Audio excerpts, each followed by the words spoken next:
Imagine if every day your time reset, as if you were stuck in a single unchanging day. What would you do? At first, you might feel incredibly lucky. Look at him enjoying all those opportunities, you might think. You start spending money recklessly. However, you'd soon realize that life isn't interesting at all. You might begin seeking thrills through crime, gambling, and other reckless behaviors. After all, there are no consequences. Everything you do gets reset. A guy who jumps out of a plane, desperate to end this loop, but every time he just wakes up again. At 7 a.m. on July 7, 2020. In a bar, he tells a girl, "Yeah, I've been living the same day for 1,000 years." She responds, "Do you need to invent such a crazy story just to hit on me? Seriously, do you need all of that?" She tells him this tactic is old, but he insists. "What I say is true. I know thousands of languages and my hacking skills are unparalleled." Now you might wonder, why would someone like me hit on you? The reason is that I will wake up tomorrow back to today. If I sleep with you or do anything else, it won't matter. The guy has been chasing her for 1,000 years, or perhaps enjoying her for 1,000 years. She sends a message to her friend asking for help, but he tells her that he knows that she responded that she will not come. Shocked, she asks, "How do you know she won't come?" He replies her ex-boyfriend just came back to her, so she has to stay with him. She accuses him of lying. He points to the clock and says, "In 9 minutes and 13 seconds, she'll call you." She stands up determined. "I hope so. If she doesn't, you're dead." Just then, a guy bumps into her and stares. He grabs her wrists, saying, "Hey, beauty, you just hurt me. Now you're gonna have to drink with me." She commands him to let go of her, but the guy pulls her closer saying, "Hey,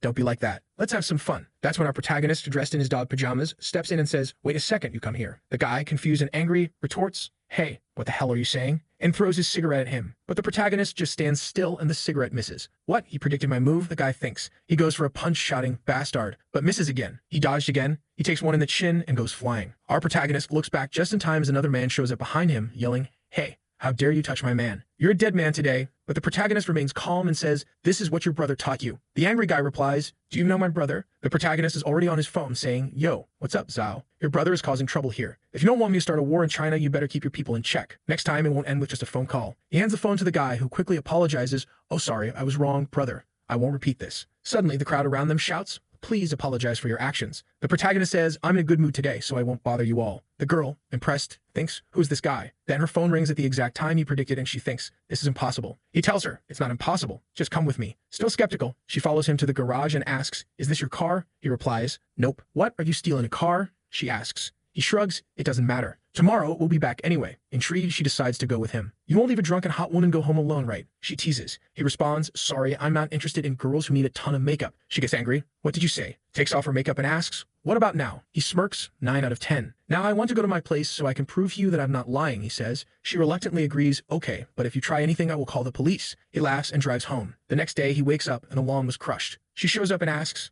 "Hey, can you say that the day kept repeating? Now explain why it is July 8th. He looks at the clock, scared. "What? July 8th? He rushes to the bathroom while she knocks on the door. "Wu Sheng, what kind of man hides in the toilet?" He ignores her, realizing this isn't a dream. Time has started flowing again. "I'm finally free from this time loop." Just then, an assistant appears, saying the host has passed the Millennium Test, and the reincarnation system has been activated. He is shocked and checks his status, seeing he has 10,158 mental strength points, the ability to reset time and space with 35,000 time-limited points, and over 1,300 maxed-out abilities. The assistant explains the host can choose and lock the current time and reset it. Reminder, each time you lock the time reset on the same day, you will lose 1 point and the quota will double each time. Realizing the danger of resetting time too often, he thinks, but does it really matter? I have so many points. With skills in driving, cooking, fighting, and marksmanship, accumulated over 1,000 years, he's ready to put them to use now that time is flowing again. Outside, the girl asks, "Are you all right?" He responds, "This is the best day I've had in 1,000 years." She dismisses him. Enough of that. Suddenly, someone knocks on the door. "Open up. You dare to steal our boss's car? You're a dead man." She peeks through the peephole and sees gangsters. "It's your fault," she says. "Why did you steal someone's car?" He replies to her, "I didn't know it would be a normal day. It was by chance that I stole it." She warns him, "Do you know how famous he is in the underworld? Now you're going to be hunted by him." Wu Sheng responds, "He isn't that great. He has a history of overcoming those above him. His parents were beaten by a third party, and in his anger, he left everyone in pieces. Later, he was sentenced to 3 years in prison. After his release, he made a name for himself, and now he's a big name in East China." Then she asks,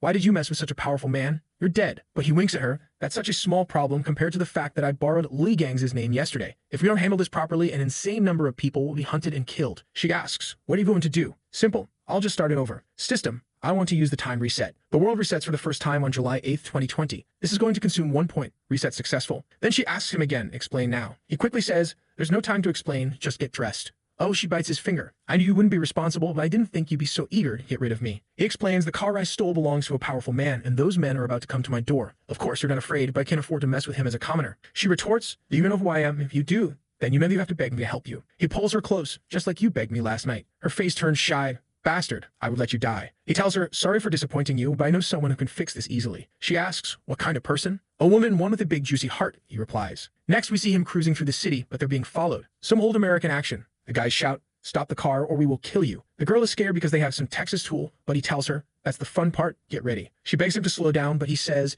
if those guys catch me, I'm dead. Someone receives a call. It's our protagonist. Mr. Lee reminds you that you have a traitor on your side who will make you lose the bet. The girl on the phone shouts, who are you and how do you know about the bet? He calmly replies, I have my sources and I can tell you more about your brother. Send someone to meet me downstairs at your office in half an hour. We'll talk in person. The girl wants to know who he is, but the other girl is panicking. We are surrounded. He reassures her, that's impossible. Watch this insane drift. Even the guys following them are amazed. What the hell are those skills? Is this guy a pro racer? Sometime later, they arrive at her home. She looks to the side and asks, how do you know where I live? Wait, I'm not even going to ask anymore. You're going to say that you lived for 1,000 years, right? She gets out of the car and compliments him, you have some good driving skills. Where did you learn them? He replies, I practiced through life, but I died a lot of times to get this good, okay? Don't try to be like me. You only have one chance. She smiles shyly and says, stop lying. You got my number, but don't even think that I will call you, okay? Vroom. He doesn't even let her finish speaking as he drives off. This bastard made me look like a fool all night, and now he wants what? A phone call? I'm sure that was something arranged by my friend. Otherwise, he wouldn't know where I live. I'm going to ask her. You won't escape me. Half an hour later, we see Lai, a prominent entrepreneur in Donghai City with a complicated background. Her brother is a man who can destroy East China. Our protagonist arrives thinking, because she's a beautiful woman, I had a very deep, slicky relationship with her. He's already inside, and she tells the guy beside her,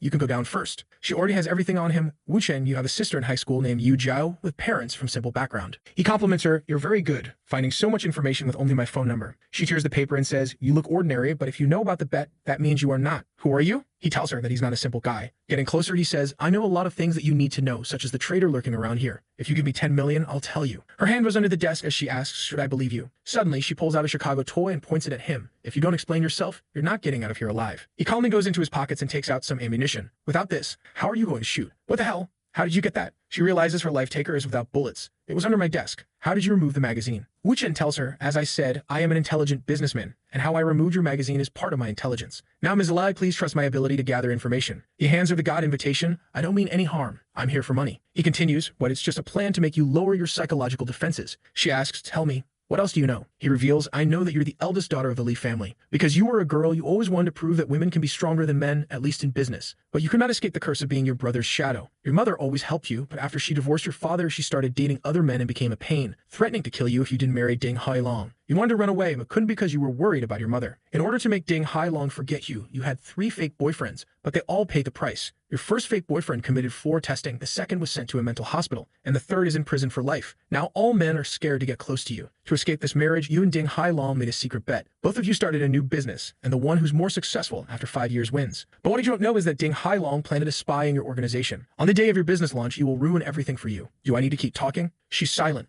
already writing a check. Tell me, who's the traitor? Just then, someone knocks on the door and enters with some papers. Ms. Lei, I need you to sign this document. Suddenly, our protagonist grabs his head and throws him onto the desk. It's him. The guy shouts, what are you talking about? Our protagonist calmly states, the $5 million in your Swiss bank accounts. What are they for? The guy stammers, 5 million? What are you talking about? You're mistaken. Our protagonist takes the guy's phone and calls Ding Hailong, who answers saying, yo, did you get the information that I asked you? He then throws the guy to the floor. I think that's enough. Ms. Lee approaches the guy. You've made a lot of money over the years, some of it behind my back. I didn't take it personally because you've been with me for so many years, but I never thought you would sell me out for a mere 5 million. The guy starts banging his head on the floor. Miss, I didn't take the money, but I need to tell you something. Wu Sheng interjects, your mother did not want you to marry Ding Hailong, but she was pressured by your grandfather. Ding Hailong told him to say this because he knows your mother is your weak point. Don't believe his words. Now you decide what to do with him. She closes her eyes and says, go away. I don't want to see you again. The guy thanks her. Thank you, miss, and runs away. Wu Sheng tells her, I thought you were going to kill him. She replies coldly, I just didn't want to do it myself. He'll be at the bottom of the river tonight. And says she doesn't believe him. She thinks he was probably sent by Ding Hailong and that the guy was just a pawn discarded to make her trust him. Wu Sheng scratches his head. You are way too suspicious, but I have a way to clarify your questions. She asks, how? He replies, very simple. Let me be your fake boyfriend. Ding Hailong is more concerned about his appearance. He won't want to look like a cuckold just to win you. So being your boyfriend is the best way for me to prove myself, he tells her confidently. She warns him, I had 3 fake boyfriends before, and they all were badly screwed by Ding Hailong. I know, he replies, but if people want to climb higher, having a relationship with you will make life very interesting. After pointing the Ice K Maker 3000, she says,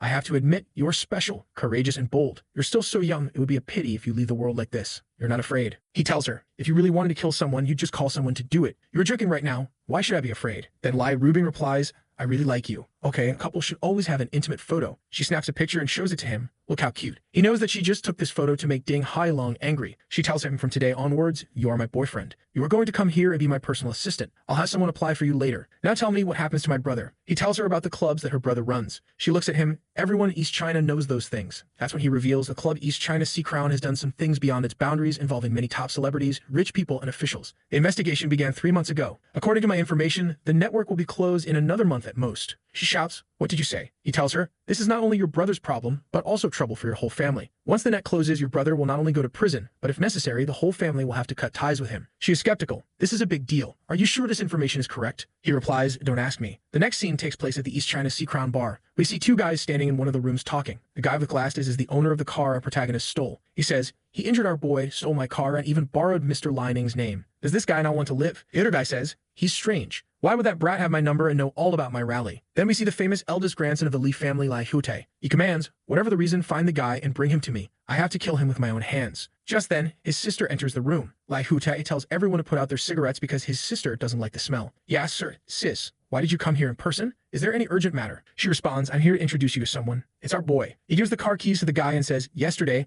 I borrowed your car to play. Here's the key. The guy with the purple shirt exclaims, hey, this is him, Mr. Lai. This is the person who used your name. Our protagonist knows everything about Lai Hute, who has much more power than Lai Rubing. But because she's older than him, she always protected him when they were younger, earning his respect and fear. Hute is about to say something when she grabs his ears and says, respect him. He is your brother-in-law. Brother-in-law? Everyone is shocked. No one believes it. Lai Hute protests, sis, are you playing the fake boyfriend trick again? Why did you pick such an ordinary guy? At least give me a reason for you to be with him. She starts to think and then glares at our protagonist. It's all your fault. I'm not feeling well these days. He whispers in her ear, aren't you adding too much drama? She retorts, what are you afraid that Ding Hailong will kill you? He says, I'm not afraid, but your brother seems to be stunned. Poor brother is speechless. He's thinking that his sister is pregnant and that this man is the father. Wait, is this all true? He doesn't look bad, but he isn't the most handsome. And also, my sister likes older men. Why is she going out with a man in his early 20s? Wait, does he want to deceive her? Sometimes love makes people blind. Love makes people's IQ go to 0. I need to save her from this man. He asks, how did you 2 meet? Our protagonist replies, 3 months ago, when your sister was recruiting interns at the university. She's confused, hey, I really did that, but how does he know it? Hute points, you've only known him for 3 months? Sister, in such a short time did you really get to know this man? Getting in Wu Chen's face. Hey, my boy told me that you were with a girl yesterday. Even his sister is in shock.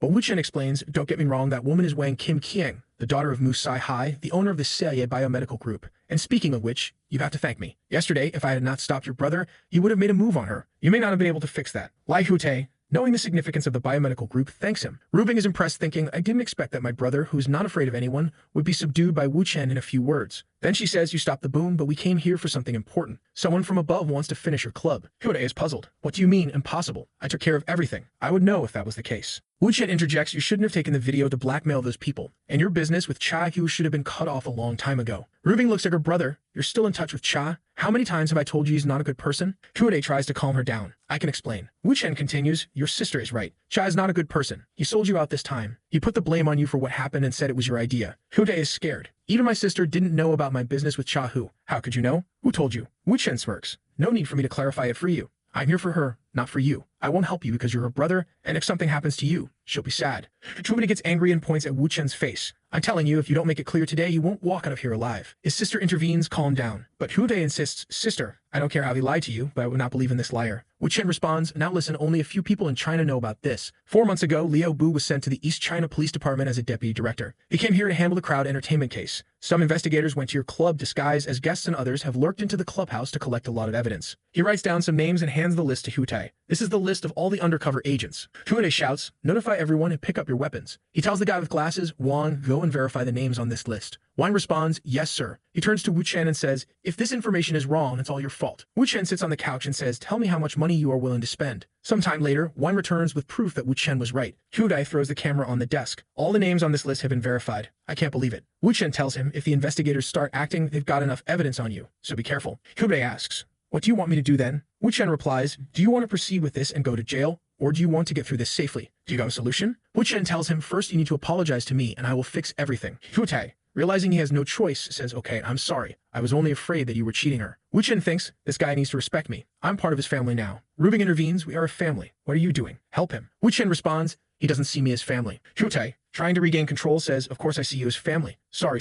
Wu Chen continues, just for the sake of your sister, I will give you an idea. First, You have to kill Chahu. He knows too much. If he's alive, nothing will work. Cha often goes to Villa 17 in the Lotus Pond Manor. He has some substances with his mistress there. If he dies of an overdose, no one will suspect you. Hyudae sweating says, yeah, great idea, brother. Wu-Chen adds, second, now all the evidence is with Liu Bu. If you can just take it and destroy it, you'll be safe. Hyudae shouts, okay, I will get him. Wu-Chen interrupts, are you dumb or crazy? He's too powerful for you to just get him. You need to go to Willow Street, 2nd Avenue, Unity 3, room 500 under the master bedroom closet. There's a hidden safe. The password is 571. The evidence is inside. To prevent leaks, that's the only evidence they have. You could just send someone to destroy it. Hyudae is amazed. Damn bro, that's so detailed. You even know the password. Wu-Chen doesn't stop. Third, you need to tell the old man about this matter, especially the business with Chahi. You must explain everything to him. After all, it's the Wei family we're talking about. The Wei and the Li family have been hostile for many years. That's why the Li family wants to join forces with the Ding family. Hyudae just says, oh okay, I'll talk to him. Wu-Chen adds, and the cherry on top, set the Crown Club on fire. Fire?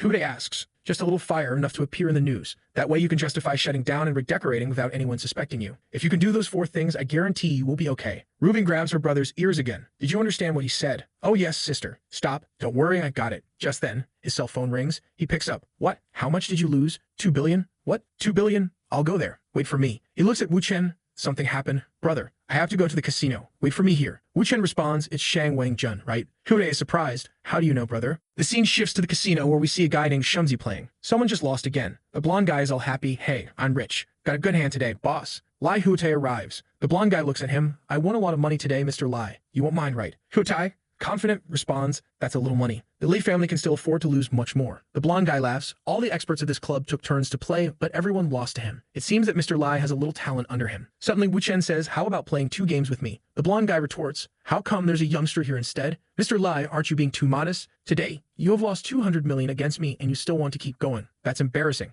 Hyudae asks his sister, hey sister, what's going on? Does your husband know how to gamble? She responds, oh, I'm not too sure. Gambling masters are good at guessing movements based on minimal expressions and habitual movements. This requires a great deal of experience in the game, something this youngster is unlikely to possess. Just by looking at his expression, I can accurately guess his cards. Reuben gets closer. Hey, are you sure you can do this? He tells her, I can say without a doubt that I can defeat any casino in this world. Okay, brother, let me see it. He doesn't look at his concealed card. The guy is like, what? This is a habit. He shows an ace. You go first. You have the bigger hand. He starts with 500,000. The guy calls 500,000. And you, mister? I fold. Round 4, 500,000. I fold. Round 8, I fold. Round 15, round 21, I win once again. Hyudae tells the blonde guy, I think the guy you hired is running out of luck. The blonde guy is confident, I think he might have a lucky break. He's thinking, rat, you think victory is at hand, but you don't know you've been caught in a trap. He remembers the guy playing with Wu-Chen telling him, I like to lose a few games at the beginning to observe my opponent's habits. You got nothing to worry about. But Hyudae is getting confident. We are already at round 30. Wu-Chen goes 1 million. The guy notices Wu-Chen didn't look at his concealed cards again and calls that round. He tells him, go on another million. The guy seems sure, I know he has a bad hand. With a pair of kings, I'm sure I'm going to win. Since it's like this, I'm all in. Wu-Chen doesn't even look at his cards. I'm all in too. The guy with glasses interjects, there's too little money on the table. Why don't we add another 100 million? The blonde guy likes it.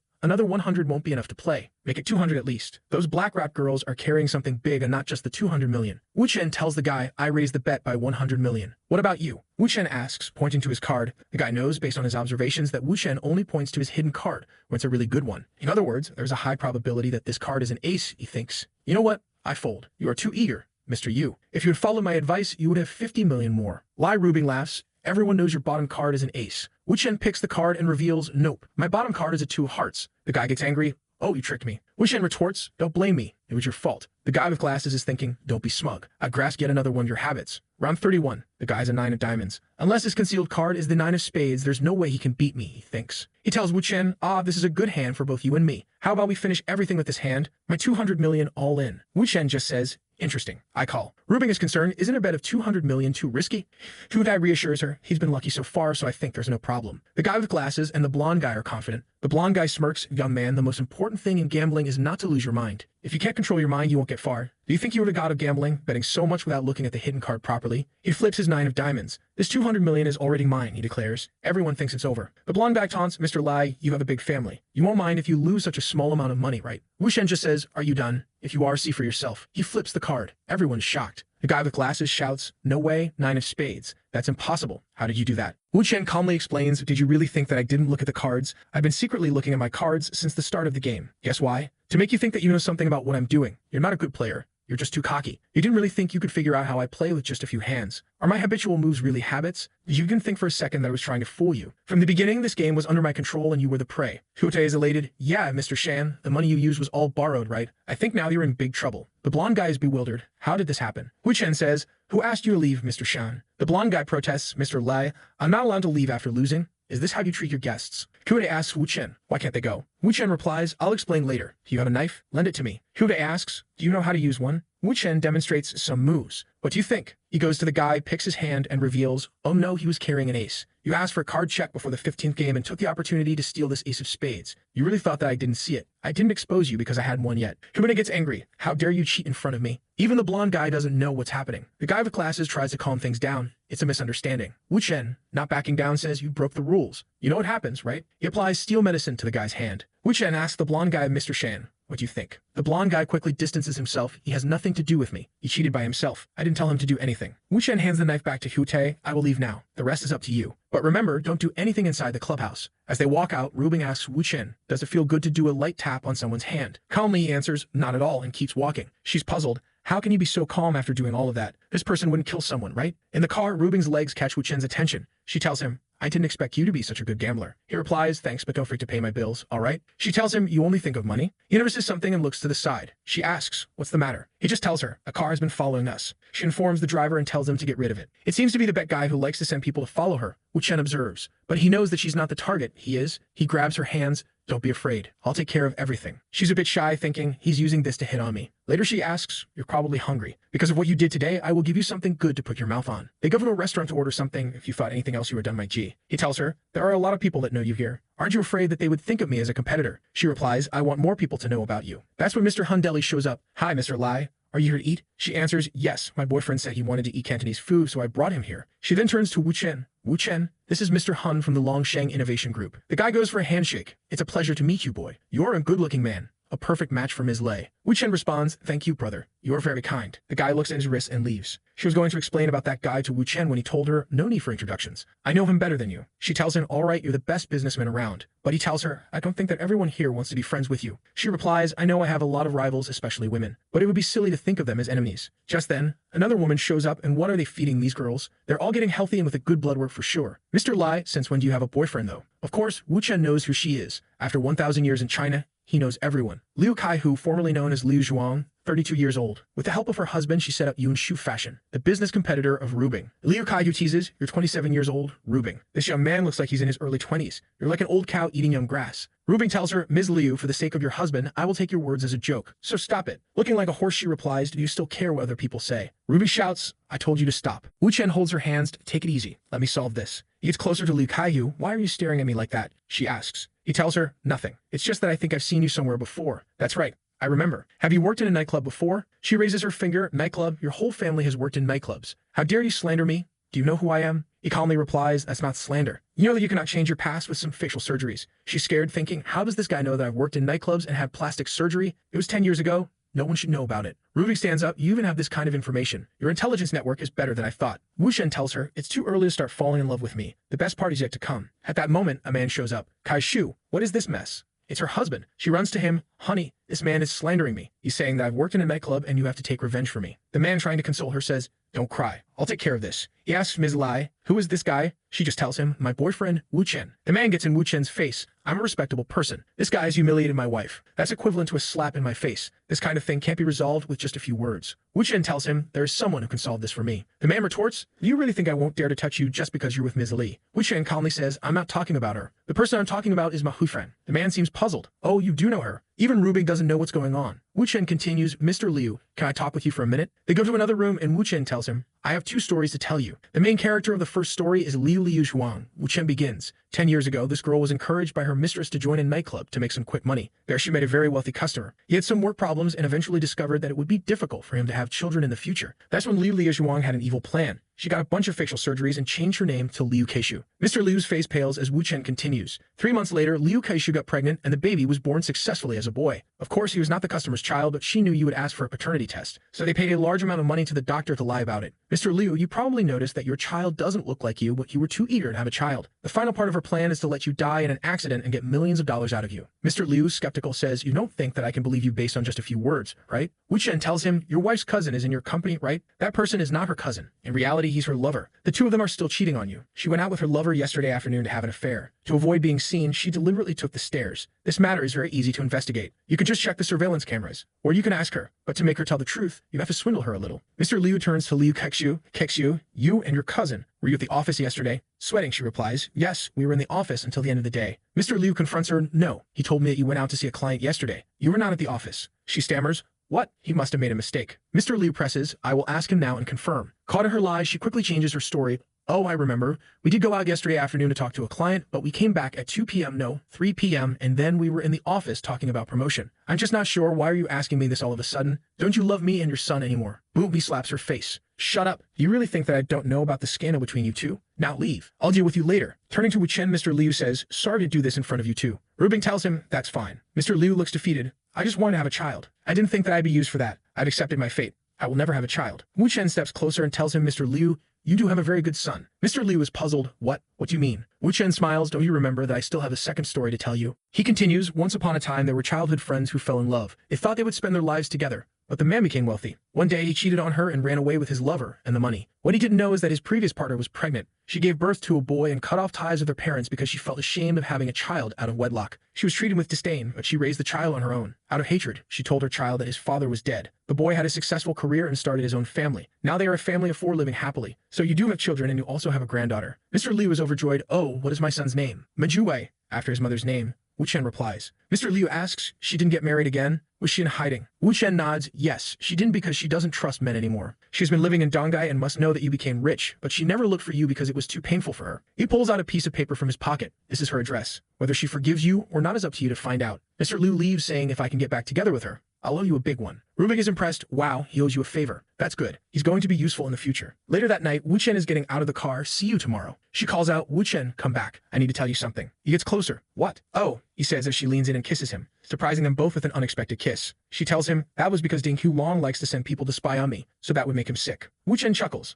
This is your first kiss, right? She asks, is this part of your intelligence? He replies, no, it's just because your technique is too bad. Okay, I'm out. Bye. But the day is not over. We see the first girl talking with her friend. She's saying, I'm hungry. Let's go eat something. But her friend refuses. I can't. We need to wait for that pervert. The first girl insists, I wanted to do it. We know it. Her friend shouts, you got brainwashed by him. I can't let him get away so easily. When she told her friend that Wu Chen knew everything about her, her friend thought he was a pervert or some sort of creep. Now they are waiting for him. She closes her eyes. I just wanted to talk to her about it. I didn't expect her reaction to be like this, but look who's coming homie. There he is. Oh, I'm here. Her friend tells him, you lied to her. You are a horrible person. Wu Chen says, if you know that I'm not a good person, why do you have the courage to come to me so boldly? He goes into his pockets. She's already holding a taser ready. He just says, yo, I'm just going to open the door. Relax. She shouts, go to hell. About to be tased, Wu Chen calmly says, Tu Kui is cheating on you. This guy is the biggest cosplayer in all of China. The girl is confused. What are you talking about? Wu Chen continues, when he went to Donghai 4 days ago, he first went to see his lover who lives in Unity 2-1 on Fuyuan Road. Then he went to KTV with his friends for a few days. Yesterday, he ran out of money, so that's why he came to see you. The girl is skeptical. How do you know all of those things? Brother, I don't think even with 1,000 years I would know about all those relationships. She asks him, is that true? Wu Chen says, if you don't believe me, call him and try to discover for yourself. She asserts, my judgment about men is the best. I'll call them and prove you wrong. She calls the guy, honey, where are you? The guy replies, I'm home. She tells him, check if there's $10,000 in the bedroom dresser. The guy says, I don't know. I'll tell you in half an hour. That means he's not at home. She runs out. I'm going to kill the bastard. She leaves her friend there, but Wu Chen grabs her. Oh, come here. Since you were already here, why don't you come in? She protests. Why did you pick me up? I can walk away. Put me down. But he's already taking her inside. And brother, he vacuumed the carpet. We are ready the next day. Wu Chen is exhausted. Long night, wasn't it? She retorts, you bastard. I didn't get much sleep because of you. He throws something to her. That's my phone number. If you ever want to meet, just don't wait at my house. He walks through the city, but notices someone following him. He calls a number and asks, you sent someone to follow me for a day? I'm going to my training. Come to find me. Next, he's practicing his fighting skills. He has mastered all the fighting techniques, but his physical fitness still isn't good enough. Since he offended Ding Hulong and doesn't know what kind of troubles he will encounter in the future. That's when Wang shows up. Wu Chen says, he is here. Before, Wang Jinyuan was just a second-rate guy, but with the help of connections, he gained power and expanded his influence. In just a few years, Wang became one of the bosses controlling 90% of the entertainment industry in East China. Wang tells him, yo, Mr. Wu, I have something to explain to you, all right? You must have misunderstood things. I sent someone to follow you to ensure your safety. There were no ill intentions. Wu Chen replies, Lai Rute doesn't know that you are sending people to follow me and Rubing. You know he is very protective of his sister.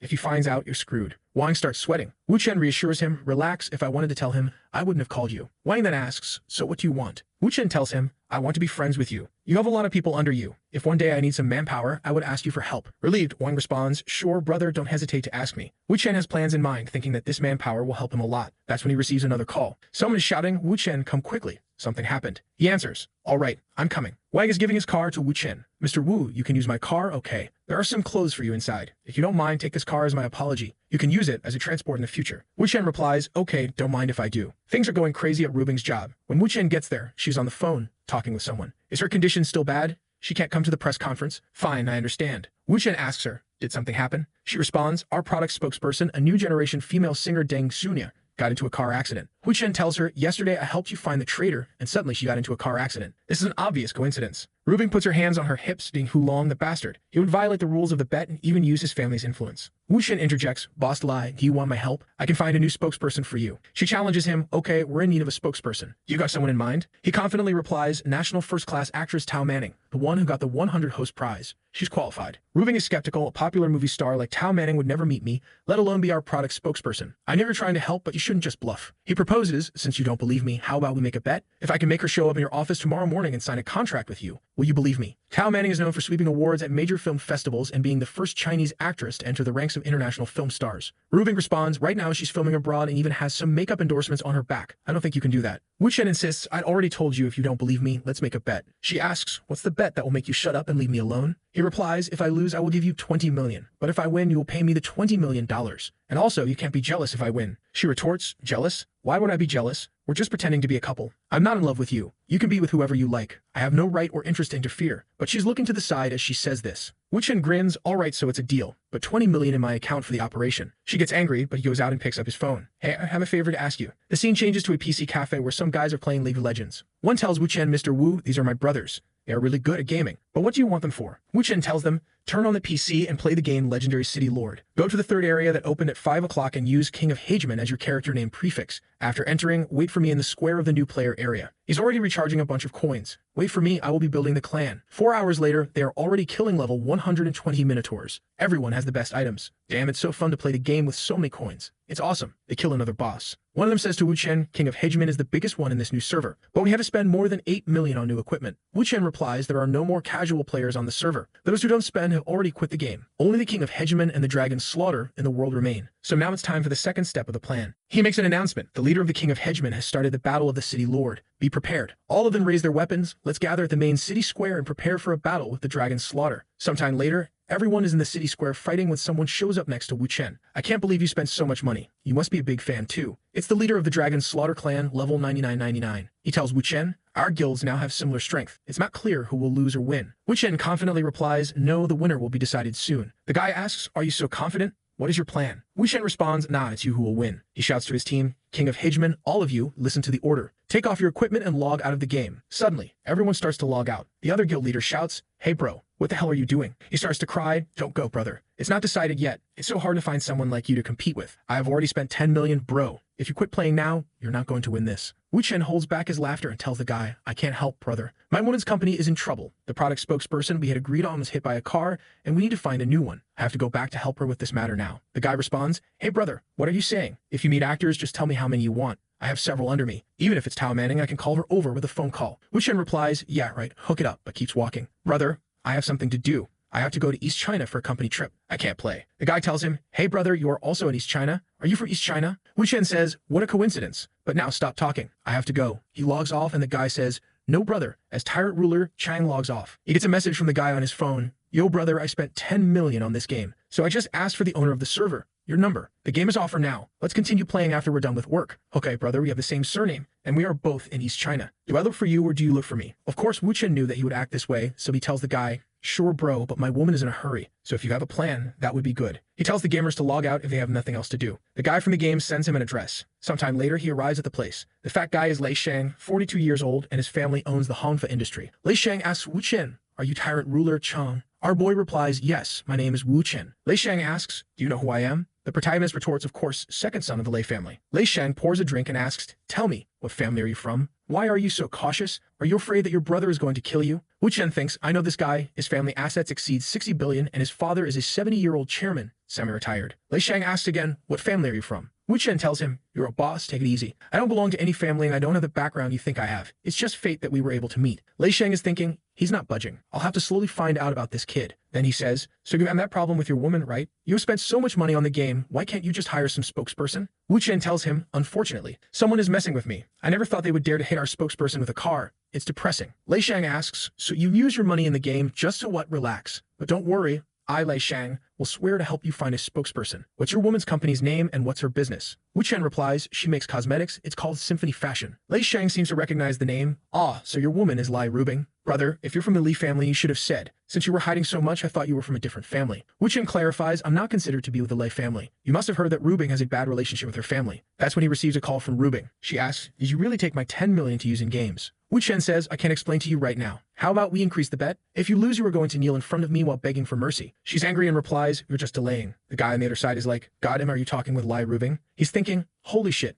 Lai Rubing kneeling? Who is this kid? Does he have an army? Wu Chen tells him, "Don't bother, brother. It's just a couple things you know. She's being slightly temperamental. We made a bet. It got quite big." Lei Shang gets interested. "Come on, brother, drink some tea. What is the bet? Do you mind telling me?" Wu Chen explains, "Someone is messing with her company. I want to help, but she's not letting me. You know, she just wants to protect me. Boss, you know who Ding Hulong is, right?" Lei Shang says, "Bro, everyone knows about him. So the spokesperson problem is related to Ding Hulong." Wu Chen confirms she's afraid that Ding Hulong knows me and will attack me. Although I understand she's doing it for my sake, what do you think? I'm a dignified man and I know that Ding Hulong is aiming for my woman. Lei Shang replies, "I see. This situation is more complicated than I thought. But don't worry, brother, with our combined efforts, we can handle Ding Hulong. Let's figure out a strategy to get through this together." Wu Chen shouts, "Do you think I would just be a coward and hide? If I don't do anything about it, can I even call myself a man?" Lei Shang slaps the table. "Brother, you're right. You're absolutely right. Replace this tea with wine. I understand you. If you are a man, you can't be a coward. F that Ding Hulong. Keep going. You need to help her." Wu Chen explains, "We made a bet. She gave me full power over the company's new product launch. If the press conference goes off without a hitch, then I win. But if something goes wrong, then she wins. If I lose, I have to listen to her and everything, and I will have to restrain myself and live like a pretty boy." Lei Shang smiles. "Brother,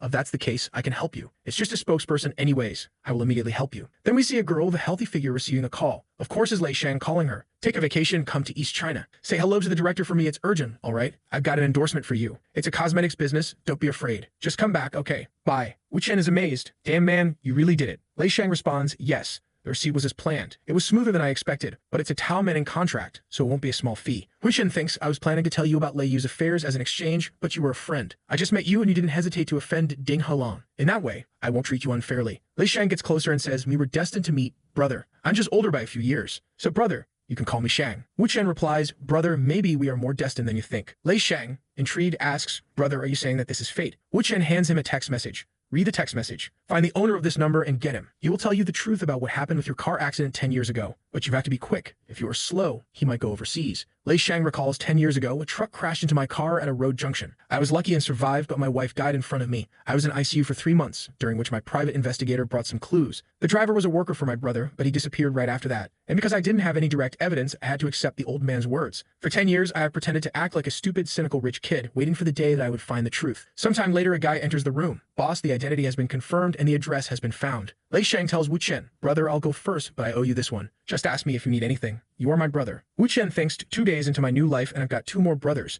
But things now are done. I have to get my 20 million first, and my moist kneeling apology. He calls Rubing, but she doesn't answer and just sends a text message. "I'm in meeting." He knows she's probably mad. The next day he's driving his car when he sees a girl beside him. "Yo, that is Sui Qingming, the hottest woman in all of East China." Wu Chen thinks Sui Qingming. She was the girl that impressed me the most in my previous reincarnation life. The most obedient and docile. Since we met by chance, it's a good idea to flirt a bit. He waves at her, but she just raises her window. He complains that she ignored him by rolling up the window and immediately sends her a message. Considering he has lived for 1,000 years, he must have everyone's number in China. In the message, he says that when he saw her in person, she was more beautiful than on TV. "When are we going to have a bright moon?" Nobody really understood that last part of the message, but if it was some kind of flirtation, our boy is sleeping with his pants on tonight. Apparently, this is a code. The protagonist says that Xingwen will be surprised when she sees his code in a text message. After all, it's a secret. She will probably have to take the initiative and come to negotiate. Our boy receives a message and thinks it's from her, but in reality, it's his girlfriend's brother saying he wants him to come over because he has something to give him. When he arrives, the brother-in-law simply tells him that he's giving him a house, saying that the house is huge with a pool, a garden, and everything else. Our boy is surprised, asking if all of that is really for him. Liu Hongtai then says, "You helped me a lot yesterday, not to mention that my sister is pregnant and she can't live without you in that old house. Think of this as an early wedding gift." He continues, asking if our boy has his credit card with him because he is going to finalize the purchase right now. The protagonist just stands there, looking dumbfounded and sweating. The next morning, look who's arriving at our boy's girlfriend's company. Look if it isn't the super actress, demonetizer of channels. The receptionist asks, "What's your name?" She replies, "My name is Tao." The receptionist checks the records and says there is no one registered with that name to speak with the president. She then asks Tao to wait while she double-checks the records. Meanwhile, a meeting is taking place with the boss, saying that the conference is in 13 days and they still haven't found anyone. Irritated, she continues, saying that they are paid way more than anyone else in the same profession, and yet all they do is eat and sleep. All of this is happening just because she ignored our boy, and she doesn't even know that the woman has already arrived.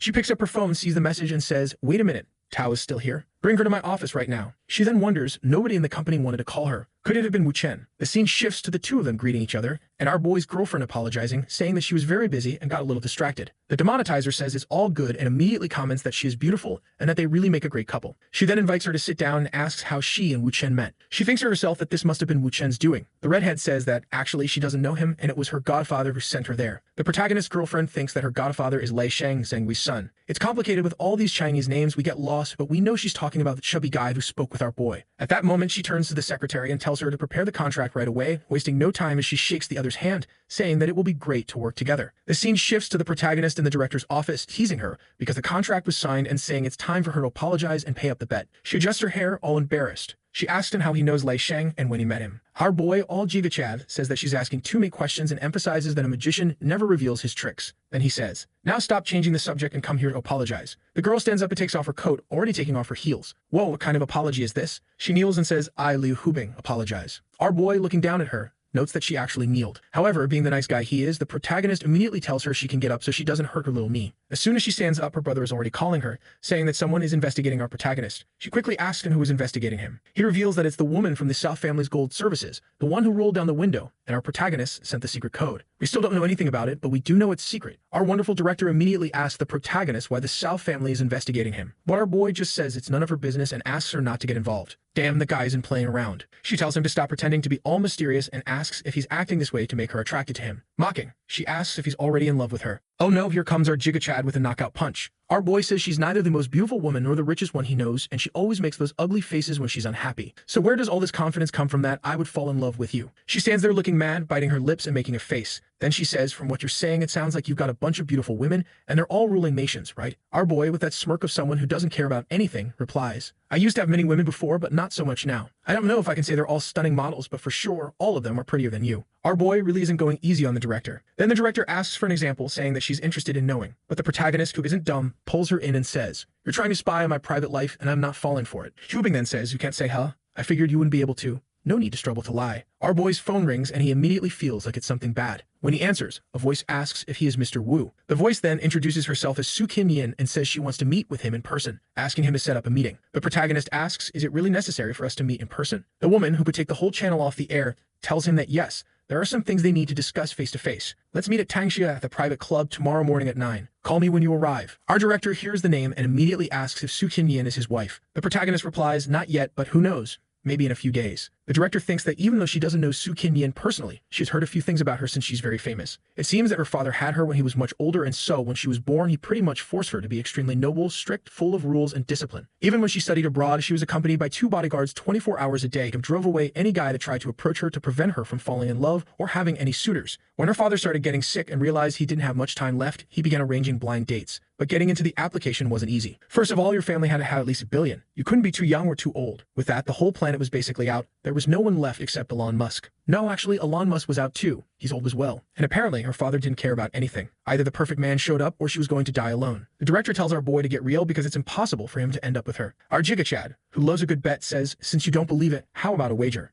She accepts without hesitation. He immediately questions if she's not afraid of losing again. She says she likes betting, so she'll accept the challenge. The director says, "I'll give you 30 days, and if you lose, you'll have to kneel." Wu Chen, bold as ever, replies that he only needs 3 days and Su Tian will be his woman, not just his girlfriend. Our boy, smooth as butter, is placing a bet that he'll get another woman while holding one by the waist. She says that's fine by her and then asks what he wants as a reward if he wins. He stands there thinking for a few seconds, but before he can say anything, she says, I've already lost one bet, so if I lose again, I'll accept my defeat. With her sitting on his lap, he accepts the bet. We jump to day 11 at the private club in the north, where the meeting was scheduled. Our protagonist arrives saying he has an appointment with Miss Yu. A guy appears asking if he is Mr. Wu. The protagonist confirms. The receptionist calls him over and says she is waiting in a room. Right away, we can tell this golf club isn't for just anyone. It's a club for billionaires, and our super actress is there having some fun. Our protagonist arrives, and before he can say anything, she immediately asks how he knows about that. He replies that why he knows isn't important. Without wasting time, she asks him what his price is. Wu Chen, confused, says, What do you mean, my price? You think I came here to threaten you? The demonetizer says that if he refuses the money, it will only make it harder for her to believe him. He then says that if she's that scared, she should have just brought more bodyguards and killed him, buried him right there, and he'd be silenced forever. Without hesitation, she says she's not like Liu Hubing and doesn't do things like that. He's her boyfriend, so killing him would be too risky. Our boy, who isn't dumb, immediately asks if she wants something that will make her feel safe, like some kind of evidence. At that moment, he grabs her elbow, as if teaching her how to play a certain game. She asks, What are you doing? And tells him to back off. But our boy says he's just teaching her and tells her not to overthink it. Then he says, Now that I have the evidence, why are you still so hesitant? However, she starts thinking, he's Liu Hubing's boyfriend. If she sees him here like this, hears that he was holding me from behind and teaching me how to play, he's going to die. Does he have no fear of her? This lunatic is going to wake up tomorrow floating in the river. Her brilliant plan is to let him do whatever he wants with her and see just how far Liu Hubing will allow him to go. I think our protagonist might actually enjoy this plan a little. With all this going on, the bodyguards are already sweating bullets, not knowing what to do. The one with black hair questions, why is she accepting this? She's not even resisting. What's going on? Smiling, she asks if he isn't afraid that she'll call Liu Hubing and tell her everything. Our big guy says he is afraid, but she's also scared that he might expose her little secrets that puts them on equal ground. She sees this as an opportunity to threaten our boy. Our little troublemaker tells her not to get flustered over it and asks her to keep playing golf, giving a peculiar tip. Don't stick your butt out, keep it in. And with that, he smacks her butt. What's going on here? Our boy is getting bold, and he even asks, Who was the terrible coach that taught you how to play? She turns bright red, completely confused about the reason for the slap. The bodyguards, on the other hand, are losing their minds. One of them shouts,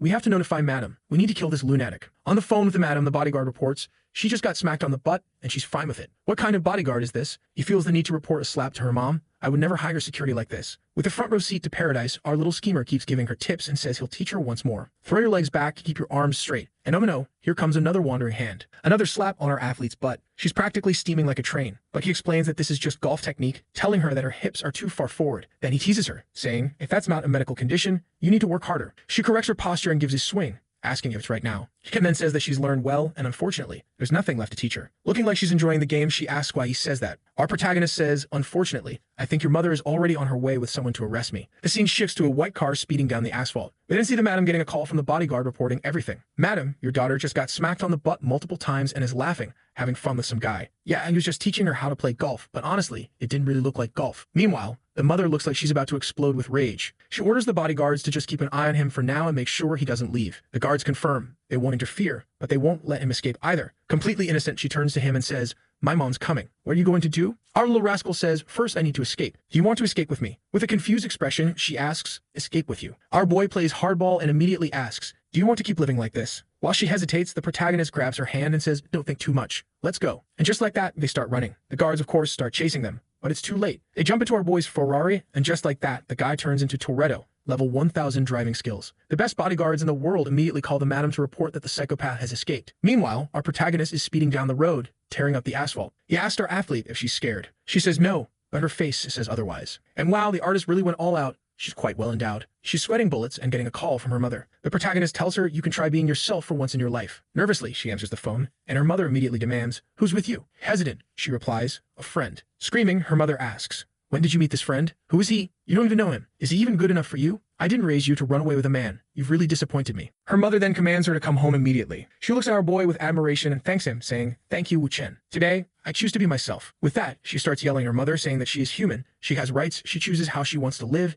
and she is not a doll to be manipulated her whole life. Her mother, nearly exploding with rage, demands, What are you talking about? Seeing that she hung up the call, Wu Chen says, Your mother is probably going to bring your entire family to hunt us down. Aren't you afraid she'll find and lock you up? Do you really want to stay with me? Things are going to heat up soon. She replies that no matter how much her mother wants to chase her down, she has a reputation to maintain. She wouldn't risk putting in the news that her daughter ran away with a man. She starts telling a long story, but to sum it up, her mother and father always kept her locked away. Every career, every study, every university, she only met people chosen by her family. And when she started her first company, everyone involved already knew who she was. They didn't care about her as a person, only about her family name. She couldn't even choose what she ate. Then she says that running away with the protagonist was the best decision and the only chance she had. She's really enjoying being with him because he makes her feel comfortable. Our Jigakad says she made a great decision. Besides, it's better to run before the illness becomes incurable. Sad, she asks, what do you mean? Aren't you Liu Hubing's boyfriend? Aren't you afraid she'll find us? As she says this, she's already unbuckling her seatbelt, grabbing our boy, and going in for that dramatic Mexican soap opera kiss. What's this? That was easier than with the director. 1,000 years on Earth really does something to a man. Without losing his Giga Chad composure, our boy asks if she doesn't see that he's driving and if she wants to die while kissing and biting him. Su-King tries to explain that it's because she wants, but he cuts her off. Be quiet, Su-King. Stick down. That's an order. Flustered, she quietly says, okay, and sits back in her seat. With that sly smirk, he thinks, Su-King, this little secret attribute of yours is quite interesting. I remember it well. Then meet a frame where the artist clearly put in some extra effort. We noticed.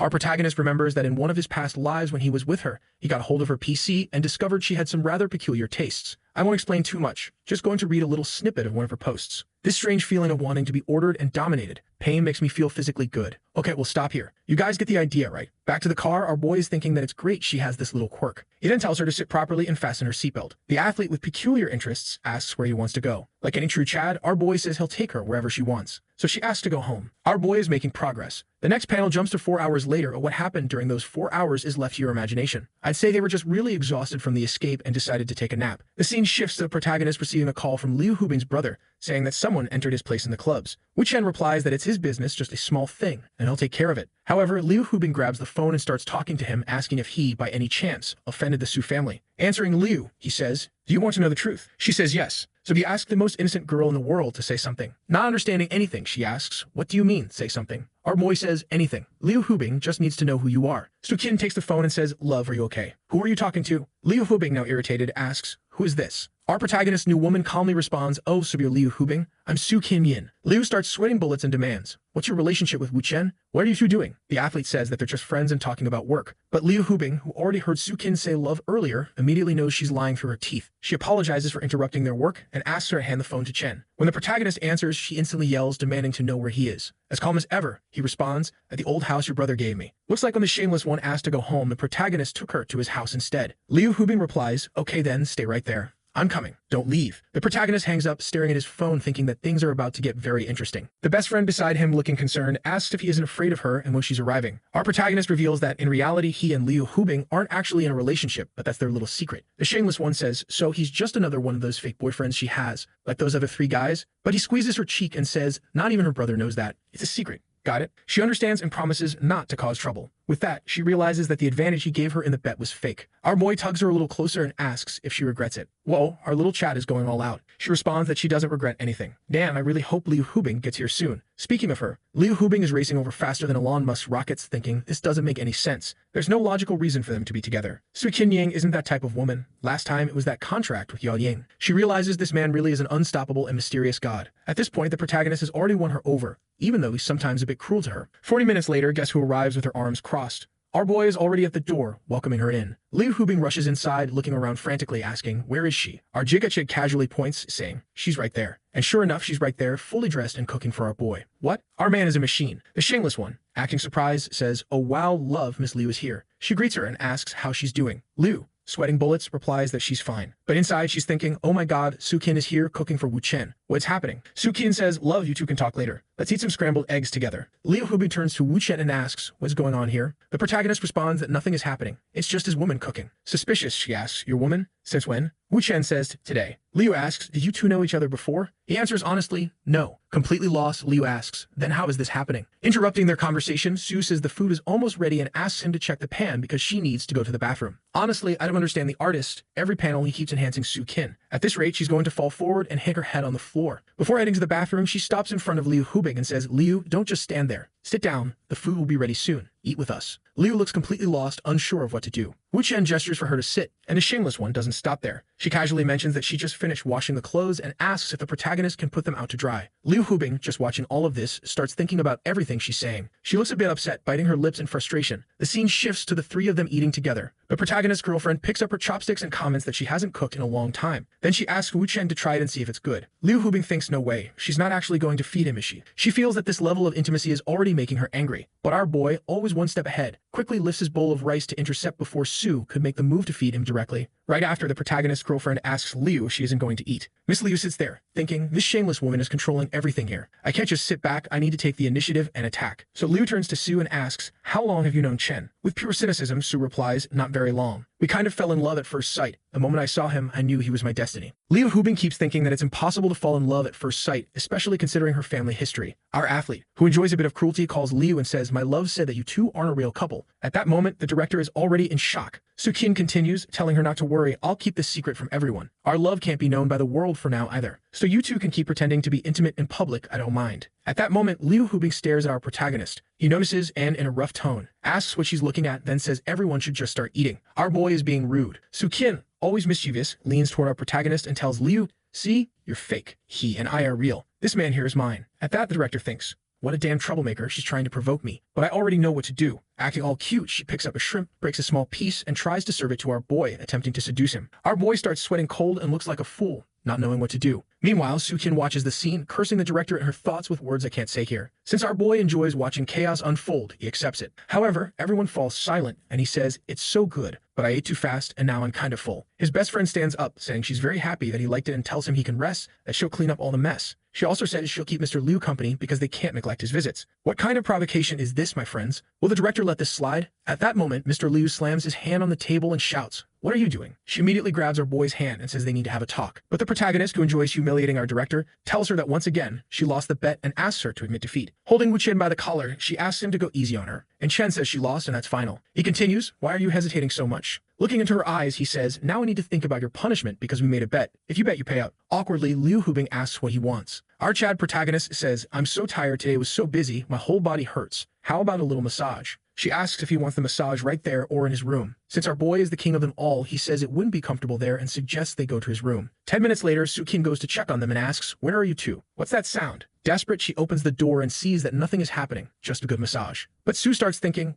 what the hell? Why is Liu Hubing giving him a massage? However, Liu Hubing notices Sukin's arrival and hesitates in her work. The protagonist asks, are you done already? You must be tired. It's okay. You can stop. At that, Sukin thinks, my god, Liu saw that I saw her and she didn't do anything. Could she be like me? Does she like being ordered around? I think Sukin believes everyone is as crazy as she is. Calm down, girl. You're the only lunatic here. This is getting a bit peculiar, don't you think? She keeps thinking, in that case, Liu Hubing and I are identical. We're the same type. Then we'll have to be allies. This Wu Chen is more powerful than I imagined. Without hesitation, she runs and throws herself on the bed, asking Liu, can we do this massage together? My boy, what is happening here? Liu Hubing thinks, my god, this is one of the craziest people I've ever met. She saw me massaging her man, and instead of getting mad, she happily came to help. What kind of disaster is this? And she's even smiling at me. And she starts questioning what Wu Chen did to her. How can she act like this, considering her public image and the way she was raised? Sukin looks at our director and asks why she's just standing there. Let's start massaging already. The protagonist tells Sukin to stop the massage and go downstairs to take her medicine. She thanks him for remembering and says she'll go get it. Liu Hubing, watching this situation, thinks that Sukin really is crazy. Wu Chen gives an order and she obeys. And she keeps questioning, this can't be. She had a good upbringing, so what's the reason? She turns to the protagonist and asks, aren't you going to explain anything, Wu Chen? Our boy, smiling, says, how about you give me a little billion? I'll tell you the truth. Realizing that Wu Chen won't say anything, she asks if that's why the Su family is investigating them. Because of her? The protagonist explains that they weren't really investigating much before, but now that she ran away from home with him, that might actually be the reason. So Liu asks, what are you going to do? Marry her and join her family? The protagonist says, do you really think I'm the kind of guy who joins a family? Leah responds, then are you going to break up with her? Do you think the Su family will just let you escape that easily? Our boy says, why would I break up with her if I can handle the Su family so easily? Irritated, the director says, handle the Su family? Are you forgetting that right now, you're my boyfriend? And Wu Chen responds, that's exactly why I can handle the situation. At that moment, she starts realizing that the protagonist put everyone on the same boat. And if she wants to expose him, she'll have to reveal that he's involved with the young mistress of the Su family, which would make them start hunting down her own family. With no other option, she has to help the protagonist. Liu Hubing says, since we're all in the same boat, why don't you explain to me why she ran away with you so easily? The protagonist responds, she lived like a puppet for 20 years. I'm just helping her make her own choices. But Sukin warns that her family is arriving and asks what they're going to do. The protagonist says, relax, I'm heading downstairs to take care of it. The protagonist turns to Liu Hubing and says, the Su family is here. Let's go. Irritated, Liu Hubing asks, did you know they were coming? Is that why you called me here? With a bored expression, he asks, what do you think? Then she says, I don't like this feeling. I even understand what you're saying, but it seems like you constantly disregard other people's feelings. Wow, I didn't expect this. Liu Hubing giving our boy a moral lesson. The protagonist says, calm down, girl, don't talk with such cruelty. It's just a coincidence that you and the Su family happen to be here. There's no way I could manipulate these things. Our director, all sad, says she doesn't like this feeling anyway. Then the protagonist says, you sound like a spoiled child. Well, calm down, my guy, she's already feeling down and you drop a line like that. Take it easy. But then he takes her hand and says, let's go down together as a unit. Let's go as a team. The scene shifts to the two arriving downstairs and suddenly they run into Chelsea's entire fan base. What is up with this crowd? The guards immediately say, it's that bastard right there. Liu Hubing quickly asks, did you all come here just to cause me trouble? Full of confidence, she asks if they even know who she is. A guard, embarrassed, says, Mr. Liu, we're sorry. This is a misunderstanding. We're not here for you. We're here for him. He kidnapped our young mistress. But she says, he's my man. Do you really think I'd let him kidnap another woman? The guards, completely confused, just start trembling. But our athlete who escaped from the asylum starts screaming. What are you guys doing? Who said I was kidnapped? Then the guards replied, no, we know you weren't, but Madame Su gave the order and orders are orders. Irritated, Su Qin tells them to stop using her mother's name to cause trouble. She adds that if there's any problem between them, she and her mother will resolve it. At that moment, her mother opens the car door and tells her to stop being ridiculous. Liu Hubing says, it's been a long time, Madame Su. You still look so radiant and wonderful. Madame Su responds, it's been a long time, Mr. Liu. Su Qin's mother walks straight up to the protagonist and says, so you're Mr. Wu. You truly are as talented and impressive as the rumors say. Miss Liu has excellent taste. Our director, feeling a bit embarrassed, thanks Madame Su for the compliment. Su Qin's mother says that this isn't the place for a conversation. Wouldn't they have a better place for a proper discussion? The protagonist says yes, that she can come in because there are some things he also wants to discuss with her. Madame Su observes her daughter hiding behind the protagonist. Sitting at the table, Madame immediately asks Liu Hubing why she is with Su Qin, and if she doesn't think it was wrong to take Su Qin away without warning. Even if it was her boyfriend who did it, don't you think that violates the law? Maybe I should contact my lawyer. Liu Hubing says, originally I was supposed to meet with Su Qin, but due to some circumstances beyond my control, I asked him to go pick her up. Madame responds, then why did I hear that Mr. Wu took her by force? Our director says she's already 27 years old. If she didn't want to go, she wouldn't have gone. And besides, she got in the car with him by her own will. No one forced her. Shouldn't you be more curious about why we met in the first place? Madame says, then tell me why. Liu decides to help the protagonist and says Madame Su Qin no longer feels like a living person. She says she's tired of being a puppet who can't even decide how many plates of rice she eats. That's why she reached out to me, saying she wanted to be an independent woman like me. Madame gets super irritated and says, what are you talking about, you lunatic? Liu Hubing says she only met with Su Qin because she asked for help. Then she pulls a bag from her pocket and says to Madame, do you know what this is? Medicine that I bought for your daughter. Madame says, but it's just medicine. What's the big deal? The director says, see, your daughter is so restricted that she can't even go to a pharmacy to buy her own medicine. Don't you think that's wrong at 27 years old? Su Qin thinks, well, since this is going to be the story, let's play this game. The protagonist, sitting back, sipping his tea calmly, just thinks, as expected from Liu Hubing, full of eloquence and logic. Liu continues, after we picked her up, the first thing she wanted to do was buy medicine, just to show how lonely she feels. But what about next time? What if no one is around her? Aren't you worried about that? Silence takes over the room until Madame Su finally speaks. Are you saying I should be thanking you, Miss Liu Hubing? Liu says, I did this for my friend. No need to thank me. The protagonist, sensing the perfect moment to strike, decides it's time to throw some fuel on the fire. He suddenly shouts, Madame Su, Liu Hubing and I worked all day just to do this. We're already exhausted from this. Liu Hubing thinks, what the hell is this lunatic doing? Why is he shouting all of a sudden? Is he trying to wrap this up quickly? Alright then, let's get this over with and take down this old woman fast. She turns to the protagonist and says, my dear, she's my great friend. Don't say such things. The protagonist, continuing his Oscar-worthy performance, says, haven't you already done enough for her? You've helped Su Qin so much, even though you were afraid of getting into trouble with her entire family. And look at what's happening now. Her family still came here to mistreat you. Don't you see that they don't appreciate your help? My love, I already feel sorry for you. Enough of this. Ladies and gentlemen, I now announce the winner of the Oscar, and it's our protagonist, Wu Chen. What a magnificent performance. Playing along, Liu immediately hugs our boy and says, my love, it's okay. Please calm down. Then she gives him a little kiss and says, there's no need to be mad. She's my friend. Everything will be fine. Even Su Qin is surprised and thinks if I didn't know this was all just an act, I would have fallen for it. Even her mother starts wondering, should I be thanking them? Then she says, Mr. Liu, I understand your intentions. I'm sorry. She turns to Su Qin and says, as a mother, I never wanted to hurt you. From now on, I will allow you to make your own choices. You really are lucky to have made friends with a woman like Miss Liu. Liu, smiling, says, Su Qin is truly exceptional. Everyone likes her. Madame Su stands up and says, it's getting late, Miss Liu. We won't bother you anymore. She turns to Su Qin and says, it's all your mother's fault for being too strict with you. Don't pressure yourself too much. You can stay and talk a bit more with Miss Liu Hubing tonight. Just come to the company tomorrow morning. With that, she closes the door and leaves. At that moment, everyone lets out a sigh of relief, and the protagonist,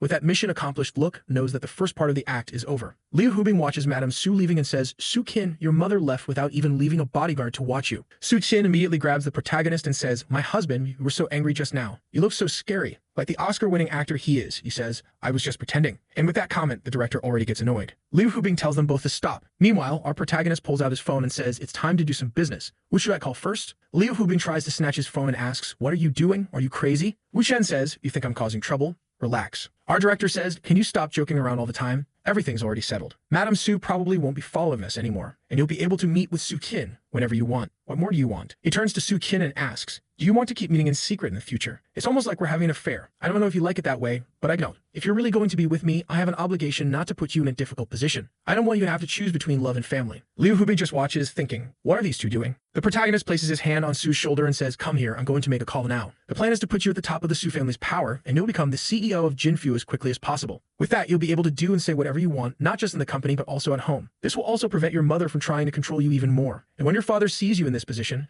he'll be even prouder of you. So tell me, do you want to go along with this plan? She hesitates a little but accepts our boy's plan. The protagonist immediately pulls out his phone to make a call. In the next scene, our protagonist is apparently making the call. Stuxit notices that Liu Hubing is sticking close to the protagonist to listen in on the conversation, so she thinks I'm going to cling to him too. Look at how hard our boy's life is, two well-endowed women clinging to him. The protagonist says, relax, I'll put it on speaker. No need to grab me or listen to the call. A voice comes from the phone, hello, who is this? The protagonist says, have you been having some nightmares lately? Did you dream about the Namri warehouse? Bai Kafam asked me to ask you. They're saying you've made a lot of money lately. Is that true? I have no idea what's going on here either, guys. I'm just translating. Let's see how this story unfolds. The voice on the phone, just as confused, keeps asking, who are you? The protagonist says, in 1 hour, at the house of Shang King Wan. Then he hangs up and stands up. The director asks, do you really think you can take over the Su family with just those 2 sentences? Our boy says, I'll give you a hint. Internal disintegration. Now let's go. She tries to warn him, Wu Chen, wouldn't it be better for you to reconsider this? With full confidence, he asks if she wants to make another bet. She refuses and just asks to leave quickly. 1 hour later, they arrive. The protagonist asks the two to stay there while he takes care of things inside. He opens the door and the guy from the phone call is already waiting for him. You're pretty punctual, the man says. He stands up and immediately locks the door. Then he asks, was it you who spoke to me on the phone? The guy's name is Yao Honglin, and he owns 3.8% of the shares. The protagonist says, that's me. Then Yao Honglin asks, where's Bai Kaifeng? How much money did he give you? And what exactly are you planning to do? You little punk, just because you know a little about some of my mistresses, you think you can threaten me. If you're really smart, just tell me where Bai Kaifeng is and I'll give you way more money. Our boy, sipping his tea, says, relax, my friend, we'll talk about money later. I know you're the kind of guy who kills and burns the evidence. The guy tells him to stop making false accusations. But the protagonist says, then that money buried in Barren Hill. Don't you think that with today's technology, some of those old cold cases could be solved? The guy, now furious, says, so you came here to try and extort money from me? What's the deal minus 50 million? But the protagonist says, don't be so impatient. I heard your business isn't doing so well to the point where you had to falsify some accounts to cover up the losses. What was the name of that mistress of yours who helped you with that? Yao, now even more confused and furious, starts blurting out 2 billion. No, 3 billion. If you ask for more than that, there's no way. At that moment, the 2 crazy girls barge in through the door. Surprised, the guy says, Miss Su? Boss Liu? What are you two doing here? The protagonist puts his hand on the guy's shoulder and says, man, why did you spill everything so fast? Su Qin asks, so he really killed people and burned the evidence? The guy, sweating, realizes he's already confessed to everything and has nothing else to say. The scene changes and our protagonist is calmly serving tea. We're not going to talk about the past now, he says. Then he turns to the guy and says, Mr. Yao, I'll be direct. I don't need your money. The guy looks even more shocked. If you don't want the money, then what do you want? He says, from now on, all you need to do is support Miss Su in all company meetings. Understood? In every meeting and any plan she comes up with. The guy asks, that's it? Just that? Our boy says, yes, just that. Nothing more. Yao sighs in relief and says, I thought you guys were going to kill me. I was scared to death. Then he laughs and adds, if it was just something this small, you could have told me earlier. All this and I almost had a heart attack. The guy takes a sip of his drink and thinks Su Qin is the only heir to the Su family. No matter what happens, everything goes to her, so helping her was always the best decision. Even better that they want to use me. This way they won't discard me. At this rate, I'll still make a lot of profit. He turns to the protagonist and says, Mr. Wu Chen, relax. From now on, whenever Miss Su says, I'll be watching and supporting her. As he's leaving, the protagonist says, a man's promise is the most important thing. You may go. And Yao responds, all right then, you'll all continue with your work. I'll be heading out first. The guys try and get out of there as fast as possible. Liu Hubing looks at the protagonist and asks, that's it. Even if he supports Miss Su, it's just 1 vote. What's the point of a single director's vote? There are more than a dozen when you count everyone in Jinfu. Not everyone is going to bow down to your threats. The protagonist looks at her and says, are you expecting me to explain something to you? Angry, our director shouts at him, you know that what you just did was blackmail, right? This is serious if things go wrong. Do you really think you can go around blackmailing 10 people in the group? The protagonist says, I don't need to deal with everyone, just a few, and that'll be enough. Su Qin, all excited with her little fist clenched, asks, husband, how many more do we have to threaten? He immediately responds, we need 6. We dealt with 1, so there are only 5 left. But you can keep sipping tea while I take care of everything. As he's leaving, she tells him not to overwork himself. Then the protagonist goes on to do the same thing. Threatens Wanwan, Shen, Yashin, Lei, 1 more, another one, and now only 1 is left. The scene then shows him getting into a car, telling the 2 to take care. And once again, Liu Hubing says, Even if you manage to blackmail 6 directors, you haven't even reached 2/3 of the seats. So how exactly are you planning to control the entire board? The protagonist says some things are too complicated to explain. It's easier to just wait for tomorrow's results. Soo-Kin immediately clings to him and says, whatever my husband says is right, I'll listen to him. Oh no, here comes the bombshell from the protagonist. He turns to Liu Hubing and says, I have a few things to explain to Soo-Kin today. Would it be okay for us to stay at your place? Yes, you heard that right. He just asked to use Liu's house to be with Soo-Kin. Is this even allowed? But our director refuses his request. So he asks, then why am I even here? With no choice, she accepts even though she clearly doesn't want to. Liu Hubing tells Soo-Kin to go take a shower first. At that moment, our boy immediately grabs the director's hand and asks why she sent Soo-Kin first. Our director, playing like a champion, just tells him to shut up and kiss her on the balcony. The protagonist grabs her thighs and pulls off a full-blown cinematic kiss. Then he starts thinking, why is she doing this? No way, I know her too well. Why did she send Soo-Kin to take a shower? She must have a reason. He looks to the side and thinks she's probably waiting for some paparazzi to take a picture so that guy Jin Honglong, who we haven't even seen yet, gets mad about this situation. Understanding what's going on, it's obvious the protagonist is going to do the job properly. 2 minutes later, after a lot of sweat, the protagonist tells her that should be enough. The paparazzi have probably left by now. She says, so you already knew? That's why you were so calm. Okay, let's just get some rest. Good thing the maniac didn't see any of this happen. Meanwhile, in the southern city of Guam, someone is furious, shouting, I can't believe they did that on the balcony. He's there fuming, yelling their names. Then he decides he's going to kill that bastard. Time for a 1v1. He immediately calls for Zhang Shuang, and the guy arrives, saying, young master, you called for me. Then the young master orders him to go to eastern China, find that bastard Wu Chen, and make sure his death is as horrible as possible. The henchman says that eastern China is someone else's territory, so it'll take at least 5 days. But the guy is pissed. 5 days won't do. I want that Wu Chen dead in 3 days. Zhang accepts the order and says he'll get the job done. The next morning, the protagonist tries to get out of bed, but the crazy one refuses to move. He starts calling her name, but she must be really tired. She groggily says, love, I don't think I've slept enough yet. Our boy tells her she can sleep more when she gets home from work, or maybe not. Someone needs to remind our boy that slavery is over. Then he asks if she remembers what he told her yesterday. She confirms, I know. Today's success or failure will decide the fate of my life. At that moment, the protagonist hears a noise outside the room. And look who's coming in. It's our director, who, honestly, I wouldn't mind seeing the protagonist give her a little something. She opens the door and says, Soo-Kin, let's go. I'll take you to the company. When they arrive, a bunch of people rush over to talk to Soo-Kin, throwing all sorts of proposals at her. I don't know what's going on, but she says she'll decide everything today at the conference. Liu Hubing thanks Soo-Kin for taking her there, and Soo-Kin heads off with the employees. At 10 a.m., inside the conference office, the chaos has already started. Her mother is already scolding everyone. She's saying that Zhao Du and Yang Ku should be fired immediately, and if anyone disagrees, they should call the board of directors meeting right now. Madame Su, completely confused, wonders why her daughter is calling for the directors. Is this girl crazy? Everyone is just watching, thinking like mother, like daughter. The argument is intense. But the maniac is here to stir things up too, saying, I'm the vice president of the company and a board member, so I have the right to call a meeting with all of them now. Then she changes her mind and says, you know what? I'm the vice president, so there's no need to call anyone. Just fire both of them now. When this meeting is over, I'll inform HR and have them removed. Her mother slams the table angrily and asks, why are they being fired? What's the reason? And worse, if this gets out in the news, it'll seriously impact the company's reputation. We can't afford the consequences. But our protagonist had already anticipated this happening and had told her, when she starts arguing about the layoffs, just say you're firing them because of this and handed her something. Our crazy girl says there's a reason for their dismissal. 5 years ago, one morning there was a major robbery in one of the companies in eastern China. It was strange because it had one of the best security systems. And after that store was robbed, our company has been questioned ever since. Since that incident, our stocks have dropped by over 40 billion. Me to fire these two to show the world that our company is back and is taking responsibility for all the damage caused. And the only way to do that is by firing the head of the security department. Then her mother says, all right, you can fire Zhao Du, but why are you firing Yang Ku as well? Are you just using him as a scapegoat too, to take the blame off the company? Her daughter says he doesn't even work for the company anymore, so why would he take the blame? Her mother asks, what are you saying? Soo-Kin says, he's just your personal bodyguard. I've never even seen him do any work here. Or am I wrong? Her mother realizes that this isn't about control anymore. Soo-Kin is just openly rebelling now. She slams the table again and says she wants a board meeting tomorrow. The scene shifts to our director's company. She's asking the protagonist, what are you doing here? Knowing that the Su family meeting is going to be a mess. The protagonist says, for now, there's not much to do. I'll just watch how Soo-Kin handles all of this. In the meantime, I'll just draw. She questions him, draw? What do you mean? What are you drawing? He responds, I'm drawing you. The protagonist is thinking, with those pictures that guy took yesterday, Jim Oolong is probably almost done with his investigation and will soon come here to try and kill me. So it's time for me to set up something too. The director asks, are you still with that drawing? Our boy says it's nothing special, just some quick sketches of her. She says, I'm busy with my work, so I don't have time to be a model for you. The protagonist just tells her to keep doing her work and pretend he isn't even there. It looks like our boy is in some online art group where people share their drawings, and he knows that someone in that group is very close to Jin Oolong. We see him in the group chat where everyone is sharing their artwork. People are giving compliments, and then the protagonist uploads his drawing. Suddenly, the group is in shock, saying he's incredibly talented. Some lunatic says, I kneel before a master. Please, teach me. The protagonist thinks, all right, I did my part. Why haven't you shown up yet? Then he receives a message from someone saying that she has a daughter in art school and would love for him to tutor her because she saw his drawing and thinks he's very talented. The protagonist recognizes the username of this woman. She's someone close to Jin Long. Not only that, but she studied with Jin Long, and among all the women he has around him, she's the most special one to him. At this point, I already know our unstoppable boy is going to target her too. I would not want to be the enemy of this protagonist. And apparently, this woman has a daughter with Jin Long that no one knows about. And now the girl is 14 years old, which means he's talking to the mother of Jin Long's illegitimate child. The mother is asking him to evaluate her daughter's drawing. The protagonist looks at the drawing, but we don't even get to see what he saw. Then he says that she has more talent than most of the people in that group. The mother thinks, that's great. It looks like my persistence paid off. My daughter really is talented. Then she asks what the teacher does, and if he's in Shanghai. The protagonist thinking, this is way too easy. Then the mother offers the protagonist 2,000 yuan to help her daughter improve her art skills. He thanks her for the offer, but leaves his response vague, without answering. She asks if there's a problem and what's wrong. Then he says, since we had this fateful encounter,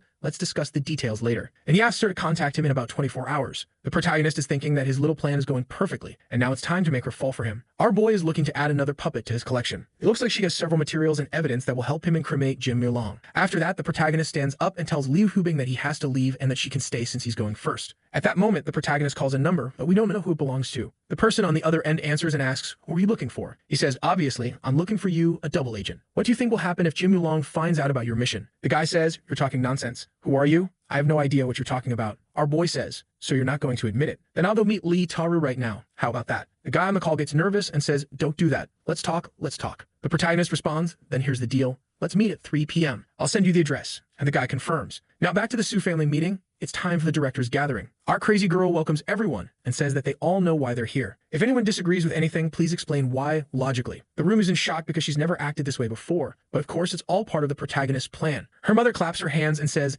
not bad, not bad. You really impressed your mother today. But obviously none of this is feasible. It just isn't. There's no way. Zolder has been with the company for over 10 years. He started as a factory security guard and worked his way up to senior officer. Not to mention that he has always been hardworking and professional, rarely making any mistakes. If we fire such an exemplary employee, all the other employees will turn against the company. The directors nod in agreement, saying she makes sense. Her mother, now more confident, thinks that if Su-kin doesn't have a solid argument, she's done for. She continues, and if you fire this guy, he'll likely attract media attention. If the media starts hovering around the company and sees this termination, it could even impact stock values. Now everyone starts agreeing with her. But our protagonist, crazy girl, says, this kind of discussion isn't going to lead anywhere anyway. So let's do this. Let's vote right now. Those who support this decision, raise your hands. Her mother, now smiling, throws a subtle threat at everyone. But then one of the guys who's being blackmailed raises his hand. And one by one, everyone else starts raising their hands too. Her mother loses her mind. Shinlei raises her hand, and Su-kin's mother gets even angrier. It looks like she pulled this girl out of university, placed her in the company, and helped her climb from the bottom all the way to becoming director. But our crazy girl immediately says, stop acting like that. Are you trying to influence the vote? At that moment, our athlete remembers what the protagonist told her. Not everyone needs to raise their hand. You just have to be extremely confident and firm in your attitude. That way, when a few start raising their hands, the rest will follow out of herd mentality and fear of being left behind. Seeing that no one else has raised their hand yet, she stands up and asks,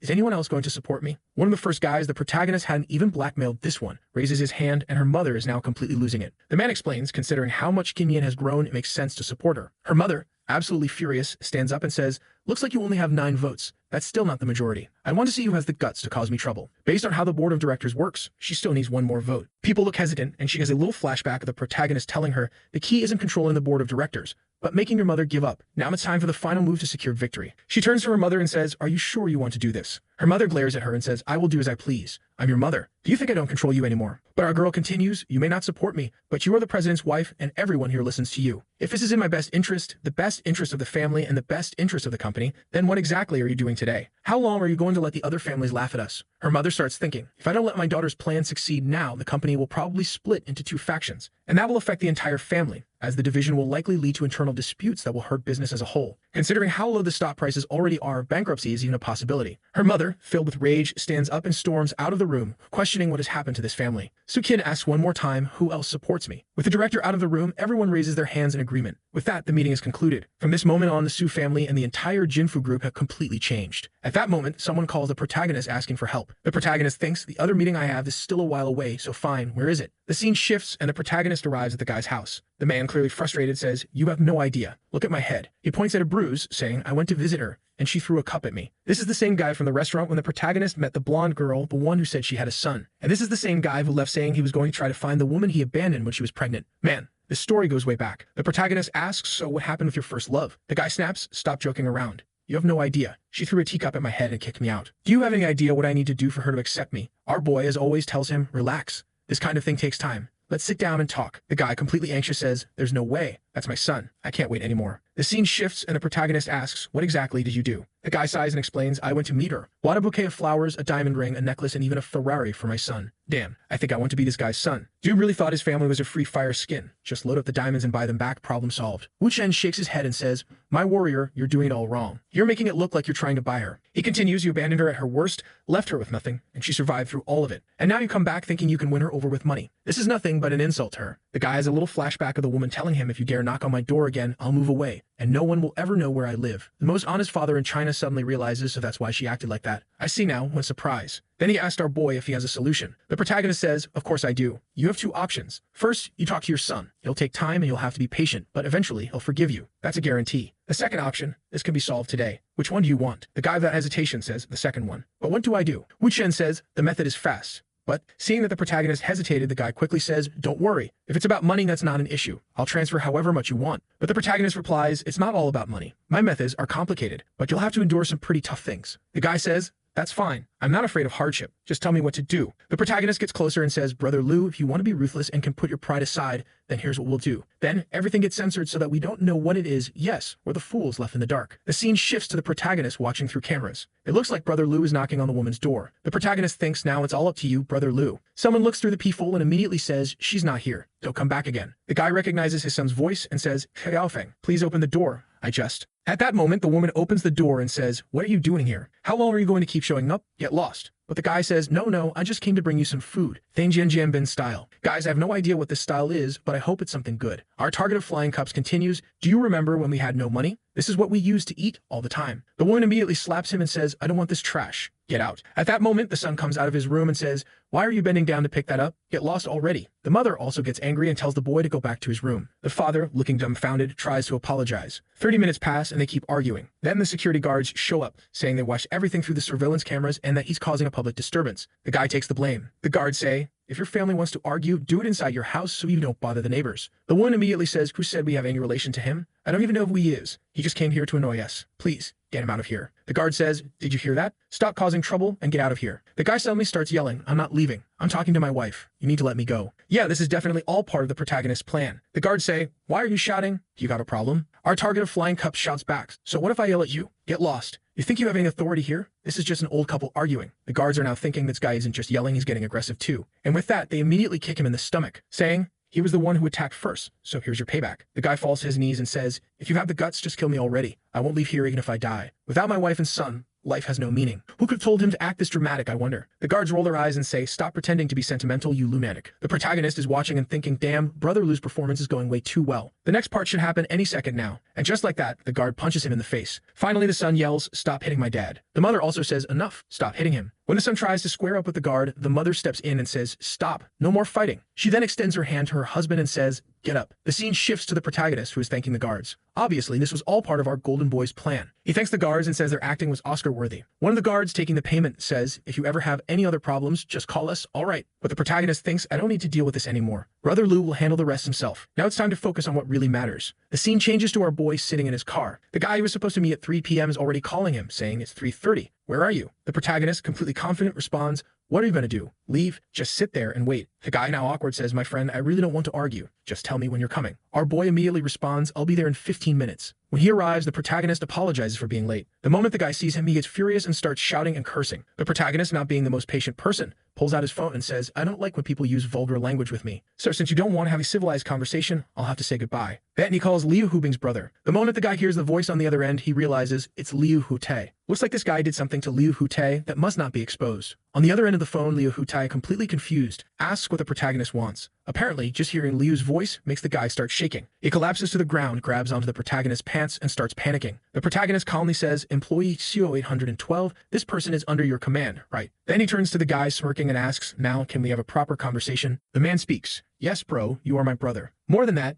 you are my uncle. Let's go upstairs now and talk about whatever you want. Liu Hubing's brother is still on the phone freaking out waiting for the protagonist to speak with him. Wu Chen answers and says, sorry, don't you have some business to deal with your sister? Then Liu Hute responds, yeah, I have something to take care of here. Wu Chen comments, if you have anything going on, just tell me. I'll help you right now. At this moment, the protagonist thinks the timing is perfect. He's going to need the influence of a certain Lu Guanyin to make things easier, and Hu Te agrees. Alright, I'll send you the location. Dongai City, Student Cafe, 2nd floor. The guy from before is shocked, asking if he's expecting another visitor. Wu Chen replies, no, relax and sit down. Feeling awkward, the man says, alright, just say what you want. I'll do it. The protagonist explains, Mr. Meng, you really are an interesting guy. You were one of Ru Te's men 4 years ago, one of his most trusted guards. But 6 months ago, when everything was exposed, you sold yourself to Ding Rulong. The man is in shock, realizing that the protagonist already knows he's a double agent, working for both sides. With a dumbfounded expression, the man says, no need to say anything else. Just tell me what you want me to do. Whether it's possible or not, I'll do it for you. Wu Chen warns that soon Ding Rulong will send someone to kill him. The guy agrees and explains, he's already gathering information about you, but that's not just my responsibility. Our boy responds, I know you're only investigating my activities, but listen, soon Ding Rulong or one of his trusted men will call you and give you instructions. Just follow them exactly as they say, got it. Then the guy asks if he should warn the protagonist in advance and what exactly he should do. Our boy, all confident, sipping his tea, says, just do what they tell you. Don't inform Liu Ru Te or anyone else. That's the only way you'll get out of this alive. The man starts thinking, so he came here to threaten me, all just to tell me to do nothing? To basically keep doing what I'm already doing? And what does he mean? If I don't do this, I'll die? Even worse, if I don't warn him about anything, he'll probably die. What the hell is this guy planning? The guy has no idea what's going on. To be honest, neither do I understand the protagonist's plan. Trying to calm the confused man down, Wu Chen says, you don't need to understand. Everyone in Dongai, including you and all these people, are insignificant. None of you are a threat to me. The reason I came to talk to you is that you're slightly more interesting than the others, and you're going to help me deliver something to Ding Rulong, but not yet. At that moment, Lu's brother arrives to meet them. He immediately turns to Don Meng and says, why did you bring 20-30 people here? Are you trying to cause trouble for my brother Wu? Terrified, the man responds, never. It's a misunderstanding. Wu Chen explains, relax, it's nothing serious, you're jumping to conclusions. We're among friends here. The guy confirms what our protagonist said and admits that he misunderstood everything. Ru Tai says, why are you talking to me so politely? You know we're more than brothers. If anyone even touches a hair on your head, I'll take them down. It seems like all of this is part of the protagonist's plan to make the double agent realize that he has a lot of influence. Even without connections to others, he still has people who support him. This way, the guy will see the protagonist as someone just as powerful and terrifying as Ding Rulong. Since Wu Chen doesn't want to use fear to manipulate this guy, he needs the coward to be more proactive. At that moment, that crazy girl calls Wu Chen, crying without saying anything. Our boy asks, where are you? What do you mean, in front of my house? Before she can answer, he's already saying goodbye to the guys and heading out. However, on his way out, the fool starts thinking, the voice of that woman definitely wasn't Liu Hubing. You really are incredible, Mr. Wu. In the car on his way home, the protagonist asks her what happened. She says her parents want to send her abroad to study. Wu Chen responds, you're crying just because of that? Wow, guys, now that I think about it, this girl who's crying is the same girl from the bar, the very first victim of the Chinese taster. And now he's telling her where his secret key is so she can get inside and wait for him. Meanwhile, guess who's on her way home, all excited to celebrate the success of today's meeting? And even worse, she just remembered she forgot her house key. She asks her security guard to force it open with his ninja hacker samurai lockpicking skills. The guys unlock the door and she walks in. Once inside, who does she find? None other than the very first demonetizer in this story, the first girl of our protagonist. But the crazy one is so famous that as soon as the first girl sees her, she recognizes her immediately. Damn, and Su Qin recognizes her too. What are you doing in Wu Chen's house? Su Qin asks. Wu Chen isn't home. The other one, looking a bit down, replies, no, he's not here. He asked me to wait for him, so I used a spare key. But what about you? She glances over at the security guard for some reason and says, I'm his friend. Poor girl, I think she's about to be abandoned in some alley because the man is already managing 2 companies. Will our golden boy be able to handle running 3 businesses? And he tells the crazy one, come on in, we're all friends here. Isn't that great? At this, Sukini asks, but when did you get here? The protagonist's first girl is already thinking, damn, she came home, took off her shoes, and even has comfy indoor slippers here. She must be really used to staying in this house. What exactly is going on between her and Wu Chen? Lost in her thoughts, the other girl calls out to her, but she doesn't even notice at first. Then she quickly replies that she arrived just a few minutes ago. Now it's a showdown, lunch versus dinner. The crazy one invites the first girl to sit down and make herself at home. She sits down and thinks, what do you mean, make myself at home? Is this her house or something? She's not the owner of this place. Are they having an affair? 2 minutes later, the housewife asks if she wants something to drink and immediately goes to grab something from the fridge. At that moment, the first girl realizes the other one knows exactly where the drinks are and is completely at ease. They must have been living together for a while. With the patience of a monk but the urgency of someone desperate, she asks, are you in some kind of intimate relationship with Wu Chen? But the crazy one responds with another question. And what about you? The protagonist's first girl is completely lost. This girl didn't even answer her question, just threw another one back at her. However, considering her background, being from the elite of the most beautiful China ever, and the fact that she didn't deny it, something is definitely going on. That realization shocks her. Meanwhile, the crazy one, who only acts naive when she's with Wu Chen, is thinking, it seems like she was completely thrown off by that question, huh? Looks like she's not a threat at all. She turns to the first girl and asks, when did you and Wu Chen have a thing? The first girl, feeling awkward and a bit nervous, replies, a few days ago. The crazy one says, so it was before me? Then I should call you sister. Right. What do you mean sister? The first girl responds. The crazy one tells her they'll get along just fine and asks her to relax. Meanwhile, The protagonist is stuck in traffic. 2 hours later, he finally arrives, catching the smell of food and thinking, I didn't know Mokian knew how to cook. He assumes that only the first girl is there, completely unaware that the other one is also inside. Opening the door, he puts on a surprised expression, but we all know he's about to walk in all Sigma male mode. Both girls welcome Wu Chen. One of them says, everything's fine, while the other immediately follows with, go wash your hands, dinner's ready. At that moment, it seems like the crazy one had just called the other girl little sister, even though, up until now, she'd been calling her big sister. The first girl questions, why did you go back to calling me little sister? The protagonist jumps into the conversation and casually explains that it's because she's younger and smaller. But with that kind of Chinese interpretation, he subtly implied smaller in 2 ways. Get it? He was also referring to the fact that her airbags were smaller. At that moment, the first girl gets totally offended, but she quickly grabs onto his arm and asks, let's get to the real question. Why is she calling you her husband? When did you two get so close? The chat replies, what do you mean got close? What a terrible choice of words. We're more than close. Still persistent, she insists. Stop playing around and just tell me already. That's when the crazy one steps in between them. Stop arguing and go wash your hands before the food gets cold. The other girl kept insisting on this whole younger sister and older sister thing, clearly upset about being called young again. Then we see the dinner scene. Soon the businessman asked, how was the meeting? He already had a pretty good idea of the outcome since the plan was flawless, but he was still curious to hear what actually happened. She answered, it went exactly as my husband predicted. You could say it was a perfect hit without a single difference. The first girl, looking like a lost puppy, immediately said, Wu Chen, I don't mind you two making out in front of me, but are you really not going to tell me anything? The boy replied, didn't my wife already answer you? Why don't you try guessing then? She shot back, so if you're really not going to tell me, fine, then I'm not going home tonight. We all know that a bed wouldn't be able to handle the weight of 3 people that night. The protagonist quickly commented, you're not? Well, we do have an extra room. The first girl, who had been acting all bold, asked if the crazy one was going to leave. The crazy one immediately replied, no, I'm not leaving either. Looks like she had an evil plan. That's what you're saying now? Don't blame me later, the protagonist warned. Later, when it was time for some sleep, everyone was already in their pajamas. The crazy one said, you can sleep over there for now. We have to wake up early tomorrow and head to the office. Let's all just rest. The other girl responded, okay. Now the first girl, feeling a little bolder, ran to their bed, sat down and declared, I want to sleep here. The crazy one, who wasn't even into these kinds of shenanigans, replied, fine by me, and sat down next to her. The protagonist, full of confidence, crossed his arms and said, all right then, let's all sleep together. Thankfully, he had bought a big enough bed to fit 3 people. The first girl, who had no idea what kind of madness she was getting herself into, even blushed. But the next morning, everyone woke up peacefully. No one knew what had actually happened. Everyone was fully dressed and everything seemed fine. Even the translator left an angry note saying that bastard is enjoying all of life's blessings at once. The first girl commented, wow, last night was so exhausting. I just want to sleep a little longer. With that comment, everyone could only conclude that the guy was a machine. Right after that, Wu Chen received a phone call. Someone on the other end said, come to the company now. He asked what happened. The person answered, my father is coming to the company. So he questioned, what's the rush? Guess who it was? It was the director telling him, come quickly. I won't ask again. If we mess up this time, everything we've been working for will be lost. Wu replied, all right, I'm on my way. Apparently, it took the boy 40 minutes to arrive. When he got there, she barely had time to put her dress on and asked Wu to zip it up for her, urging him to hurry because they were already late. And so the two walked in hand. The boy looked like a striker heading into the 3rd round. When they arrived, the protagonist's girlfriend's brother, Liu, was already speaking. Big bro, you're only showing up now? My father's been waiting for you here for a while. Where's your respect? Wu Chen's girl questioned her father, asking why he had arrived unannounced. She expressed that they weren't prepared for his visit. However, her father's expression didn't show any happiness. He responded by questioning the need for a warning. Do I need to give notice just to see you face to face? She, feeling uneasy, simply wanted to understand the reason for his sudden visit, stating that he usually didn't act this way. Then the father started criticizing her, claiming she didn't know how to take care of her younger brother and that he didn't want him staying in Dongai. Not knowing how to respond, she tried to explain, but her brother interrupted. This isn't the time to argue. Let's all calm down. The director agreed with her brother, realizing it really wasn't the right moment. At that moment, she stood up, took her boyfriend's hand, and told her father she wanted to introduce him. She explained to her boyfriend that he could call her father uncle, at least until they got married. The boyfriend greeted the father, who remained silent for a moment while both the girl and her brother watched the situation unfold, unsure of how to react. A flashback revealed the father talking to his son, showing that he had tried to investigate the boyfriend, but found nothing. Wu Chen's name seemed to be linked to someone who had already died, and the father mentioned that this could be yet another scheme by Jin Long to harm his daughter. With that in mind, he had prepared himself to confront the boyfriend. During their conversation, he introduced himself politely and invited the young man to sit, planning to act friendly to gather more information. The siblings were surprised by their father's attitude. He wasn't being hostile. He asked the boyfriend about his university background, to which the young man replied that he had studied computer science, highlighting his strong academic performance. The father complimented him but remained skeptical, suspecting that his answers were perfectly aligned with what little they had managed to find about him. This meant the boyfriend needed to adapt his approach as things weren't flowing as expected. Then the father asked about his hobbies. Wu Chen playfully responded that he had many, so it would be easier to ask which ones he didn't have. It listed calligraphy, art, music, kickboxing, cars, and weapons. The father was shocked upon hearing that he liked weapons and immediately questioned why. The young woman thought her boyfriend had made a mistake,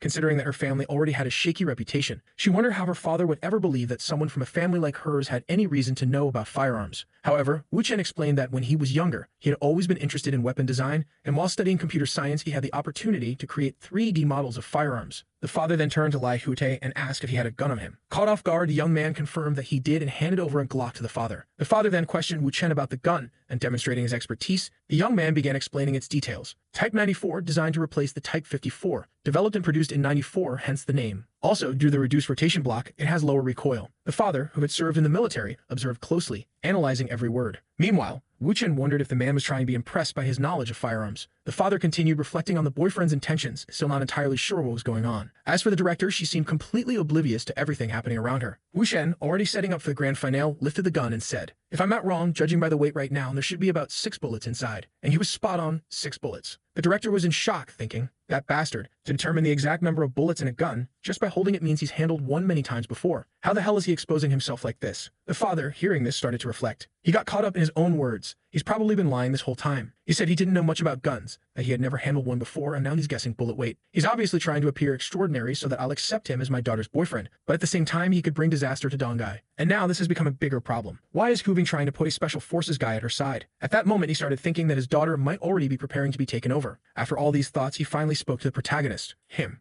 "You're quite talented, Wu Chen." Wu Chen replied smoothly, "I'm not. My greatest talent was falling in love with Hubing at first sight." The father was momentarily impressed by his words. Then he asked, "Can we have a private conversation?" Lu Hubing immediately flared up. "That bastard wants a private conversation with my father? Why are you excluding me?" The father didn't care. He was already heading toward the exit, along with her brother, ready to have this conversation with Wu Chen. She hesitated, but her father simply said, "What's the problem? Your boyfriend is the one who wants to talk. Why are you so stressed? Something wrong?" To convince her, the protagonist added, "Everything your father says here will have to take your feelings into account, which means he won't be entirely honest, right? So just step out and let me have this conversation with him." That was more or less how he phrased it, and Lu Hubing, though clearly annoyed, replied, "All right then, I'll leave you to it." And she walked out. As soon as she stepped out, she turned to her brother and asked, "Do you have surveillance cameras in that room?" He confirmed, "Yeah, so let's watch." Meanwhile, inside the room, the father smirked slightly. "Looks like she actually listens to you. A miracle." The protagonist shrugged. "She's usually pretty chill with me." Then, without another word, he grabbed a bottle sitting near the surveillance camera and smashed it against the floor. Just like that, the two siblings were out of the game. He continued methodically removing every single camera. When he reached the last one, a Glock was suddenly aimed at his head. The father's voice was low, but firm. "Who are you? And why are you getting involved with my daughter?" It was a tricky situation. The two siblings sitting outside were completely clueless as to what was happening. All of a sudden, the cameras had gone black. There were 200 cameras in that room, but now not a single one was working. The protagonist, looking at the father, commented that they were truly from the same family, recalling how his daughter had also pointed a gun at him the first time they met. He added that he was absolutely sure the gun wasn't loaded. The father, in response, remarked on the boy's courage, tossing some bullets onto the table and asking why Wu Chen was so confident about the gun. The protagonist answered simply, "I like your daughter and want to have children with her. Do I need another reason?"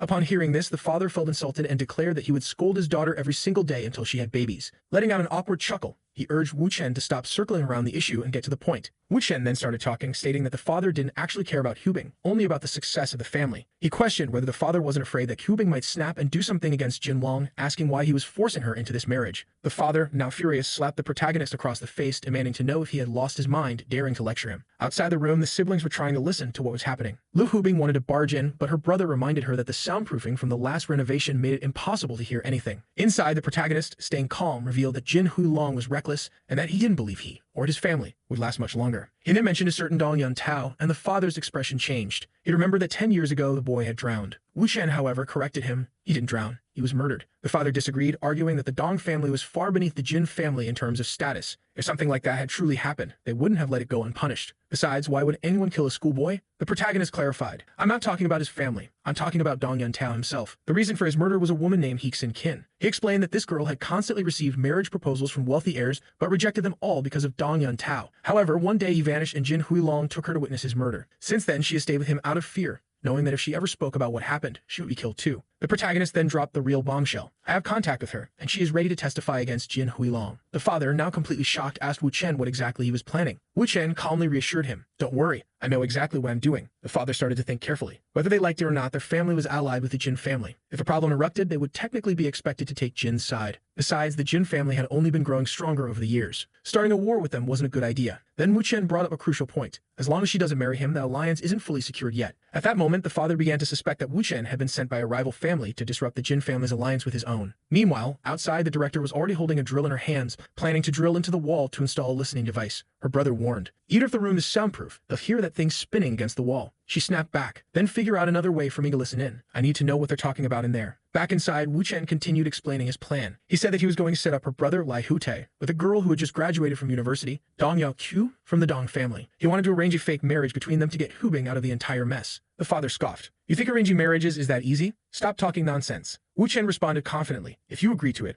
I can make it happen in a week. At that moment, the father was completely shocked, realizing that the protagonist wasn't joking. This was a real plan. And a marriage with the Dong family? Now isn't the time for that. But he still asked Wu Chen directly, no, wait a minute. Tell me your real plan. What do you actually want? Wu Chen didn't even hesitate and answered, I want Jin Huilong dead. Your daughter is beautiful, and that bastard dares to try and steal my woman from me. If I don't kill him, he'll kill me. And since someone has to die, it's gonna be him. There's no turning back now. Jin Huilong has to die. The father then asked if he had dirt on the Wei family. The protagonist confirmed, yes. But if you leave me alone in Dongai for at least half a year, I'll tell you everything. The father thought for a moment and then agreed. All right, deal's done, kid. Meanwhile, outside the room, the director was holding a shovel thinking, a shovel like this. They probably wouldn't hear it from inside. Just need a small hole. Her brother looked at her like she was insane and said, girl, stop dreaming. They already left the room. It's over. At that moment, Wu Chen walked out. She grabbed onto his arm immediately and asked, baby, did you finish talking? Yeah. She turned to her father. Where are you going, old man? The father responded, for now, you and Hubing can handle whatever you want here. I'm heading back. Then, without another word, he got into the helicopter and left. Now back to her focus. She immediately tried to seduce Wu Chen, asking, what did you tell my father? Why did he leave so quickly? Tell me. Wu Chen immediately caught onto her game and smirked. Oh, trying to act all sweet now. She leaned in closer. Come on, babe, tell me. Her brother, seeing this, decided to bounce. Yeah, I'm out. I don't mean to see this. Meanwhile, she now fully awake and ready to tease, leaned in even more and said, if you tell me, I might start considering some things. Wu Chen, in a rare moment of honesty, sighed and said, really? I haven't been feeling great these days. Quinn's getting way too clingy and I'm getting kinda exhausted. Hearing that, she immediately shoved him. You're unbelievable. But Wu Chen, still in his Sigma mode, grabbed her hand and pulled her close. Oh, I'm the shameless one. And what about you? Trying to seduce me just to get information? She, now lying against his chest, pouting. He raised an eyebrow and asked, huh?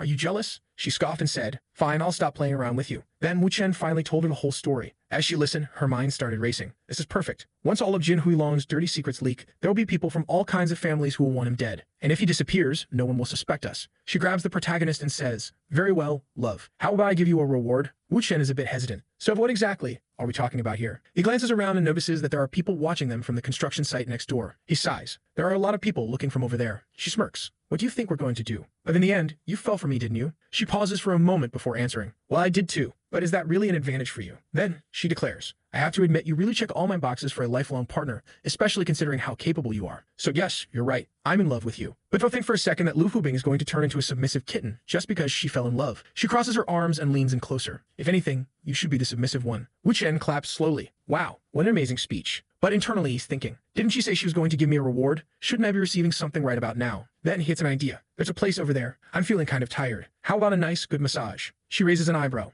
If you beg for it. Go ahead. Beg, and I'll do it. Wu Chen immediately shrugs. Nah, not in the mood. I think I'll just ask someone else. She glares at him. Oh, and who exactly are you going to ask? Sun Qingying? He shakes his head. Nope. Sun Qingying is at work right now. She's super busy. Guess I'll have to ask someone else. Her expression changes slightly. Who? He smirks and leans in. She's not mine yet, but once I get to know her a little better, it'll be easy to ask for a massage. She's younger, prettier, and richer than you. Her face immediately darkens. Who the hell is this girl? She's from Dongai? I don't know of anyone like that. Wu Chen, enjoying every second of this, pulls out his phone. Stop guessing. Hold on, let me call her. Then, turning away from Hubing, he speaks into the phone. Mr. Song, I know you just graduated, just like me, and you're looking for some new songs. A voice on the other end replies, really? You actually have some. Everything I've been receiving lately has been so mediocre. Wu Chen chuckles. No worries. You can check them out first. Even test them if you want. If you're free now, how about we meet at a cafe in CDB? Meanwhile, Hubing's mind is racing. A woman who's prettier than me, has a better background, more money, and just graduated. She has to be in the top 10 richest people in Dongai. Who could it be? Then, a realization hits her. Her eyes narrow. Loved, she's not from the Wu family, is she? Wu Chen grins. That's right. She's Yurong's daughter. Lu Hubing, completely shocked, exclaims. No, have you lost your mind? You're going to meet Yurong's daughter and ask her for a massage. It turns out this girl isn't just the daughter of a powerful man. She owns a massive company, is a millionaire, and is even an idol. How many titles can one person even have? The director, still in disbelief, warns. Don't do it. Wu Chen shrugs. I know all of that, but I also know that when she was younger, she had another name. The most beautiful girl in Dongai. Hubing, still resisting, argues. Think this through again. Stop acting on impulse. Are you crazy? Then, after a moment of hesitation, she grits her teeth and says, if all you want is a massage, then come to my house tonight. Not just a massage. I can be yours. At this, Wu Chen realizes things are getting complicated. He places a hand on her shoulder and softly says, "Oh, silly girl, you're completely misunderstanding everything. This meeting, the massage, all of it, they're just excuses." She narrows her eyes. "What do you mean by that?" He grins and responds, "Relax, don't overthink it. I won't hurt you. Bye." And with that, he leaves. At the cafe, Wu Chen arrives and meets the girl who introduces herself as Song Suener. "Nice to meet you. I'm Wu Chen." "Ah, sit down. Want a drink?" She shakes her head. "No thanks." Then she gets straight to the point. "Did you bring your stuff? At least a USB or something? Or your songs written down somewhere?" Wu Chen observes her for a moment and then asks, "You got a pen and paper?" She raises an eyebrow. "A pen and paper? For what?" He leans forward and smirks. "I'm going to write them for you." She looks at him confused. "Wait, you're going to write them now?" He nods. "It's all in my head." Now she's annoyed. "You're kidding, right? You don't have it already.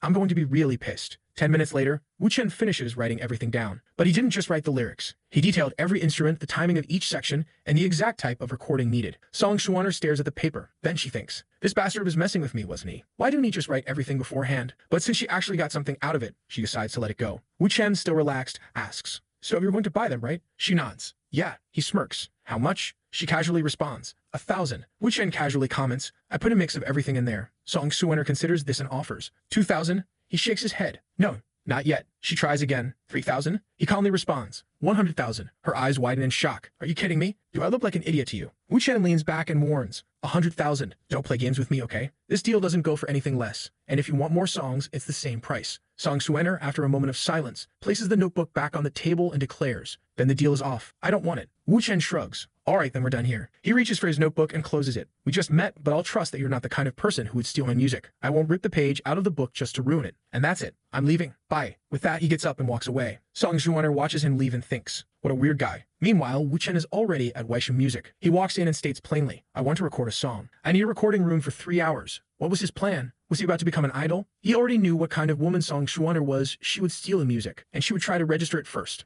So he was going to register it before she even had the chance. After experiencing multiple reincarnations, Wu Chen was absolutely certain that Soul Remedy, the song, always blew up in a single day whenever it was released. So after dropping the song, all he had to do was wait, because Song Suener would come back to him. Inside the recording studio, Song Suener called out to him, "Do you need an engineer? Someone to fine-tune your recordings?" "One assistant." Wu Chen, without hesitation, responded, "No need. I do everything myself." 3 hours later, Wu Chen had recorded, mixed, and finalized everything. It was time to publish. At that exact moment, Song Suener called him again. Her voice sounded worried. "You've been ignoring me for 3 hours. What have you been doing?" Wu Chen answered casually, "Oh, I was busy." "What's the problem?" Apparently, the first girl he met, the one who was crying about going abroad, had just received a scholarship at Song Suener's company, meaning the girls were working together to stay close to Wu Chen. Damn, the guy didn't even need to do anything, just exist, and they would fight for him. Wu Chen chuckled. "You did well," but she sighed. "Unfortunately, I have to go home tonight. If I keep going to your place every day, it's going to start looking suspicious." Wu Chen, unfazed, replied, "No problem. I have some things to take care of tonight anyway." But while driving, he noticed something. Someone was following him. The license plate wasn't from Dongai. There was only one possibility. Ding Rulong's people had come for him. It seemed like the author didn't even bother to explain. The protagonist had probably used his driving skills to escape. The scene shifted to the protagonist already uploading his song online. Under the name Chen Yu, his name reversed. The idea was for the girl to notice that he had released the song and that it had exploded in popularity. The next day at 7 a.m., the protagonist went to his PC to check how his song was performing. However, as he looked around, he noticed something was off about his house. Everything was in different positions. The protagonist figured that there was probably already a camera or something watching him. And since they wanted to play, then let's play. The protagonist called a certain lady Lai and said, "Hey, there's nothing going on over there. Don't you want to meet up today?" She replied that she was about to call them to talk about Sung Shuang and said, "I'll be at the company before 9. Already in the car, he reflected on the high probability of something happening, but everything was under control. Accelerating the car, he cut through the asphalt. The men surrounded him with 2 trucks and a car behind him, crushing and blowing up the protagonist's vehicle. He had already memorized all their license plates and woke up in bed on the same day thinking, now it's my turn to have some fun. He called Lai Huday and said, "Listen up, Jin Huilong's men are in town. There are 2 trucks with plates X, Y, and Z and an RV with plates A, B, and C. They're near my house and are going to make a move soon, but don't kill them. I want them alive." Lai Huday was shocked but replied, "Relax. I'll handle it now." The protagonist knew he had to expose himself. He started coming up with a plan to make the men follow him and decided to head toward the parking lot of a nearby shopping mall. Upon arriving, he informed Liu Hutai, "I'm here, come look for them. I'm in the Mar Ost Road area and the guys who were following me are right behind. No secrets, just come and get them." The men in the truck, realizing that he had entered the underground parking lot, were already preparing to leave. But just as they were thinking about making their escape, they were hit dead center in their car. The man got furious, thinking it was an accident, but it was obviously not. He shouted, "Hey, bro, what's your problem? Can we have a little chat?" With that, all the men who had attacked Wu Chen were captured. The scared man informed Jin Huilong that Lai Hute had captured everyone. Jin Huilong responded, "Plan B then. I want Wu Chen dead today. Do what you have to do." The man shouted to everyone, "Double the money. Shinmao Shopping Center. head there. Finish the job fast and disappear once it's done. 20 minutes later, the protagonist was walking through the corridors while someone spoke to him on the phone saying, "We captured them. Where are you?" He replied, "I'm at Sidmao Shopping Mall." "Why?" The person said, "Listen to me. Get to a crowded place." "I'm on my way." The protagonist replies, "Of course, my dear lad." It seems like he's talking to the director. Noticing that one of the cameras has already been cut, he knows there are more people lurking nearby. And just as the elevator doors close, a man with a weapon appears, ready to attack. The protagonist, well-trained, doesn't hesitate. He grabs one attacker's wrist, delivering a punch to another's stomach. Both attackers come in with knives, but he dodges one and lands a solid punch on the other's face. The scene cuts. The director, worried, notices that he's not answering. The security guards inform her he's in the elevator. She, now anxious, asks, "What floor is the elevator on?" They respond, "It's at B1. Let's move." When the elevator doors open, a body is already on the ground. The protagonist, having defeated everyone, stands tall and imposing. The director, seeing him, gets emotional. He says, "Oh, my dear lady lie." She, surprised, replies, "Huh? What?" He continues, "Hold on, I'm all dirty. You'll get your clothes messy." She questions, "How do you still have the energy to talk?" "You need to get to the hospital right now." He counters, "Hospital for what?" She insists, "You're covered in blood. Where's the wound? Tell me." She grabs him, trying to find the injury. He teases, "Looks like you're taking advantage of my injuries just to touch me, huh? Since you're having fun, I guess I'll have fun too." And he starts squeezing her back. The protagonist doesn't stop. He just took down 50 goons and is still standing strong. She, now realizing the situation, says, "Wait a second. You fought off 6 armed guys by yourself and didn't get hurt." "Holy," he responds, "Yeah, but now my clothes are dirty. I need to take a shower, so I'm heading out. But first, I need to do something." He picks up the phone from one of the unconscious men and snaps a picture of all of them knocked out. Then he makes a call. "Lottle, where are you guys? Did you finish the job?" He adds, "I sent you a picture. Did you see it?" The person on the other end asks cautiously, "Who are you? Why are you using Lottle's phone?" Wu Chen, completely unfazed, replies, "Relax.